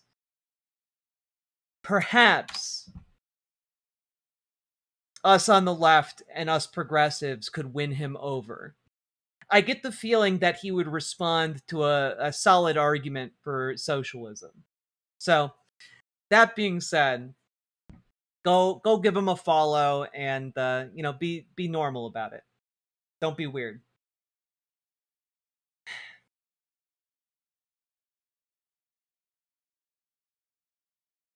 Sadly, you're right. I hate to go looking for a fight, but unfortunately, Trump broke the Republican Party so badly that it's time to replace it with a new party now. Yeah, unironically. Break the party and break the billionaire power that corrupted it into the state it is now. All that being said, folks, I am excited about the opportunity window that is open in front of us. And I do think that if AOC takes the opportunity to run for president, she stands a very good chance of winning, especially in the current conditions. So, folks, get organized now. Now is the best time to get organized. You can join in with the effort to organize around the midterms, cut your teeth, gain some experience, and then use that when it comes to the fight that is brewing for 2 years from now in 2028. Because that is really going to be the make or break time. When we're talking about where this goes in the future, when we're talking about, whether or not we will slide back into fascism after the next administration after Trump, who decides that is going to be us when it comes to the primaries in 2028 and the general election in 2028. And we need to make sure we get people into office who understand that there needs to be significant structural change of the fundamentals of American political life if we are to avoid a backslide into fascism like how Donald Trump came into office again after Biden. It is, if J.D. Vance is able to become president somehow after this disastrous administration, the amount of damage he can do will make Trump 2 look like child's play. The amount of damage a coordinated, competent fascist could do as the president of the United States is truly incalculable. The only way that we avoid that is getting someone into office from the Democratic Party who is able and willing to combat that problem and maneuver the party and maneuver our political system towards a systemic change that makes it impossible for the way Republicans have been doing politics to continue. Full stop. And that is also going to entail a confrontation with the way the Democratic Party has been doing politics. So we need someone who is willing to fight and wrestle the Democratic Party and fight and defeat the Republican Party. And you guys can be part of that solution. So join your local Dems, join your local DSA. If you don't know where to start, join our Discord and reach out to Dragonfly for help joining your local Dems. Reach out to GamerG for help joining your local DSA. Get involved, folks, because you guys make the difference. And you guys are the ones who will make up the building blocks of a successful movement. Okay? So get involved today. If you got anything out of this, hit the like button, hit the subscribe button, leave a comment. Let me know who you think would be the best presidential candidate in 2028. And last but not least, check out ImogeneOlivia.com, gender euphoric lingerie designed from the ground up for trans femmes, tested with cis men, cis women, non-binary folks. It is comfortable, sexy, non-tucking lingerie. And we just got a full restock. We got a new color. We got 2 new sizes. Go check it out. ImogeneOlivia.com. Link down in the doobly-doo. And let's keep on going. Oof. We did it, folks. We made it through another segment. And people, we've been going for 4 hours now. If you guys have been enjoying the show, hit that like button, hit that subscribe button.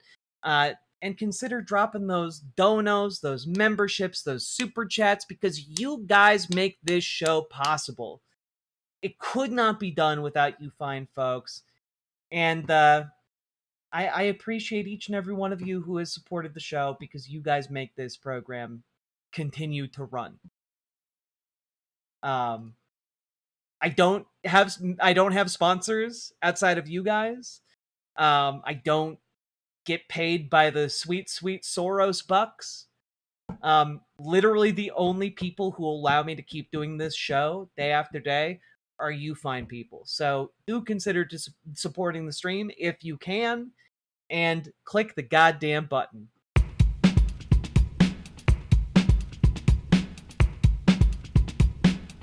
Go, go, go. Click the button, click the button, click the button, click the goddamn button, click the button, click the button, click the button, click the goddamn button. Hell yeah, Fixer at home. Click the button, click the button, click the goddamn button, click the button, click the button, click the button, click the goddamn button, click the button, click the button, click the button, click the goddamn button, click the button, click the button, click the button, click the goddamn button, click the button, click the button, click the button, click the goddamn button, click the button, click the button, click the button, click the goddamn button, click button, click button, click button,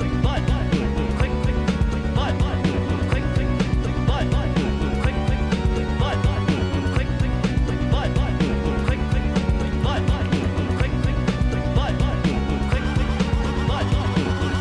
Hell yeah, shimps together strong, folks.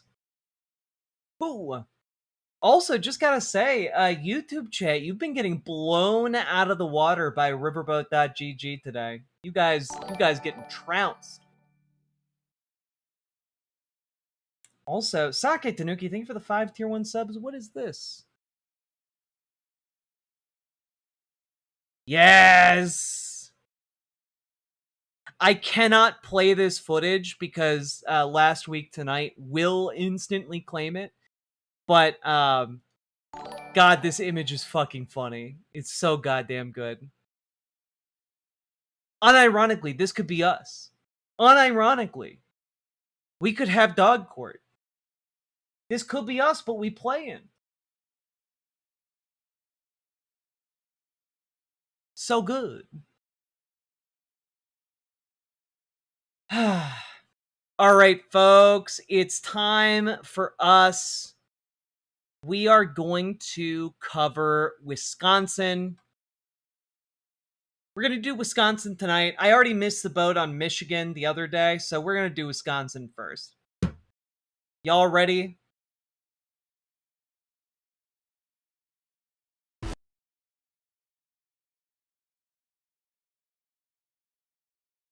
They actually posted that so people could use their own videos for specific court cases. Did they really? Oh, that's wonderful.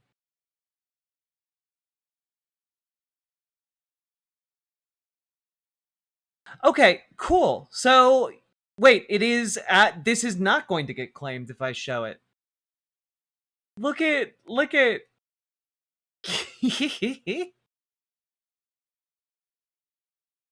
I love it.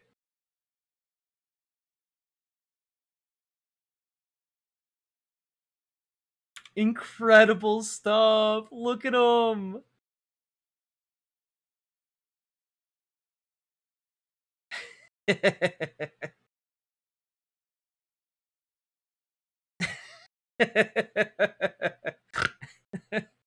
Oh, God.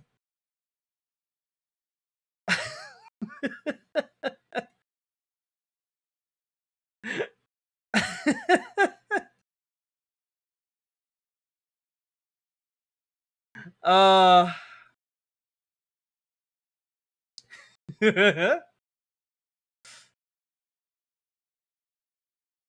Incredible. I like the constant paw rubbing. It's so good. They look like they would do a better job, not gonna lie. True. True. What good boys and girls? True. This is a whole thing that's been going on for a while. I mean, yeah, this footage was posted in 2014. So it's been 12 years. God, time flies.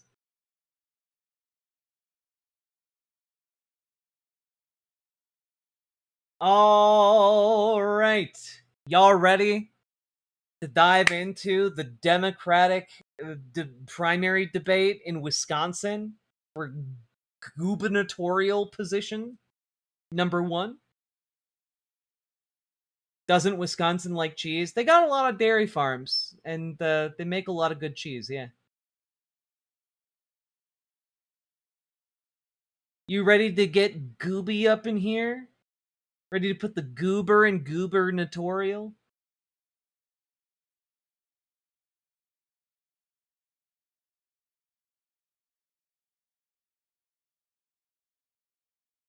They disbanded the court after the Lobster Neil and Gritty mascot joined it? Hell yeah. Guys, are you ready?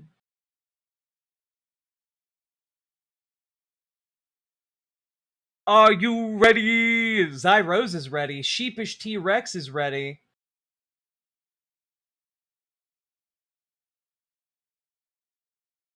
Hell yeah. Sweet Blasphemy is ready. Appreciate y'all. I'm gonna just take a quick look at the number of likes we got going on here. Okay, all right. You guys are doing okay. You guys are doing all right. You got 321 likes. That's pretty good. And you know what? Vertical Chat actually has 53 likes. Well done, Vertical Chat. Now, let's get into it, shall we?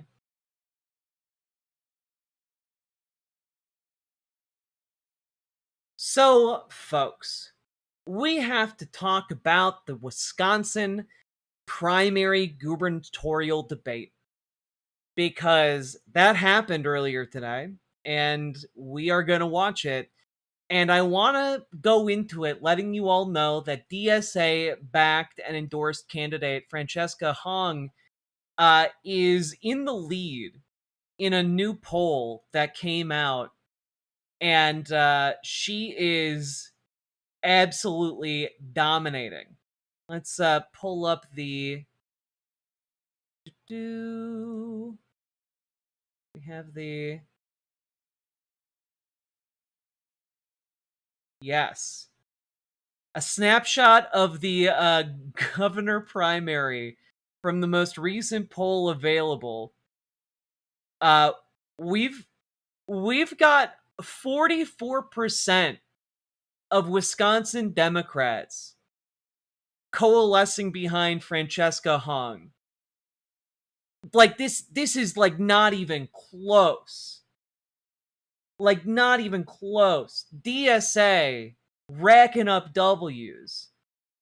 And let's hope that all translates into people showing up on primary day, because holy moly, that's incredible. This is a plus and -3 variation, even if you gave it a -3 to Francesca's polling here and gave a +3 to the one in second place. You get 18 to 41. Not even close, baby. Even if you did that and gave the don't knows all to David Crowley, you get what, 31? Not close enough. Like, Francesca Hung is running away with it. People really like her policies. Let's find out exactly what they like. Let's see her on the debate stage where she is, needs to be a bit more pugilistic to defend her ideas. I'm excited because going into this, all the other primary candidates are going to be gunning for her to get a slice of her support. So let's take a look at how this all played out. Another win in the making for DSA. And I do want to say, shout out and props to the members of this community who stepped up and laid the groundwork for this, right? Because we've been working over the years of this channel's existence to unfuck Wisconsin politics. Because if you remember, multiple years ago, there was an election for the state Supreme Court judge. And it meant the difference between whether or not the state Supreme Court in Wisconsin was controlled by Republicans or Democrats. And we helped organize to win that state judgeship. And that win then allowed maps, the electoral maps, to be redrawn, the district maps to be redrawn in a more equitable and fair way. Because previously, Wisconsin was known as one of the most gerrymandered states in the country.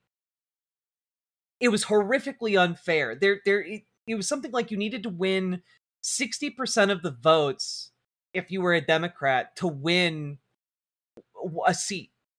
Not a majority. You had to win an extra 10% in order to win as a Democrat.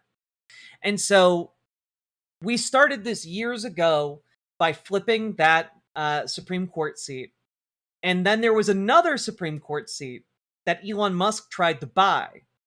And he was unsuccessful because of people like you guys organizing in order to keep that seat blue. And now we are in a situation where the DSA-backed candidate, the leftists in Wisconsin have organized sufficiently to make it possible to get a DSA governor. And honestly, I don't know the last time that happened. I don't even know if that has ever happened before, that DSA won a governor seat. But it looks like it's shaping up now. So let's jump into this debate. We want to just kind of... All right. Rodriguez just dropped out. 5 candidates remain in a fractured Democrat field, just days from the primary to decide who will take on likely Republican nominee Tom Tiffany. Tonight, their first and only televised debate. At a critical juncture in Wisconsin history, former Lieutenant Governor Mandela Barnes. We've been all across Wisconsin taking the fight directly to Tom Tiffany. Former Tony Evers cabinet member Joel Brennan. I am in this race, and I'm committed to continuing in this race because Wisconsin values are at risk. I do want to say this is one of the most Wisconsin-looking guys I've ever seen in my life. To continuing in this race because Wisconsin values are at risk. Milwaukee County Executive David Crowley. Wisconsin, you deserve a strong Democratic candidate. And that's exactly why I am re-entering this race. State Representative Francesca Hahn. I am the only candidate in this race who takes income and power inequality seriously as the most urgent crisis of our times. State Senator Kelda Roys. Now is not the time to move backwards and be in more disarray. And now, live from the campus of Marquette University in downtown Milwaukee, tonight's moderators, WISN 12 Political Director Matt Smith and Upfront co-host, 12 News anchor Jaron Jordan. Good evening, everyone, and welcome. We are live tonight from the Marquette University campus. We thank our audience across Wisconsin for joining us for the first and only televised debate between the Democratic candidates in the primary for Wisconsin governor.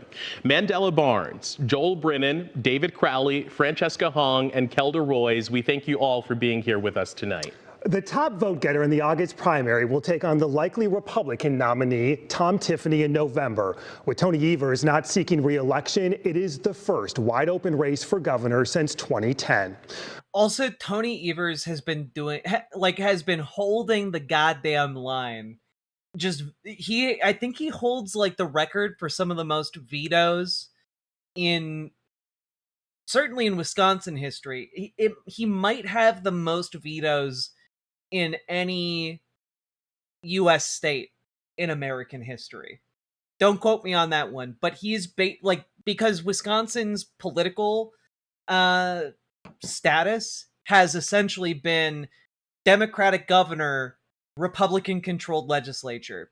Because again, the maps were previously extraordinarily skewed towards Republicans, and it's taking time to elect Democrats as those elections come up in Wisconsin. And as the political situation becomes unfucked in Wisconsin, having a DSA-backed governor is going to matter so much to the legislation that gets passed in Wisconsin. I'm actually, for the first time ever, hopeful about the future of Wisconsin politics in a way that I've never been before. It's exciting. First tonight, a few ground rules. This is a debate, but we'll be having a conversation. We'll be discussing some of the key issues facing Wisconsin. Candidates are asked to state their positions, stay on topic, and to be concise. The candidates may speak to each other, but we will manage the time on any given topic and move the conversation along if necessary. At the end, each candidate will make a brief closing statement. It is fair to say that this race has been chaotic over the last few weeks, so let's get right to it. Mr. Crowley, 3 weeks ago, you dropped out of this race saying you couldn't see a path to victory. 11 days ago, the primary upended when Sarah Rodriguez dropped out, and you made the... Yeah, Sarah Rodriguez was previously like the main contender for Francesca Hahn. Her dropout essentially clinches it for Francesca Hahn, but it is interesting to see Crowley enter the race again. Unprecedented move of re-entering the race with an immediate endorsement from Governor Tony Evers. Since then, you have been linked to a social media account that includes offensive posts. You've said you didn't write any of those, and some have accused you of being the latest prop for the Democratic establishment. So, are you, and why should voters now trust your judgment and ability to win? Well, first and foremost, thank you for having us. But I was never born into the establishment. I was actually born into struggle. I grew up in the 53206 zip code where I had to work extremely hard for everything that I have. And so I'm not here to protect the establishment. I'm here to deliver real results for Wisconsinites all over our state. And, I like to make decisions based off of the data, based off of facts. And we learned ever since that day that a lot of things have changed and we were going off of false data. And so we know that the stakes are too high this upcoming election, and that's why I got back into this race. And I'm honored to not only have the endorsement of Governor Tony Evers, but labor unions and leaders all across this state who believe in my leadership. And I'm looking forward to delivering for all of Wisconsin. Ms. Hong, you are the Democratic Socialist who is leading in all of the polls, yet some Democrats are attempting to stop you from winning, fearful that you cannot beat Republican Tom Tiffany. Just this weekend, the co-chair of the Democratic Socialists of America, which you are a member, reaffirmed the DSA's position of abolishing the Senate, prisons, and replacing the presidency and the Supreme Court as we know it. Do you fully back the DSA platform, and why should primary voters trust your judgment and your ability to win statewide? Well, first, thank you so much to the team at WISN and Marquette. Also, can, like, just real quick. To win statewide. Power move to show up in a green suit. Power move. She's the only one who really pops on that stage. I know this lady showed up in a white suit, but like, white isn't gonna cut it here. She nailed the fashion of the debate. Like, dapper as hell, best suit on the stage. Let's go. Well, first, thank you so much to the team at WISN and Marquette University for hosting this important debate. I do not support the full platform of the National DSA, and I'm not endorsed by DSA National. What democratic socialism is a form of government that puts working class people first, that puts work first. The policies that we have been working on, permanent affordability, has broad bipartisan support in every corner of the state. Well, things like fully funding our public schools, ensuring that we are doing right by our kids and cutting property taxes. That mic is doing her so dirty right now. It's infuriating. And I do have to say, I do think it's a savvy move for her to essentially say, DSA National and Wisconsin DSA, very different entities. Because that's true. It also allows her to basically say, DSA National has nothing to do with this election. This election is for the American people here in Wisconsin.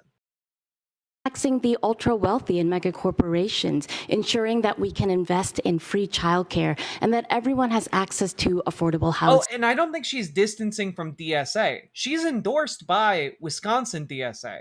She's not endorsed by national DSA. And I think that that is a meaningful distinction. And we are the only campaign to support a moratorium on AI data centers, and we have found broad bipartisan support. I am looking forward to helping the Democrats become the big tent party that they've aimed to be for many years. Mr. Barnes, you were once seen as the clear frontrunner in this race. You previously lost a statewide election for U.S. Senate when the field cleared for you. In fact, last year, the Milwaukee Courier said, "We need a candidate who can unite this state and win." Mandela Barnes already showed us he can't. And Governor Tony Evers recently endorsed David Crowley over you. So why should primary voters now trust you that you can win statewide this time? Well, thanks so much for the question, and thanks so much for having me. There's not a single person on this stage who's united all shades of blue of the Democratic Party as I have before. Now, that race in 2022, it was the closest U.S. Senate race in the state in over 100 years. It was the closest challenge to any incumbent across the entire country. No incumbent lost statewide. Now, while D.C. insiders like Chuck Schumer didn't see the race as winnable, Republican billionaires certainly did. They spent over $50 million to defeat me, and I only lost by 1 point, 26,000 votes. Now, I can tell you, having been the only person on this stage who's actually won statewide in 2018, when we kicked Scott Walker out of office for good, that race was also decided by 1 point. Now, I've been on both sides of the coin, and you learn a whole lot more. I do have to say, Mandela Barnes, for my money, would be like a good second to Francesca Hung, but I gotta go with my girl. When you lose. When you win, you think you did everything right. But when you come up that short, you have a whole lot of time to think about the things that went wrong. You learn about the devastating impact of big money in politics. You also learn about how low Republicans can get. And I can tell you, right now, we have the resources and we have the support to get it done. And on the terms... Exactly, Petra Karoma. I love that the decentralized nature of DSA means that it's incredibly, incredibly difficult to like buy it off in the same way that Democratic politicians have been. You know, it is incredibly hard, and it's one of the reasons billionaires despise DSA and DSA candidates. Of Governor Evers, I have zero interest in upholding the status quo. I have zero interest in being the establishment candidate. That is the difference right here on the stage, because I am pushing the envelope to make sure that we are as bold as we can possibly be in the Donald Trump era, because that's what people have been calling for Democrats to be all along, and we have not truly met the moment. Thank you. Mr. Brennan and Ms. Royce, you are both polling in the single digits and have been since the start of this race. At this point, are primary voters wasting their vote on a vote for you, Mr. Brennan? Well, here's what I would tell you is I don't think primary voters have been paying much attention until the last 2 weeks and all the upheaval that you have seen. This is what I find when I am going out around the state is that, and this has been verified by polls that was done here by my alma mater at Marquette, because about half the people at this point haven't made a decision. And so that is a lane that's opening up. The challenge that also, maybe we should push for, ranked choice voting, right? Ranked choice voting should be a thing, especially in the Democratic Party. Like, if the Democratic Party wants to run primaries, they should be ranked choice, I think. I have had from day one is not that anybody thinks I'm unqualified for the office. I served as the top appointee to Governor Evers. We created the largest budget surplus in state history. We increased the rainy day fund. We got billions of dollars out to family farms, to small businesses, to renters who needed it during COVID. So all of that stuff. Wait, though, I wonder why some think DSA should be more centralized. Well, some people think that because they want more control over DSA messaging, so that there isn't like this, well, DSA National said we need to dissolve the Pentagon. And that's just not doable. Like, they want less messaging that seems pie in the sky or scary to a lot of Americans. They view like the decentralized nature of it to be something that is potentially off-putting or allows for messaging that is unhelpful to proliferate. And like, I sympathize with that to a degree, because like, it sucks trying to organize when like there are some people in DSA who are more interested in sitting around and like virtue signaling than actually doing shit. But that isn't the majority of what DSA is. And I think the more important aspect is getting people to organize and then securing actual tangible wins, Puts me in good stead. The challenge I have had is that people don't know me as well as they know some other candidates around the state. And so what I have found in recent days is that why ranked choice voting over other forms? I would just prefer literally any other form of voting. I've heard good arguments for like star voting, for example, but I don't necessarily want to like explain star voting every single time it comes up because most people aren't familiar with it. So my shorthand argument is, hey, let's do ranked choice voting, something that will allow for multiple candidates to run like this without essentially putting up a situation where like someone's like, well, you're not why are people just throwing away their vote by voting for you? It's like, well, maybe we shouldn't have a voting system that's first past the post in the Democratic Party. Just saying. Disruption, the upheaval, somebody putting their thumb on the scale, it has gotten people much more engaged and much more interested in this race. And day by day, I am feeling that momentum, and I'm feeling people who want somebody who can beat Tom Tiffany in the fall and who can hit the ground running on day one. And I will put my qualifications on those issues up against anybody in this race. Mr. Brennan, thank you. Ms. Royce, you are continuing to poll in the single digits as well. At this point, are primary voters wasting their vote on a vote for you? If you want the best public schools in the nation for your children, if you want to open up the state's health care plan so that everyone can buy in and we can lower costs for all Wisconsinites, if you want a candidate who is going to stand up and fight Donald Trump and bring an end to this authoritarian regime, then you should vote for me. I am the candidate in this race that brings the most experience in and around state government, with 10 years of service in the legislature and the only one who served on the state budget committee. I've also been an executive in the private and nonprofit sectors, and for over 20 years, I've been the candidate that has turned progressive ideas, like the kind that all of us have on this stage, into law. That kind of experience is absolutely essential. And voters need to think about not just who can beat Tom Tiffany, although that is important, not just who can deliver a Democratic legislature, although that is vitally important, but who can actually do the job on day one. And I am proud to have earned by far the most endorsements of any candidate in this race, including the most endorsements in Milwaukee County, the most largest labor union endorsement with WEAC, the state teachers union, and the endorsement of former Lieutenant Governor Barbara Lawton. Thank you all. Last week, a Madison police officer shot and killed a man. Tonight, the investigation and the protests continue. Governor Tony Evers has called for transparency and accountability and urged for peaceful protests. Ms. Hong, in the hours following the shooting, standing alongside protesters, you said, quote, "The state-sanctioned violence was an execution." Would you make those immediate declarations as governor, even though an investigation had not yet started? You know, the governor has the largest microphone in the state, and there comes deep responsibility with that. But what we saw in videos and what I had talked to folks who had witnessed that, I think what we saw, it was clearly the type of violence where no one's life should have been taken. My thoughts are with Corey Ruiz and his family, and I hope that the accountability and transparency that both the Governor Evers and I have called for, the independent investigation, the investment in body cameras. We want local governments to be able to invest in public safety, to be serious about public safety, and I plan to be a partner in that. You have also called to defund and abolish police. Okay, but what is their position on making Patrick Rothfuss finished and published Doors of Stone? God, I literally... Okay, but what is their position on making... I literally just went out to a bookstore to look and see if that book was out yet, because I remembered that, like, oh yeah, I hadn't heard from Patrick Rothfuss for a while. Surely it's been like 13 years. The next book has to be out by now. Nope. But I did get the side story about Bast, so I guess that's something. Before, while saying your ideal world is one without prisons. Would you sign a bill or budget that cuts funding for police departments? No. Also, like, yeah, in an ideal world, we wouldn't have prisons or police because both are scary, bad things. In an ideal world, we also wouldn't have crime. Or type 2 diabetes. No.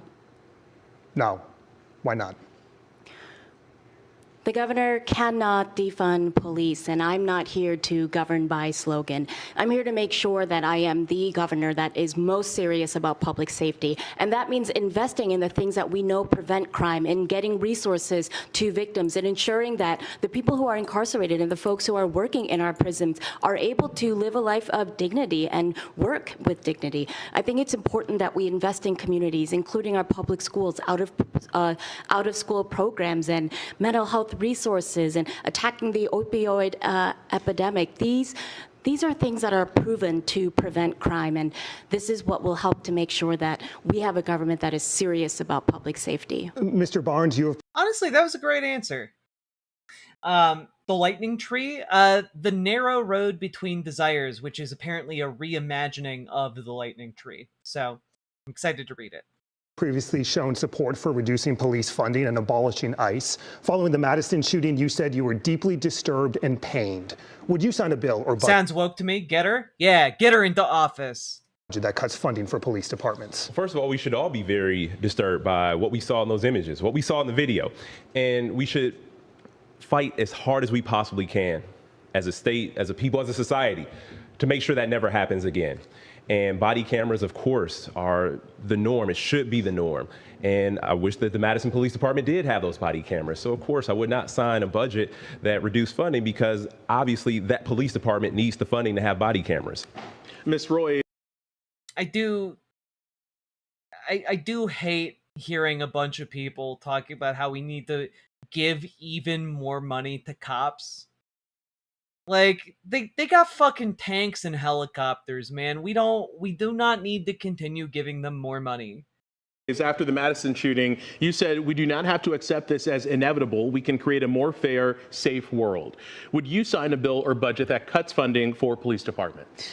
No, but I think we need to actually fund local communities so that we can do evidence-based programs that actually reduce and prevent crime. At the end of the day, I'm a mom and stepmom of 5. I want my kids and every kid to be safe in our communities, and I want law enforcement officers to be safe in our communities. That means that we have to invest in proven strategies that actually do that, unlike what Republicans like Tom Tiffany have done, which is cut funding to local... What's interesting to me so far is that no one seems to be going after Francesca Hong, which I was expecting a lot more attacks being levied her way. Maybe that will come in later, but every other candidate is at a severe disadvantage compared to her. So I'm expecting there to be like kind of a feeding frenzy that kicks off at some point here, but it hasn't happened yet. Governments and take away local control so that communities don't have the resources to be able to actually solve these problems effectively. I am really proud, as the only attorney on the stage, to be someone that has fought for and passed criminal justice reforms to make us more safe and more just. I have taken on racial disparities in areas from health to criminal justice. And I believe that Wisconsin can be a place where everyone has the freedom to thrive, but not if we aren't willing to tackle these really tough issues. Mr. Brennan, after the shooting in Madison, you are also calling for a full DOJ investigation. Would you sign a bill or a budget that cuts funding for police departments? Of course I wouldn't. And I think, as others have said here, there's been a generation of disinvestment and a broken system between the state, the broken partnership between state and local government. And so we need to make sure that we're robustly funding that. It has been demonstrated, this 115-year-old contract that we have had between state Who do they think this is for? Funding cops as weak centrist shiz? I mean, this is for, you know, your average Democrat. So, like, a lot of Democrats want more funding to cops, unfortunately, because they're libs. Local government worked pretty well for the first 80 years, and then the Republicans just turned off the spigot and stopped funding local government. So we need to make sure we do that. On the larger issue of criminal justice reform, we need to look a little bit to our neighbors to the west. In Minnesota, they spend about $215 per capita on criminal justice in that state. They're about the same size. They have about the same crime rate. We have about 3 times as many people incarcerated. In Wisconsin, we spend about $315 per capita on that. As a long-term target. That's right. Be more like Minnesota. Join us. Become one. Form the Midwest Coalition. We will fight our way to freedom together against these Republicans. Spending that $600 million difference that they spend on other things in Minnesota, spending those on early childhood, on K-12 education, on other programs in Wisconsin, that would be the kind of investment over the long term that would put us in better stead and keep us from having fewer of these incidents, because they should outrage all of us, but there are ways that we can make a difference on those by spending our money differently. Mr. Brennan, thank you. Mr. Crowley, without first seeing any video, you said that you were horrified. Dang, Royce sucks so much. She is polling at like 4%. I was in her volunteer chat spying on the campaign. She was only attacking Hong, astroturfing social media. She has no path to victory and only taking votes from Hong. I posted it online. The campaign is threatening me a bit now. I have a few state politicians telling me Royce has been like that. I mean, to be completely honest here, Royce comes across like that. Like, you know, she comes across like what is on the tin, I guess. By the reports of the shooting and immediately pointed to other police shootings in Kenosha and Minneapolis. Did you rush to judgment with your comments, and would you sign a bill or budget that cuts funding for police departments? No, I did not rush to judgment with my comments. My thoughts and prayers are not just with Corey and his family and friends, but with the entire Madison community and everybody who's been affected and re-traumatized by this. Again, we have seen these types of incidents happening here locally with Jacob Blake, as well as George Floyd in Minnesota. And so it's extremely important that we have transparency. We cannot defund the police. We should be investing in public safety, and that doesn't mean more money to police officers. I'm sorry. At some point on this large debate segment, I recommend looking into Royce and her problems with pretending to be a lesbian when running against Mark Pecan. What? This is the first I heard that she's pretending to be a lesbian. Holy shit. That's like investing in systems like the community violence interruption. Milwaukee County, we have been a leader in actually helping to reduce violent crime here in Milwaukee County, working directly hand in hand with not just police departments, but also community organizations. And so we have to focus on not just investing upstream, but making sure we wrap around services around families so they don't have to go down the road of criminality in the first place. I'm sorry. U.S. Representative Mark Pecan sidestepped questions Monday about whether he thinks fellow Democrat Kelda Royce, a candidate for governor, is honest and authentic, saying she probably regrets a comment she made 7 years ago, wrongly implying that she was gay. Pecan, who is gay, defeated Royce. What?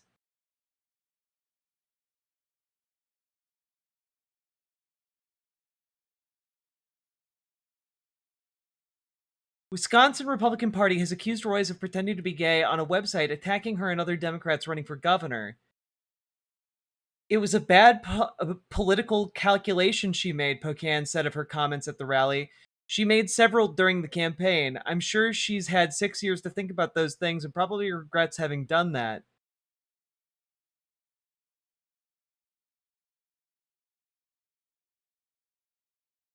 What comments is he talking about?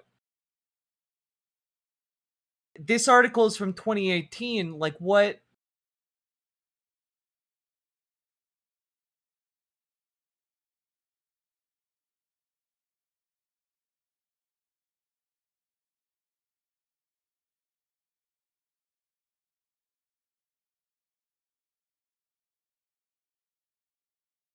Madison police. I'm sorry. Wait.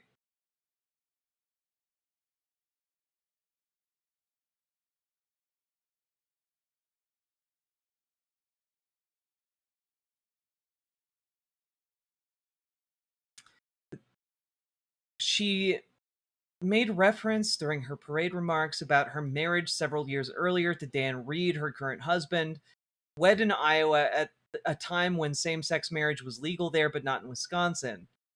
According to numerous parade attendees, Royce punctuated her speech by telling a story about how she and her partner had fled Wisconsin to marry in Iowa. This puzzled many of the 500 in attendance, the column continued, as Roy's partner is in fact a man, a fact she never referenced during her speech.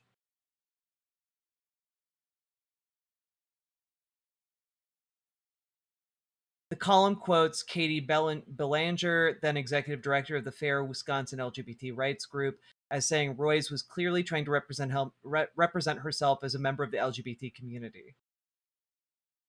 Huh.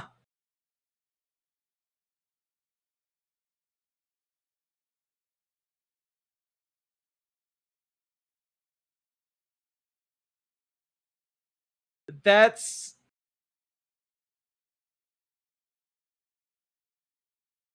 She said she and her husband didn't flee Iowa to get married, but that they decided they didn't want a marriage certificate from a state that discriminated against same-sex couples in marriage.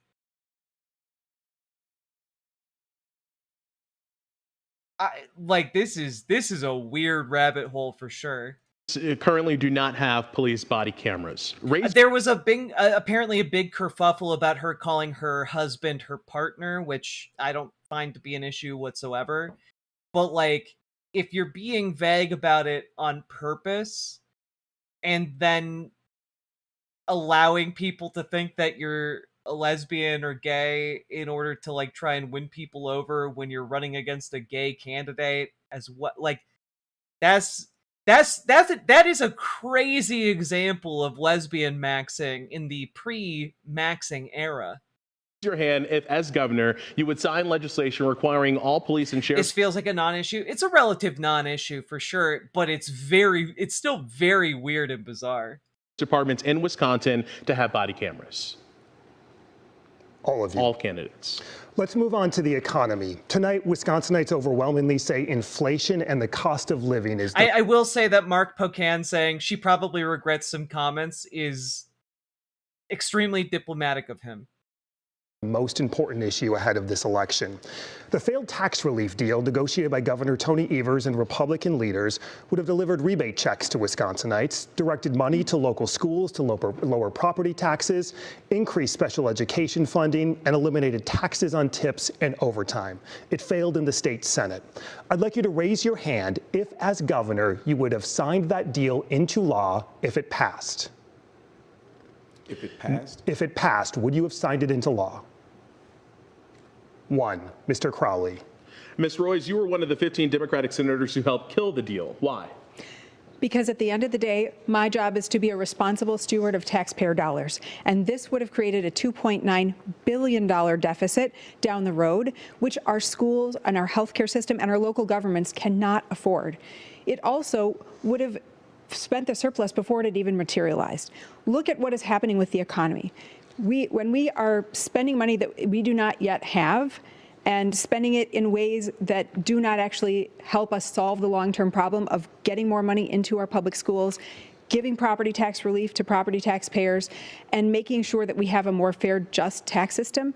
All we are doing is throwing that money away on a political gimmick that was frankly cooked up by Robin Vos as he sees the blue wave coming and wanted to do anything that he could to either protect his members from losing their seats and run away from their terrible record on public education, which Tom Tiffany is partially responsible for. Quickly, that projected deficit factored in zero economic growth. Would you consider zero economic growth? Would that be part of a Roy's administration if you cite that deficit?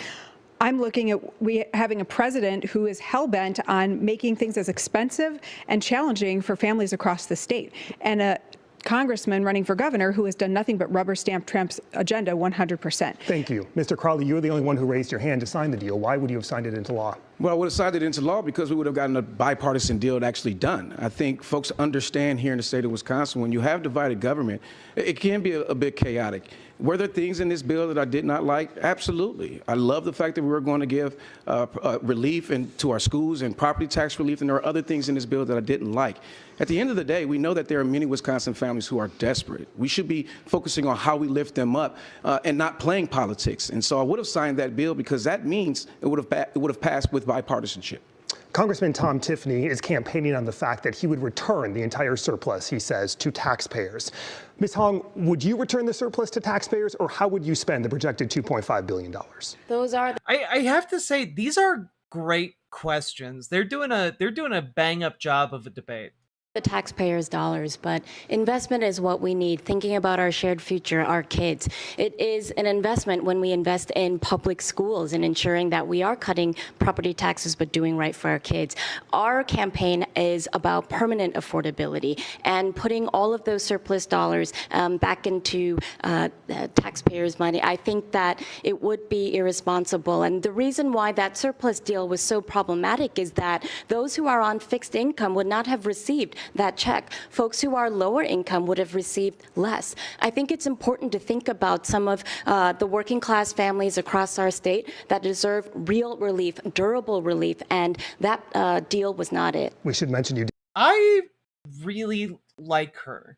I think she's a bit nervous on stage, but like with time, she's gonna develop these skills.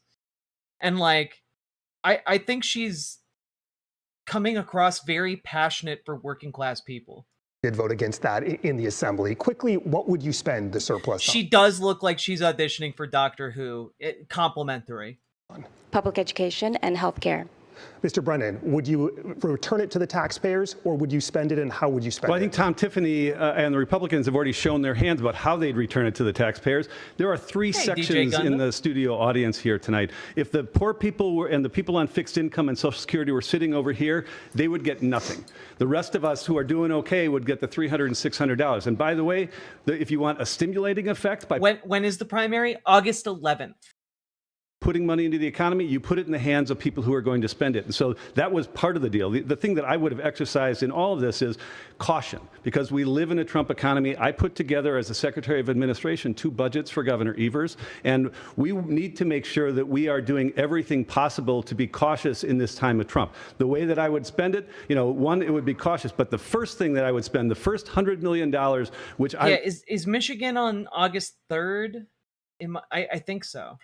We'll do in January, we'll go into child care and early childhood education. It is a system that is broken. $1 billion of productivity sits on the sidelines every year, especially from women, mainly from women who can't find affordable, accessible, or high-quality child care. It is a K-12 and workforce issue. That's the first place I'd spend $100 million. Then I would restart the Knowles-Nelson Stewardship Fund with another $100 million. Like, those are the types of things that we can do. That's bipartisan effort. Those are bipartisan things that have been successful. The Knowles-Nelson Stewardship Fund, 90% of us live within a mile of a project that's been enhanced by that over the last 40 years. It's as bipartisan as it gets, and it now, as of July 1, doesn't exist anymore. Those are the types of things that we should be investing in. Thank you. Mr. Barnes, would you send it back to taxpayers or spend it, and how would you spend it? Well, let's first talk about how we got here. Yeah, I haven't seen the Michigan debate yet, but I'm planning on covering it tomorrow. I don't get the whole boogeyman taxes. Taxes across the board should be up, but benefits for middle and working class Americans should be way up. 100%. 100%. The main reason people are angry about taxes is because they don't see a benefit from paying more in taxes. You know, like a lot of people just feel the effect of getting screwed, and then they see wealthy people getting wealthier, and nothing better is actually being done for their community. And like, that's a tough pill to swallow. It makes people hate taxes. It makes people hate doing their civic duty. And 100%, taxes should be higher on the wealthiest people in society, and, you know, people across the board should pay more in taxes, just generally. But the benefits should be obvious to everyone involved, especially to working class people. 100%. And Sake Tanuki, thank you for the 5 tier 1 subs. Very much appreciated. Now, the reason there is a surplus is because Republicans in the legislature have failed the people of Wisconsin. Our school districts are going to referendum every single year just to keep the lights on. And we also see gaps in healthcare because we are one of 10 states that has yet to expand our Medicaid program under the Affordable Care Act. We are in a world of trouble, and Robin Vos has never been a good negotiating partner. So no, I certainly wouldn't have signed the deal, but the way we give more money back to people, the way we actually return money to folks is by taxing the wealthy, taxing the billionaires, taxing these corporations that have been getting over on us, making money hand over fist while communities continue to starve for resources. This is how we can most effectively return money back to folks. And on the issue of affordability, the best way we can close the affordability gap is to put more money in the pockets of hardworking people. Our minimum wage is still $7.25. Costs have gone up, wages have not. But returning that money to the people, that means making the right investments in public education, making the investments in healthcare, taxing the wealthy, and implementing a working class tax cut for folks who work hard every single day and don't get the benefits that corporations get. So quickly, what are you doing with the surplus? Well, with the surplus, like I said, it's just reinvesting back into education. And also now, and also because of Trump's big ugly bill, there's going to be some stresses when it comes to expanding Badger Care, which I still support. It is the right thing to do for us. So many folks are staring down medical debt, medical bankruptcy. We're going to move on. Put money into healthcare. We're going to move on to taxes. We did bring up taxes, so let's move on to taxes. You all, in some degree, have used phrases like making the wealthy pay their fair share and discussed raising taxes on the rich to fund your priorities. Wisconsin already has the second highest top income tax rate in the Midwest at 7.65%. So we want to know what all of you define as rich. So, Mr. Barnes, under your plan, what is the specific income level where taxes would go up, and what percentage would that top tax bracket pay? Yeah, so I think that incomes over $1 million should be taxed a little bit higher, even if it's temporary. The fact is we are in a real crisis right now, and our necessities have not been seeing the resources, have not been seeing the funding. Again, there's no reason these school districts should be going to referendum every single year just to fund basic services. And if we increase that tax rate by less than 1%, 0.9%, 0.8%, we do a great deal to be able to provide much more funding to our school district. As a progressive cisgender male, this channel's chat is the most comfortable place I've found on YouTube. Well done, Riverboat Jack. Way to curate your community. Bravo. Thank you.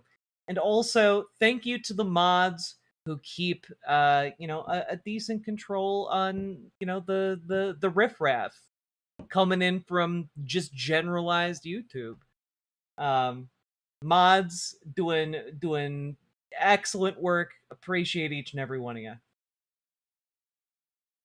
And also help close the share revenue gap. Is that what you're proposing, 0.8 or 0.9%? Well, I'm saying this is all, I'm happy to negotiate. This is what we need to negotiate, but this is the arena where I'm in right now. Ms. Hong, the income level that you would raise taxes and how much?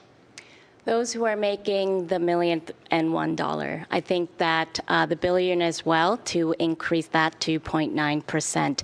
It is incredibly disappointing that some of our lowest income earners are paying a higher tax rate than some of our highest income earners. We need to return to a progressive income tax rate. It is how we build sustainable revenue and ensure that we're able to actually increase our tax base across the state as more working class people are going to be attracted to coming to Wisconsin to live, work, and play here. I think that the legislation that I introduced that would tax the billionaire and add a millionaire tax bracket would lower property taxes by up to 44%, and we could put that funding into special education funding, which we have neglected to actually honor the budget amount, and we must bring that back up to 90% reimbursement. And the percentage? I also just want to say, one, I respect the decision to go with flat shoes. I think she's nailing her presentation.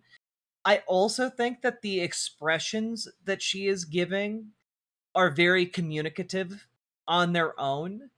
And she's also just spitting straight fire when it comes to her actual policies. You know, funding special education and specifically talking about progressive taxation. Yes, girl, let's fucking go. For those millionaires? I would increase that by about 1%. You would increase that to about 8.65. Correct. Mr. Crowley, your income level and how much would you tax them? Well, let's be very clear. It's just not the income tax, but it's also the property taxes that are also extremely high in the state of Wisconsin. Yep, and we'll talk about that next. Okay, well, when we talk about income taxes, what we really need to be focusing on is how do we actually fix this system moving forward? What we need to do is take a holistic view of our taxes here in the state of Wisconsin. The last time that we took a holistic view of how we spend our money and bring in revenues was in 1986 when Governor Tommy Thompson was actually governor. And so we need to bring academics, we need to bring labor, we need to bring business owners and community members to the table, and let's actually have a real discussion about the entire system. I don't think that we should be just focusing on how we can increase taxes just particular for certain income earners when we haven't looked at the entire system. When it comes down to those who are making hand over fist, we absolutely need to tax the ultra wealthy, but we need to be smart about how we're doing things long term. Do you have an income level or a percentage for that? Well, I think we always got to look at those who are making more than $1 million or more. Absolutely. And do you know how high you'd like to tax them? No, I think that we have to look at the entire system holistically. Ms. Royce, your income level and percentage you would tax them looking to raise taxes? I agree with my colleagues that anyone who's earning over $1 million a year should pay a slightly higher tax rate. But we also need to look at the corporate tax giveaways that have run rampant over the last 15 years of Republican rule. We have rolled out the red carpet for Foxconn. The AI data center tax breaks are estimated to cost us $2 billion.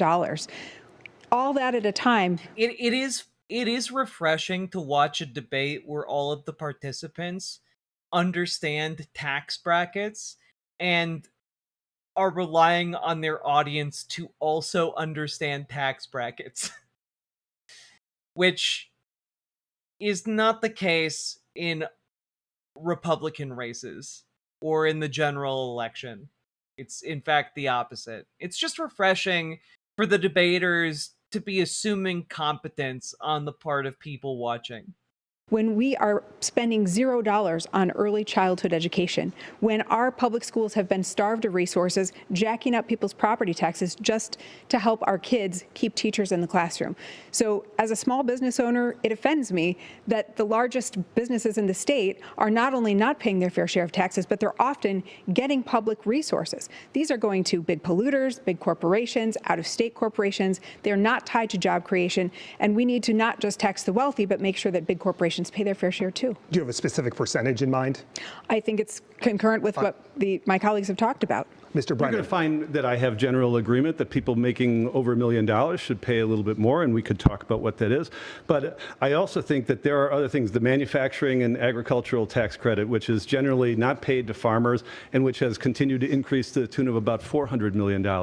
I would like to continue, we're talking about raising taxes on the rich. One of the real successes of Tony Evers is making sure that we have had middle class tax cuts and ensuring that we can continue to do that. Now, the other thing about this, however, is that, I like to win. And we are losing right now to Ohio, we're losing to Michigan, we're losing to Minnesota when it comes to economic development. And so if we're truly going to get to the Wisconsin that we need, if we're going to increase our population, if we're going to increase what we're getting out of our government, it's going to come from economic growth. And I think we need to make sure that we are aggressive in those things. You don't need to tell me about Foxconn. I spent the first year of the Evers Hoover's administration trying to figure out how do we get out of that $3 million obligation. Ultimately, we brought that down to $80 million, and we were able to invest and treat them like virtually every other company, and then be able to invest in Main Street businesses. So this is not just about how do we raise revenue, it's how do we raise revenue by taxes. Yeah, it is interesting, Petra Karoma. I thought this was going to be a lot more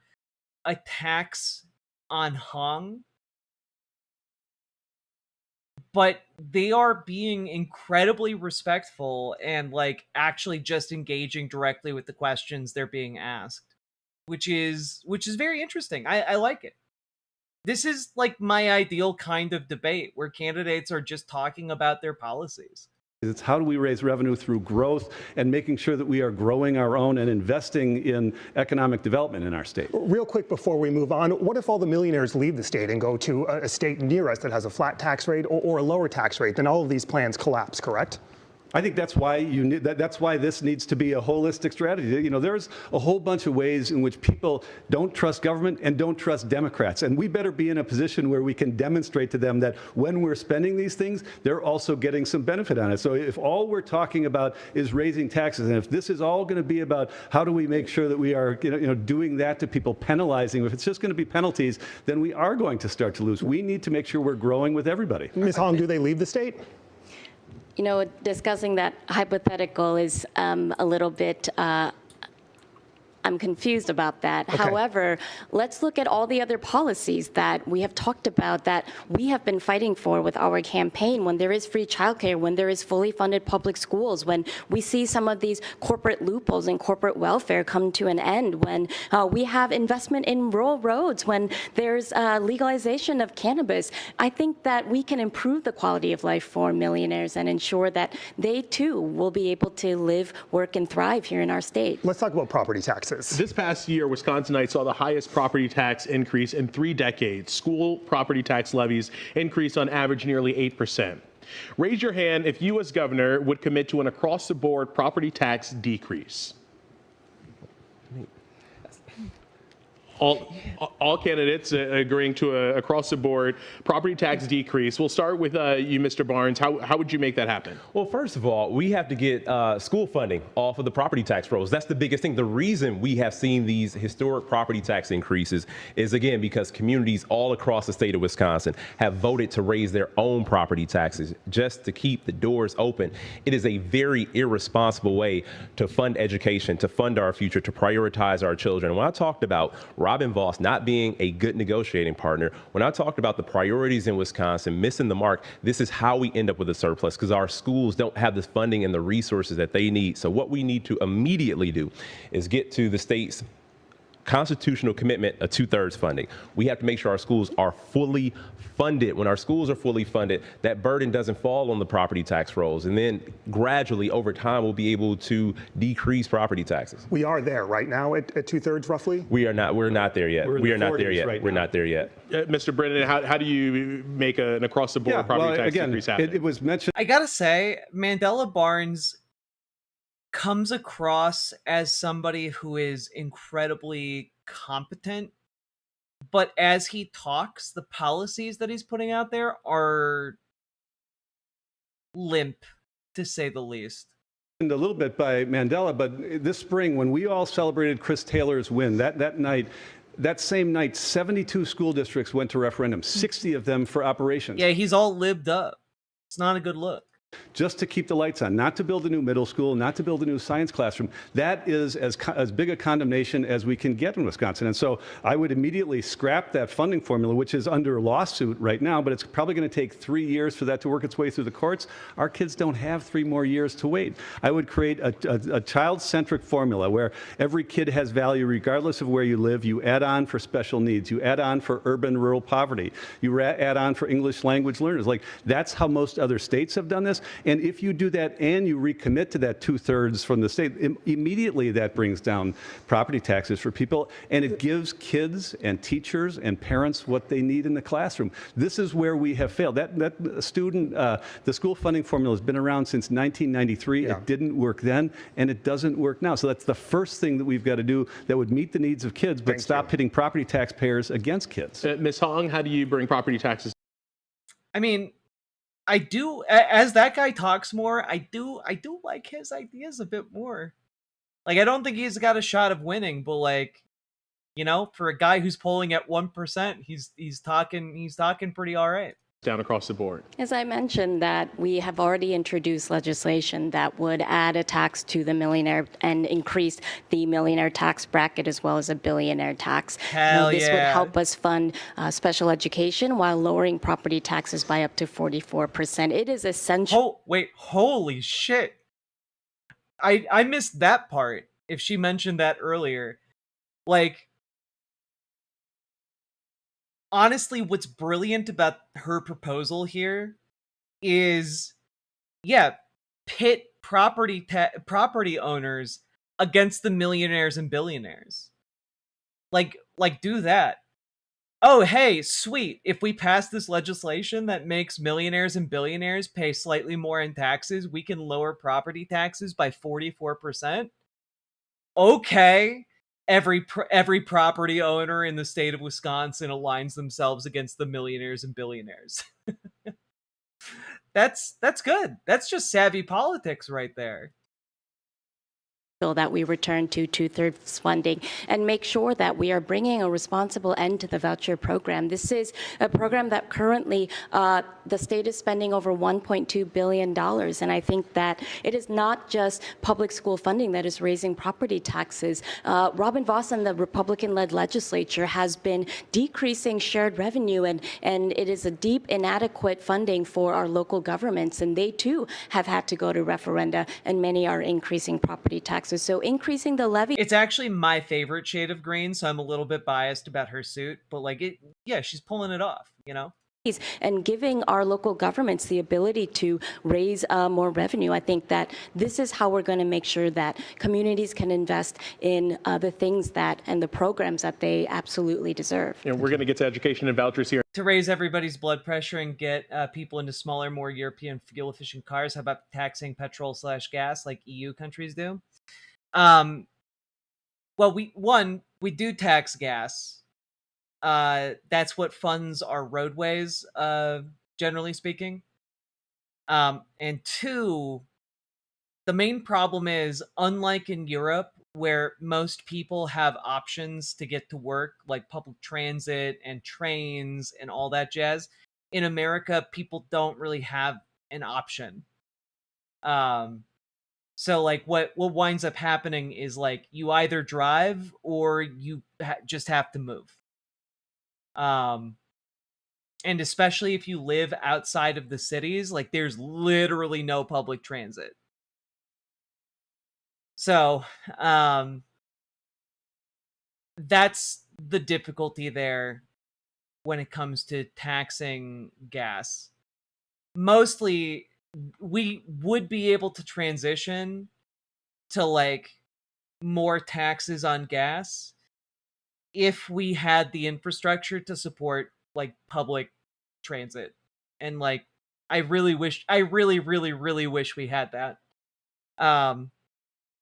But we need to bring back goddamn trains first, and that's a whole like $1 trillion infrastructure project right there.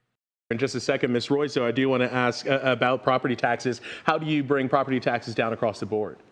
The most important thing that we can do is appropriately fund our local governments and our public schools. And I will say, I just as an FYI, I got into a whole conversation with my partner over the weekend about Not all this. cars use gas either. It would be a roadware tax and would likely end up making all U.S. ground shipping go by rail until last mile, as it should. That's also true. But I was talking to my partner about this because I also Sake Tanuki, thank you for the 5 tier 1 subs. And thank you for helping to support the show. Invaluable amount of support. Very much appreciated. But I was talking with my partner about this over the weekend, and one of my pet interests is, as many people in chat know, ekranoplans. And specifically ground effect vehicles in general. But my pitch would be to transition the world to using ekranoplans to like ship things across the ocean and people across the ocean quickly and efficiently. But that would require refitting all of the world's ports, which would be trillions of dollars in infrastructure, and that is a colossal expenditure. But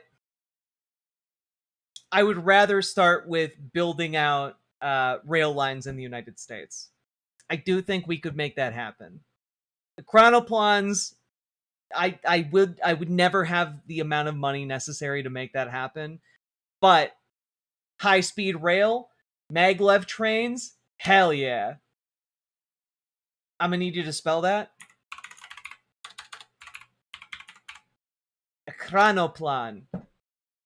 It's a Soviet-era technology that makes use of what's called the ground effect, which is a cushion of air that holds planes up when they get close to the ground. And ground effect vehicles are created to take advantage of that effect, and that allows them to be built extraordinarily large, because the larger you build them, the more air is under the wings and the more lift they have. And so essentially what you can do if you have a vehicle that is capable of taking advantage of ground effect like that is build a simply massive airship, and then it can hover on that cushion of air at a pretty steady height. And again, the bigger you make it, the higher it can go on that cushion of air. And then you have to expend a lot of energy initially to get it up to speed, but then it can you can cut off almost all of the engines and have it going at hundreds of miles an hour across the ocean. And that is really, really cool. And honestly, imagine if we converted international shipping.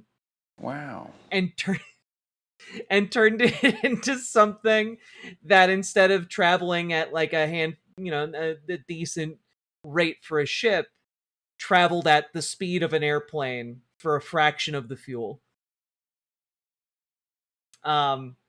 It's very cool, and it's something that could be expanded to include, both something the size of like a luxury cruise liner combined with a cargo ship. You could literally have both at the same time, and it would be even more efficient.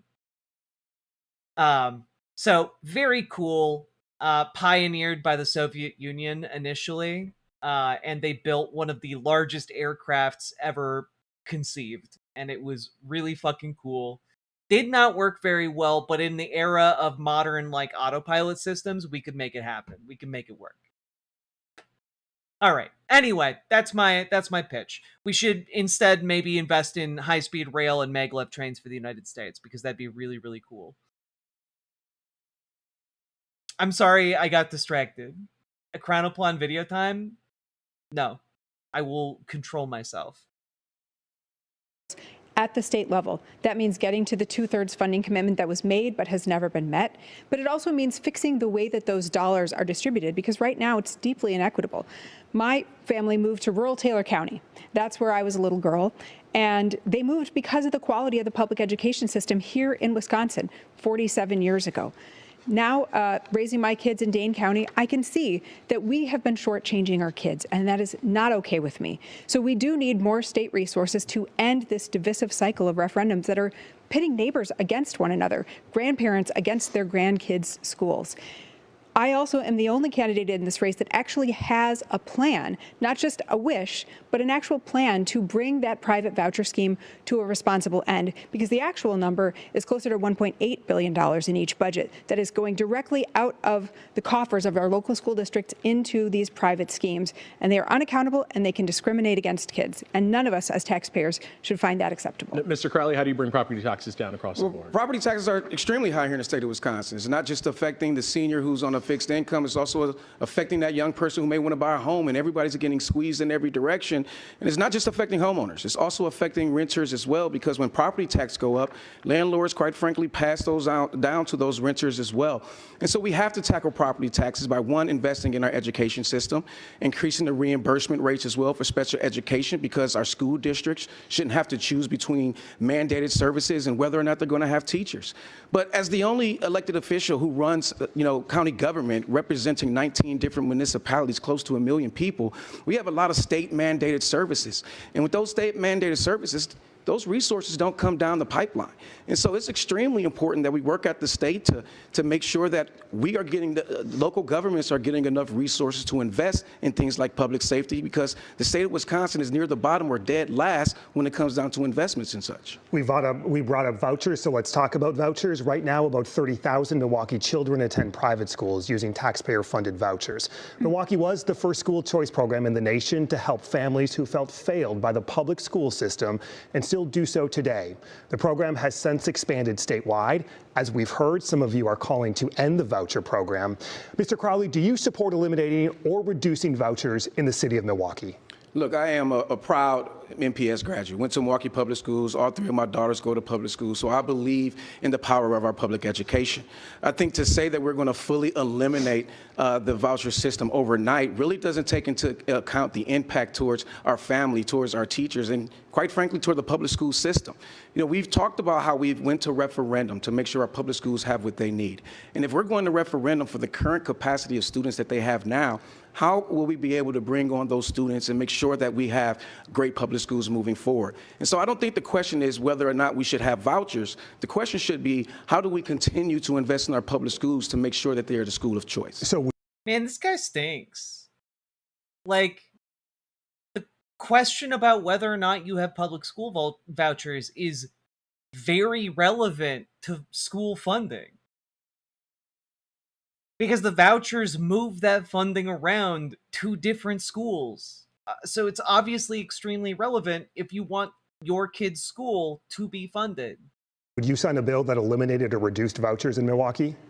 To eliminate or reduce vouchers, no, but I don't believe in expanding vouchers in the state of Wisconsin. Mr. Barnes, you're proposing a multi-year sunset of the program as you've described it. What does that look like specifically in the city of Milwaukee? Well, let's first talk about the reason why parents feel failed by public schools. This all goes back to the lack of funding. This goes back to the state not meeting its 2/3 funding requirement, and schools have been starved of resources. So it will only be natural for parents to feel that way. I am also a proud Milwaukee Public School graduate, but I know, having gone to a school that was starved of resources, what that impact meant on a lot of my classmates. And I was very fortunate to know where I was going to go home at night. I was very fortunate to not have to worry about where my next meal came from.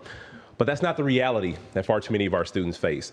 And when we're talking about education, we truly have to talk about the societal factors that impact how our students do or do not learn. If we have these exorbitant rates of child poverty, it is going to impact the way that they learn. And as I have talked about vouchers, the main line is accountability, because we have seen horror stories where voucher operators close doors overnight. Yeah. These operators moved to Florida on the public dime. And so we have to first get the bad actors out of the system. Now, I believe public dollars belong in public schools. And if you receive a dime of public money as a private school operator, you should have to operate by a uniform set of standards. That means public governance. That means public accountability, public. I just, like, full stop. Private schools should not receive a dime of public money. Why should a private institution siphon resources that are needed for public services?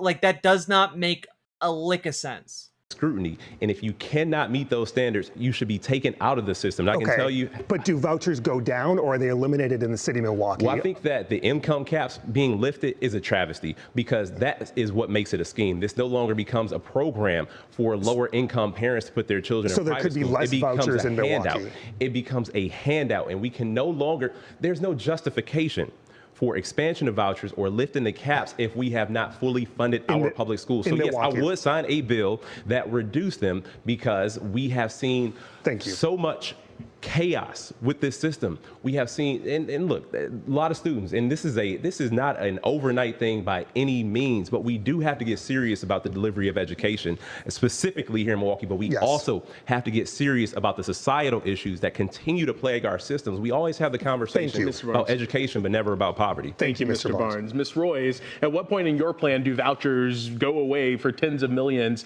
of children in Milwaukee, tens of thousands of children in Milwaukee? No student in Milwaukee or Racine who is currently enrolled in a voucher program and is happy there will be displaced, and they will be allowed to continue their education until they graduate, as will their siblings. However, all programs that take public money need to be subject to the same rules and regulations that public schools are.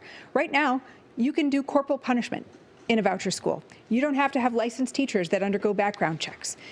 You can discriminate against teachers and against students, including cherry-picking students and saying, no, we don't want a student with a disability. I think that's totally unacceptable as a taxpayer and certainly as a parent. But also, you could simply pass laws to make those actions illegal and still not give them a dime of public money. Every single child deserves a high-quality public education. And what we have with the statewide expansion is essentially a program that has subsidized the private choices of wealthy parents. The vast majority of students in the statewide expansion were already in private school at their parents' expense before taxpayers started picking up the tab. I believe that public dollars belong in public schools, and if you take even $1 of public money, you need to be subject to accountability. And yes, over time, I am going to bring the private voucher scheme to an end as we increase the quality and the capacity of our public schools, because the most important thing to me as a parent, and what I hope my legacy will be as governor, is to restore Wisconsin in our rightful place as the best public education state in the nation. So a 3-year-old child, for example, in the city of Milwaukee would not qualify for a voucher under your plan? Correct, unless they were enrolled in a 3K program or if their sibling was already in one. Thank you. Mr. Brennan, do you support ending or dialing back the state's voucher program? And specifically, what does that look like for Milwaukee? Yeah, and I do support some putting back the cap on for the statewide program, which has come off. I think that we've already talked about some of the accountability. There's a transparency issue. We should pass a state law that says on your property tax bill, you can see how much the city, the county, the public schools, and how much vouchers are costing. Like, all of those things are important. I'm a proud parent. My kids went to Milwaukee Public Schools for about 22 years. But let me add a dose of reality here. There is not going to be a bill that passes in the legislature that is put on the governor's desk right now to end vouchers in Milwaukee. You know why? Because there are representatives in Milwaukee who represent the city of Milwaukee for whom more than half of the people who live there are sending their kids to private schools. Like, we have to live in the real world. This is an issue that is dividing Democrats, because in Milwaukee, what parents deserve is a great option. And I want to make sure our public schools are better than any, bar none. We have the largest achievement gap in the country right here in my hometown. That's not acceptable. So the results aren't what we want. We need to hold everybody accountable. You know who doesn't like accountability? Lousy schools, no matter what kind of school they are. So we need to make sure we are holding ourselves accountable, but we need to also make sure that we are living in the real world here, because I wouldn't put legislators in a position where they're going to have to tell parents that they can't send their kids to the school. But let's say a bill got to your desk. Would you sign a bill that reduced vouchers in the city of Milwaukee? I wouldn't right now, because I think we need to make sure that we are doing right by everybody in the city of Milwaukee. There are changes to be made. The largest recipient of vouchers in the state, $44 million to a virtual school. Like, Thank you, those Mr. are the Brennan. types of things we can change. Ms. Hong, you are calling for a responsible transition away from the, quote, unfair voucher program. Does that include fully eliminating vouchers in Milwaukee?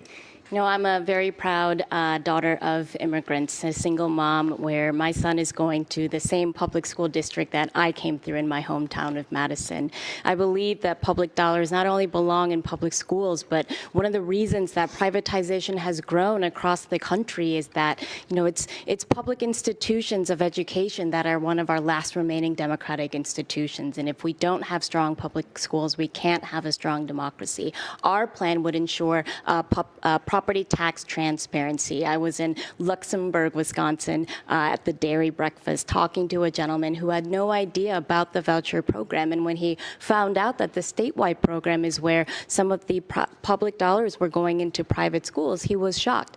Ending that statewide program, implementing property tax transparency, and then moving to Milwaukee and Racine and looking at accountability and transparency measures that is uniform across what public schools are having to be audited for and the different regulations that public schools are responsible for. And I will say, I introduced the Healthy School Meals for All legislation, and that is a bill that would include all students in K through 12. It includes vouchers and includes private schools, schools for the visually impaired. And this is a type of bill that not only helps to reduce costs for families, but would help all students across the state. So it's to the point of fully eliminating vouchers in Milwaukee. Your plan? It has to be a responsible program and process where we work directly with the families and the different schools where the voucher program, depending on how expansive it is in the school, but it would need to come to an end. And I can see, I don't want to put a firm number on it, but I do believe that, again, public dollars coming in public schools, understanding that we have built this system where it's deeply inequitable, and I think that it's important that we put in the responsibilities of working with our partners to end the program in Milwaukee. Hell yeah. I love this. I wish she had it a little bit more fleshed out, but like honestly, like I do like this idea that this voucher program that became into existence creates an obligation between the state and the families that have engaged with the voucher program.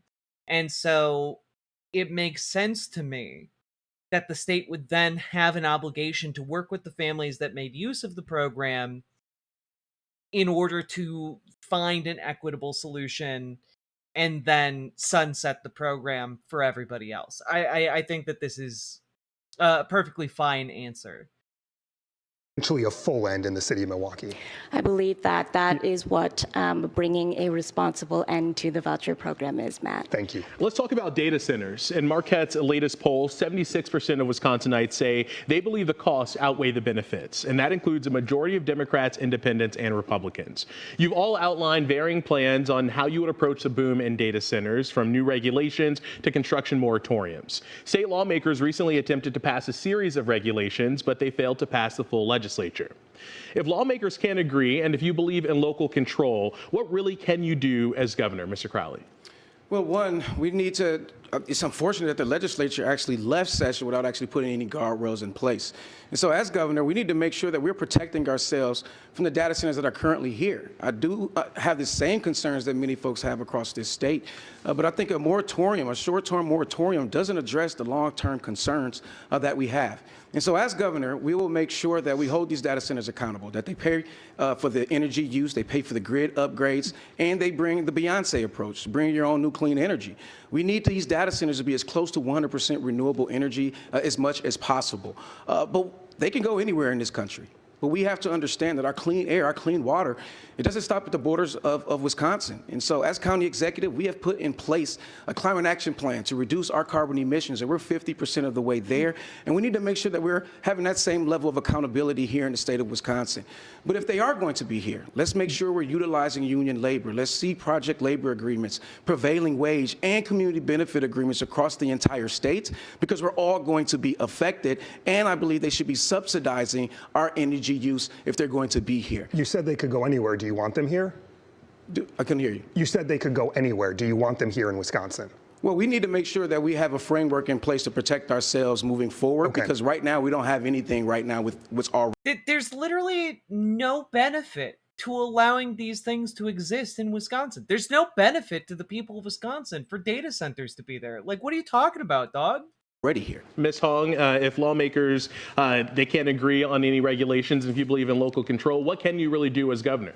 I introduced the legislation that puts a moratorium on the construction of new AI data centers, and I would call a special session into play so that the legislature can take up that legislation or the other Democratic legislation. Yes, he did say the Beyonce approach. That had been introduced by my colleagues, and yet Robin Voss ended session early. I think it's important that we have enforceable regulation, that we bring union workers to the table, that this is very similar to what I believe could be seen as more collective bargaining to make sure that we're protecting union jobs and that, the natural resources, we're letting some of the big tech companies know that they are not for sale. And until we fully fund the Department of Natural Resources and we have the actual regulations to hold polluters accountable that we are including in the Public Service Commission. Like, genuinely, like, AI data centers do not create, like, tons of jobs. They take up a bunch of space.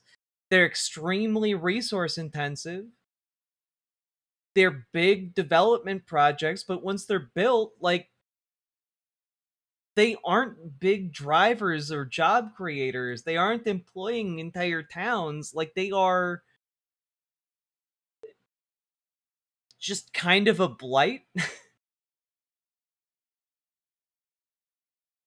Yeah, like, you would genuinely be better off building, like, a strip mall and, like, subsidizing the strip mall leases so that they could be, like, made available to local business startups. That would genuinely be more jobs created and more economic activity being created. Different types of phases where we have stricter legislation and clear definitions of how data centers can actually move forward. This moratorium is necessary so that we can responsibly and put in enforcement mechanisms to protect communities. And seeing local governments already put moratoriums into play, we want people to have local control, but we also want to make sure that there are the guardrails, the legal resources, and that if data centers are going to come here in our state, that they pay their own way and actually pay up front. And I think it's important to say. Yeah, Karen L, vertical chat, calm down because it's super late at night. And also, I didn't chud bait as much in the title of today's show. And also, frankly, I'm dressed more queer, which generally,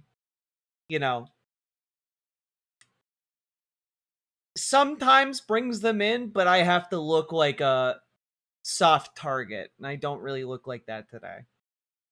That, the data centers that currently exist in our state, there is a sales tax exemption with over $2.1 billion that could go back into infrastructure for clean, renewable energy, green union jobs. Thank you. Mr. Brennan, if lawmakers can't agree and you believe in local control, what can you do to address the boom in data centers? 3 words to start with: get new lawmakers. That's why the stakes are so important this year. That's why we need a nominee who's going to win down ballot and make sure we can have a majority in the state assembly and the state senate.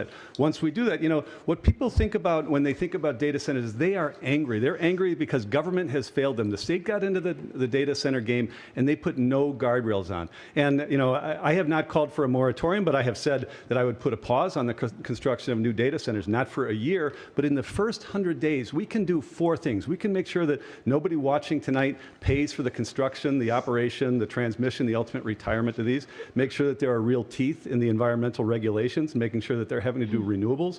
Make sure that there are Wisconsin union workers who are building these if they happen here. And number 4, make sure that there are never going to be the non-disclosure agreements that are the reason why people don't trust government, why they're so angry about these things. If we can demonstrate in that first 100 days, and there's good legislation that's gone through 12 drafts, and Democrats and Republicans both, and stakeholders have had involvement in that. If we can do that in the first 100 days, it's not going to make everybody happy, but it's going to set the bar and take away that uncertainty and take away another reason why people distrust government and why they're so angry. Like, that's, I think, what governing is. Mr. Barnes.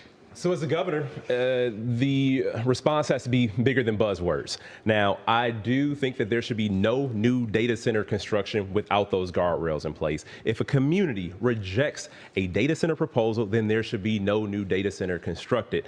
And with the guardrails, with the framework that protects our natural resources, that makes sure that water quality, air quality is protected, that also makes sure that people's utility rates aren't increasing. If that framework is in place, it also needs to be retroactively applied to existing data centers. And we also have to have a renewable energy mandate to make sure that they are contributing energy back to the grid. And I want us all to, caution, especially, because I do, again, no new data center construction without those guardrails in place. But even as the representative mentioned, in urban Milwaukee, it was reported that a full data center moratorium may face legal repercussions. Those were the words of the representatives, not mine. And it is important for us to empower the Department of Natural Resources to make sure that they have the funding to engage in the ongoing quality monitoring of these data centers to ensure that they aren't negatively impacting air or water quality. Mr. Barnes, thank you. Ms. Royce. Something that none of my colleagues have mentioned, even though we are all running for governor, is using executive power against the existing projects that are under construction and were put under construction over the strenuous objections of those communities. We have a Department of Natural Resources that should be protecting our air and our soil and our water. We have a Public Service Commission that needs to be much more aggressive about making sure that the big guys are not asking us to subsidize them. I have put forth the strongest legislation and the strongest plan of the candidates in this race to actually address and stop the unregulated development of data centers, because I believe the status quo is totally unacceptable. The moratorium bill has very little support and is unlikely to pass, but the strong regulation bill that many of my colleagues have described is poised to pass in January. But I will not stop there. I will also establish a public negotiating team so that any community that decides it would like to engage with a data center has the opportunity to have expert negotiators. I will increase shared revenue so that communities don't feel desperate like they have to. I will also end the subsidies for data centers because they should be paying us and not the other way around. And when a community decides, yes, we've reached agreement, I will charge an upfront fee that they will pay to the state on the order of hundreds of millions of dollars to finance a clean infrastructure public bank. I apologize if I cut you off here. We are kind of running up against time. Everything you've talked about tonight relies on a democratically controlled legislature. Ms. Hong, what happens if there's a divided government or Republicans control the legislature and your governor? I have passed bipartisan legislation, the one where it would require K-12 schools to teach Asian American history. So much of working in government has to do with building strong relationships, and I have done that with Republicans. I am willing to work with anyone at the table who wants to actually deliver for working class families and improve lives and work on policies that are going to be deliverables. And I believe that shared revenue, healthcare, and public education are three areas and some of my top priorities where Republicans have shown some support. And I've talked to them about these issues. And so I believe that even with the split legislature, my focus and my leadership will ensure that we are governing to actually deliver for working class families across the state. Thank you, Mr. She's actually, she's so goddamn poised. It's crazy. She's so good at this. And what a perfect answer. Yeah, if you want to work with me to deliver for working class families, I'm more than willing to work alongside you. Hell yeah, let's go. Barnes, how do you get anything done with Republicans? Well, I can tell you that's why this race is so important. That's why rejecting this broken system matters so much. That's why rejecting the status quo is so important when people go to cast a ballot. Look, we'll never... Also, it seems like she got her debate jitters out as it went on. And that answer was delivered with a lot of poise and a lot of confidence. And honestly, I loved it. Be as bold as we need to be as a state if we continue down this path that we've been going. And it's been mentioned that the county executive had his campaign resurrected by special interests in a dark room with people with their thumb on the scale. This means things will... Yeah, Kelda Roy's seems not great. The only... I gotta be honest, the only other person on this stage that I initially liked Mandela Barnes, but the more he's talked, the less I've liked him, and definitely the less I've liked his policies. But the only other guy I like on this stage always be the same with that sort of leadership. The guy who I described as the personification of Wisconsin itself earlier. We should be asking for more. We should be demanding more. And if we... Oh, he is dude does reek of Cory Booker. So true. lead with a bold platform. I bet he's got that Michigan fist in him, you know? We implement a mandate. We have a mandate to govern in the interest of people in a way that we have never done before. And that's what this race is about. Thank you. Mr. Crowley, how do you work with Republicans? Get anything done? You know, I served in the state legislature like many of my colleagues here, but none of them have actually run local government. You know, I'm the county executive of the largest community. And when I was elected in 2020, we had to work to get Act 12 passed. And we worked with Democrats and Republicans, and we've done it in Republican-controlled legislatures, and I do believe that we'll get a lot more done. Thank you. Believe it or not, it is now time for closing statements. We did choose randomly with the campaigns present to determine the order. Each candidate will have 30 seconds for a final thought, and we will begin with Mr. Brennan. Thank you very much. While you've seen differences amongst us today, we have a common threat. It's losing to Tom Tiffany and Donald Trump. And the stakes have never been higher. We can build 100,000 new homes. We can expand Badger Care. We can stop having property taxpayers pitted against kids in Wisconsin, but we have to win in order to do that. For 25 years, I have been somebody who has solved problems. I'll be a governor who's more interested in results than rhetoric. I hope that I can get your support on August 11th and November 3rd. Thanks for tuning in tonight. Mr. Crowley. I want to first and foremost thank our moderators for hosting us, and I want to thank all of you who are tuning in today. You know, my story is like Wisconsin's story. I grew up learning the values of hard work, resilience, and to stand up when somebody tries to knock you down. But people all across this state are struggling every single day, and I know what that feels like. They need a governor who's going to deliver for them on day one. And that's why I have received the endorsements of folks like Tony Evers, Governor Evers, our labor unions, and folks all across our state, because they know I will be delivering the results that's going to make a great impact. I look forward to having your vote on August 11th. Ms. Royce. All of us on this stage are good people. For 25 years, I'm actually shocked at the lack of sniping between these candidates. Like, genuinely, I did think it was going to turn into like all knives out for Francesca Hung, and I have been proved astoundingly incorrect. Usually I'm able to predict these things, but like, this was not as cutthroat as I thought it was going to be. And I do enjoy a debate where like we can end with just like, everyone here's good people. And like, that may be true. But there are only a couple of you that I'd like to see as a governor. I have been turning the good ideas that we've shared into state law in the toughest of political environments. I've stood up to bullies and billionaires just like Donald Trump, and I will never stop fighting to build the Wisconsin that all of us deserve, working alongside you as I have throughout my career. We need all hands on deck in this high state. It's true. When we've had Donald Trump and the current Republican Party for so long, it is sometimes astounding to see what politics could be like under normal circumstances. Moment to protect our rights and freedoms, to deliver health care for all, and to make sure that every child has a great public school. I ask for your vote on August 11th. Mr. Barnes. To everybody watching at home, I want you to know that the establishment is trying to rig this election. They want you to choose between their preferred candidate, and also Republican billionaires are lining up to the tune of $3.5 million to choose a Democratic nominee in this race. I'm here to say that's BS. I've been a progressive fighter who's taken. I certainly hope talking about policies instead of personalities becomes the norm. Anime Sidekick Gal, thank you very much for the $5 dono. Very much appreciated. And thank you for supporting the show. On the tough fights, but also the only candidate on this stage who's actually defeating Tom Tiffany according to the most recent Marquette poll. We can get things done, but it starts on August 11th. I'm asking for your support. It's also Genetic Memory Farms, I think, has a really great point. I've been watching Democratic debates for 30 plus years. This I think you meant, is that how you spell congeniality?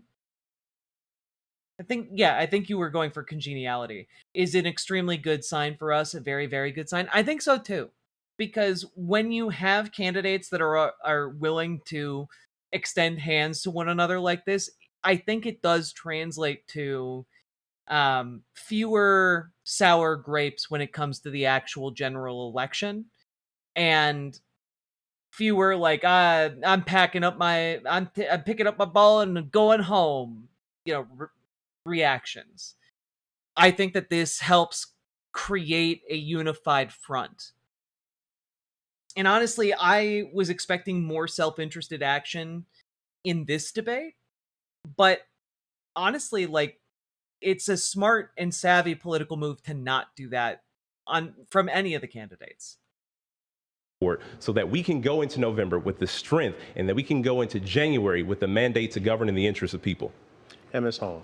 Thank you so much to the viewers this evening. I am your fighter, fighting alongside you and fighting for you. And this is a movement moment. Our campaign is one that has built a bipartisan coalition where we have reached voters in every part of the state. Republicans, independents, Democratic Socialists, and Democrats, they have come together and already uniting. We are already beating Tom Tiffany, whether it comes to the number of donors, whether it comes to the number of individual donations. I think it's time for this moment of unity, and I'm the leader to meet that moment. That was quick. God damn, the confidence level on her and the fact that she opened with "I'm your fighter." I think that is so goddamn important. Like, especially we talked earlier tonight that in the 2028 polling, what people are looking for is somebody who's willing to fight for them, who is willing to fight for good things to happen for them, and not just an absence of bad things. And like, what Francesca Hong is doing is actively advocating for better things to happen and a path forward through the current bullshit to a more prosperous future for working class people. And I think that that is an ideal message to be hitting home right now. So like, I think she played this perfectly, just about as perfectly as a debate performance can get. And we did it. We made it. Our sincere thank you to the candidates this evening for being here tonight, and thank you to everyone watching at home. If you missed any part of tonight's debate, it will be available on the 12 News app, the YouTube. That was great. That was genuinely really refreshing. I get so like morose some nights after I finish talking about politics, after I wrap up, you know. I just kind of like have to stare at a blank wall for a while, but like that genuinely pumped me up a little bit. That put some pep in my step. I feel hopeful. It's a nice way to wrap things up, I think. And to be honest, I hadn't seen a whole lot of Francesca Hong prior to this. I'd seen her in a couple of interviews, and I was feeling kind of like this is the person I've been hearing a lot of buzz about, but I get it now. I get it, having seen her ideas compared and contrasted against her fellow primary candidates. I get it, seeing the way she speaks and the way she communicates. It feels so genuine and direct and refreshing, and like, I get it. You know, I'm like Frank from the season finale of season 13 of Always Sunny. I get it now. She did great. And honestly, I'm really hopeful for the state of Wisconsin. So, folks, if you're in Wisconsin, make sure you make it out to the primary on August 11th. Vote for Francesca Hong, because she seems like she's got it nailed down. Endorsed by Labor, endorsed by DSA in Wisconsin. Let's go, Hong. So, all that being said, folks, get involved in your local politics. Join your local Dems, join your local DSA, get involved organizing today, because you guys can make a difference when it comes to getting involved. You can knock on doors, you can phone bank, you can get to know your local movers and shakers, you can learn how to exert influence, you can make your community safer, stronger, better, and, you know, you can make things better for everybody involved. So, get involved. And if you don't know where to start, you can join our Discord, reach out to Gamergy for help joining DSA, reach out to Dragonfly for help joining your local Dems. And folks, if you got anything out of this, hit the like button, hit the subscribe button, leave a comment. Let me know what you thought about the debate. Genuinely very impressed by all of that. And last but not least, check out ImogeneOlivia.com, gender euphoric lingerie designed from the ground up for trans femmes. tested with cis men, cis women, non-binary folks, trans men. It is comfortable, sexy, non-tucking lingerie. Go check it out. ImogeneOlivia.com. We just got a new restock. We got a new color. We got 2 new sizes. Go check it out. ImogeneOlivia.com. I'm wearing it right now. It's great. So, all that being said, folks, let's keep on going.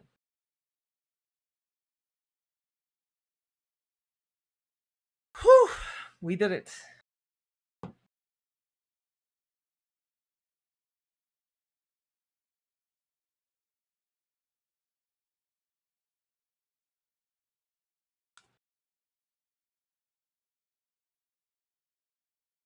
Reach out to me for help in Kerbal Space Program. Hell yeah.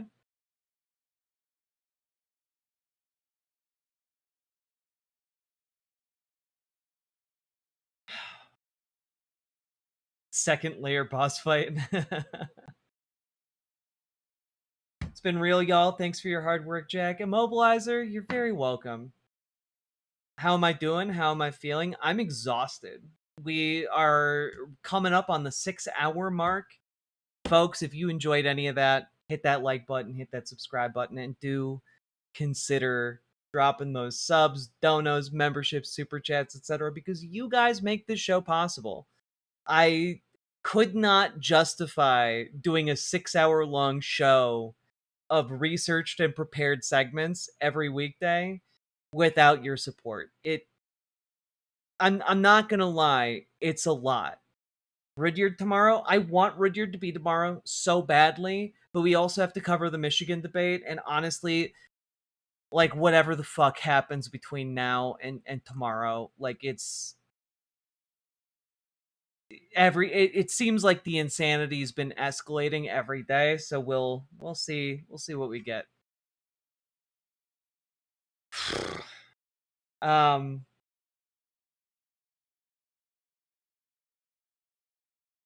Yes, click the goddamn button.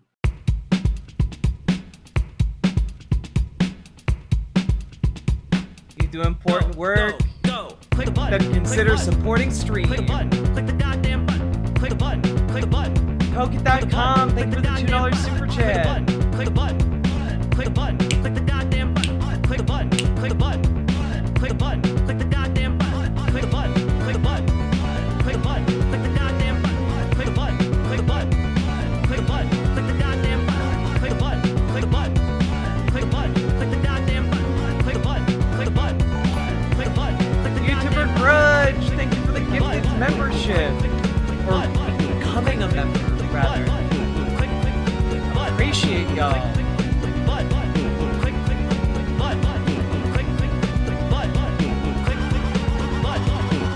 Hell yeah. Ugh. I owe you guys a gaming stream. Maybe we'll do one on, like, Saturday or something. We'll see.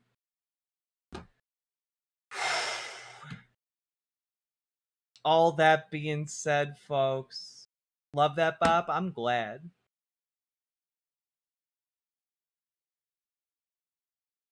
I will see you all tomorrow. Bye, everybody. Good night. Good night, Dragonfly. I'll be right back. No, I won't. That was a lie. I'm sorry. Good night, everybody.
understand that the Democrats right now are a bunch of idiot buffoons.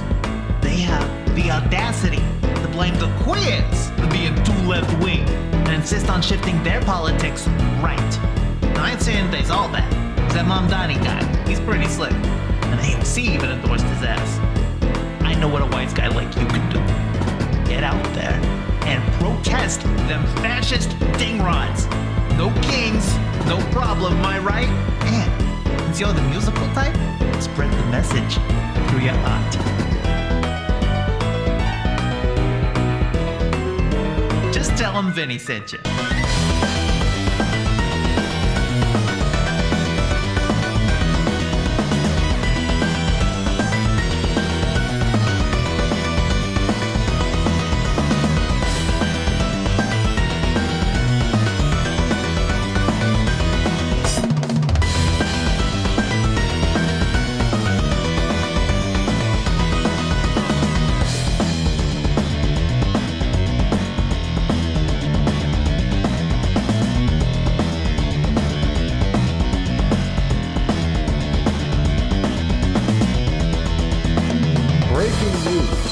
New York City Democratic mayoral candidate and Muslim Zohran Mamdani has gone over 24 hours since last condemning Hamas, therefore implicating him as a terrorist against Jews.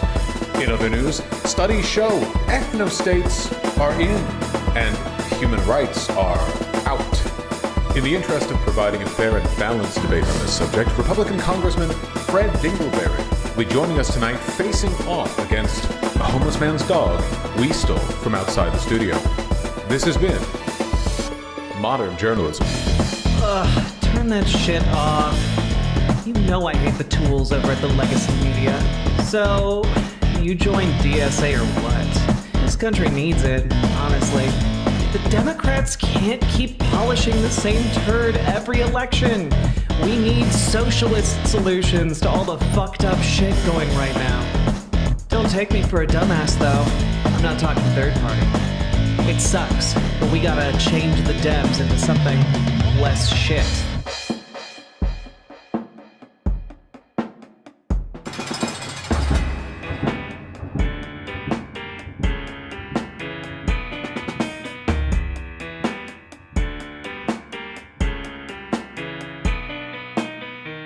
I had hoped that the white moderate would understand that law and order exists for the purpose of establishing justice, and that when they fail in this purpose, they become the dangerously structured dams that block the flow of social progress.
Welcome to America's best radio show, Patriot FM. The only show on air that gives you the truth. And none of that woke gay empathy you all despise, because subtlety is for cowards. OMG, I am so homosexual. You're listening to the most degenerate music by Jays, Doug, whatever. Bet this idiot can't even define what a woman is. I should call her.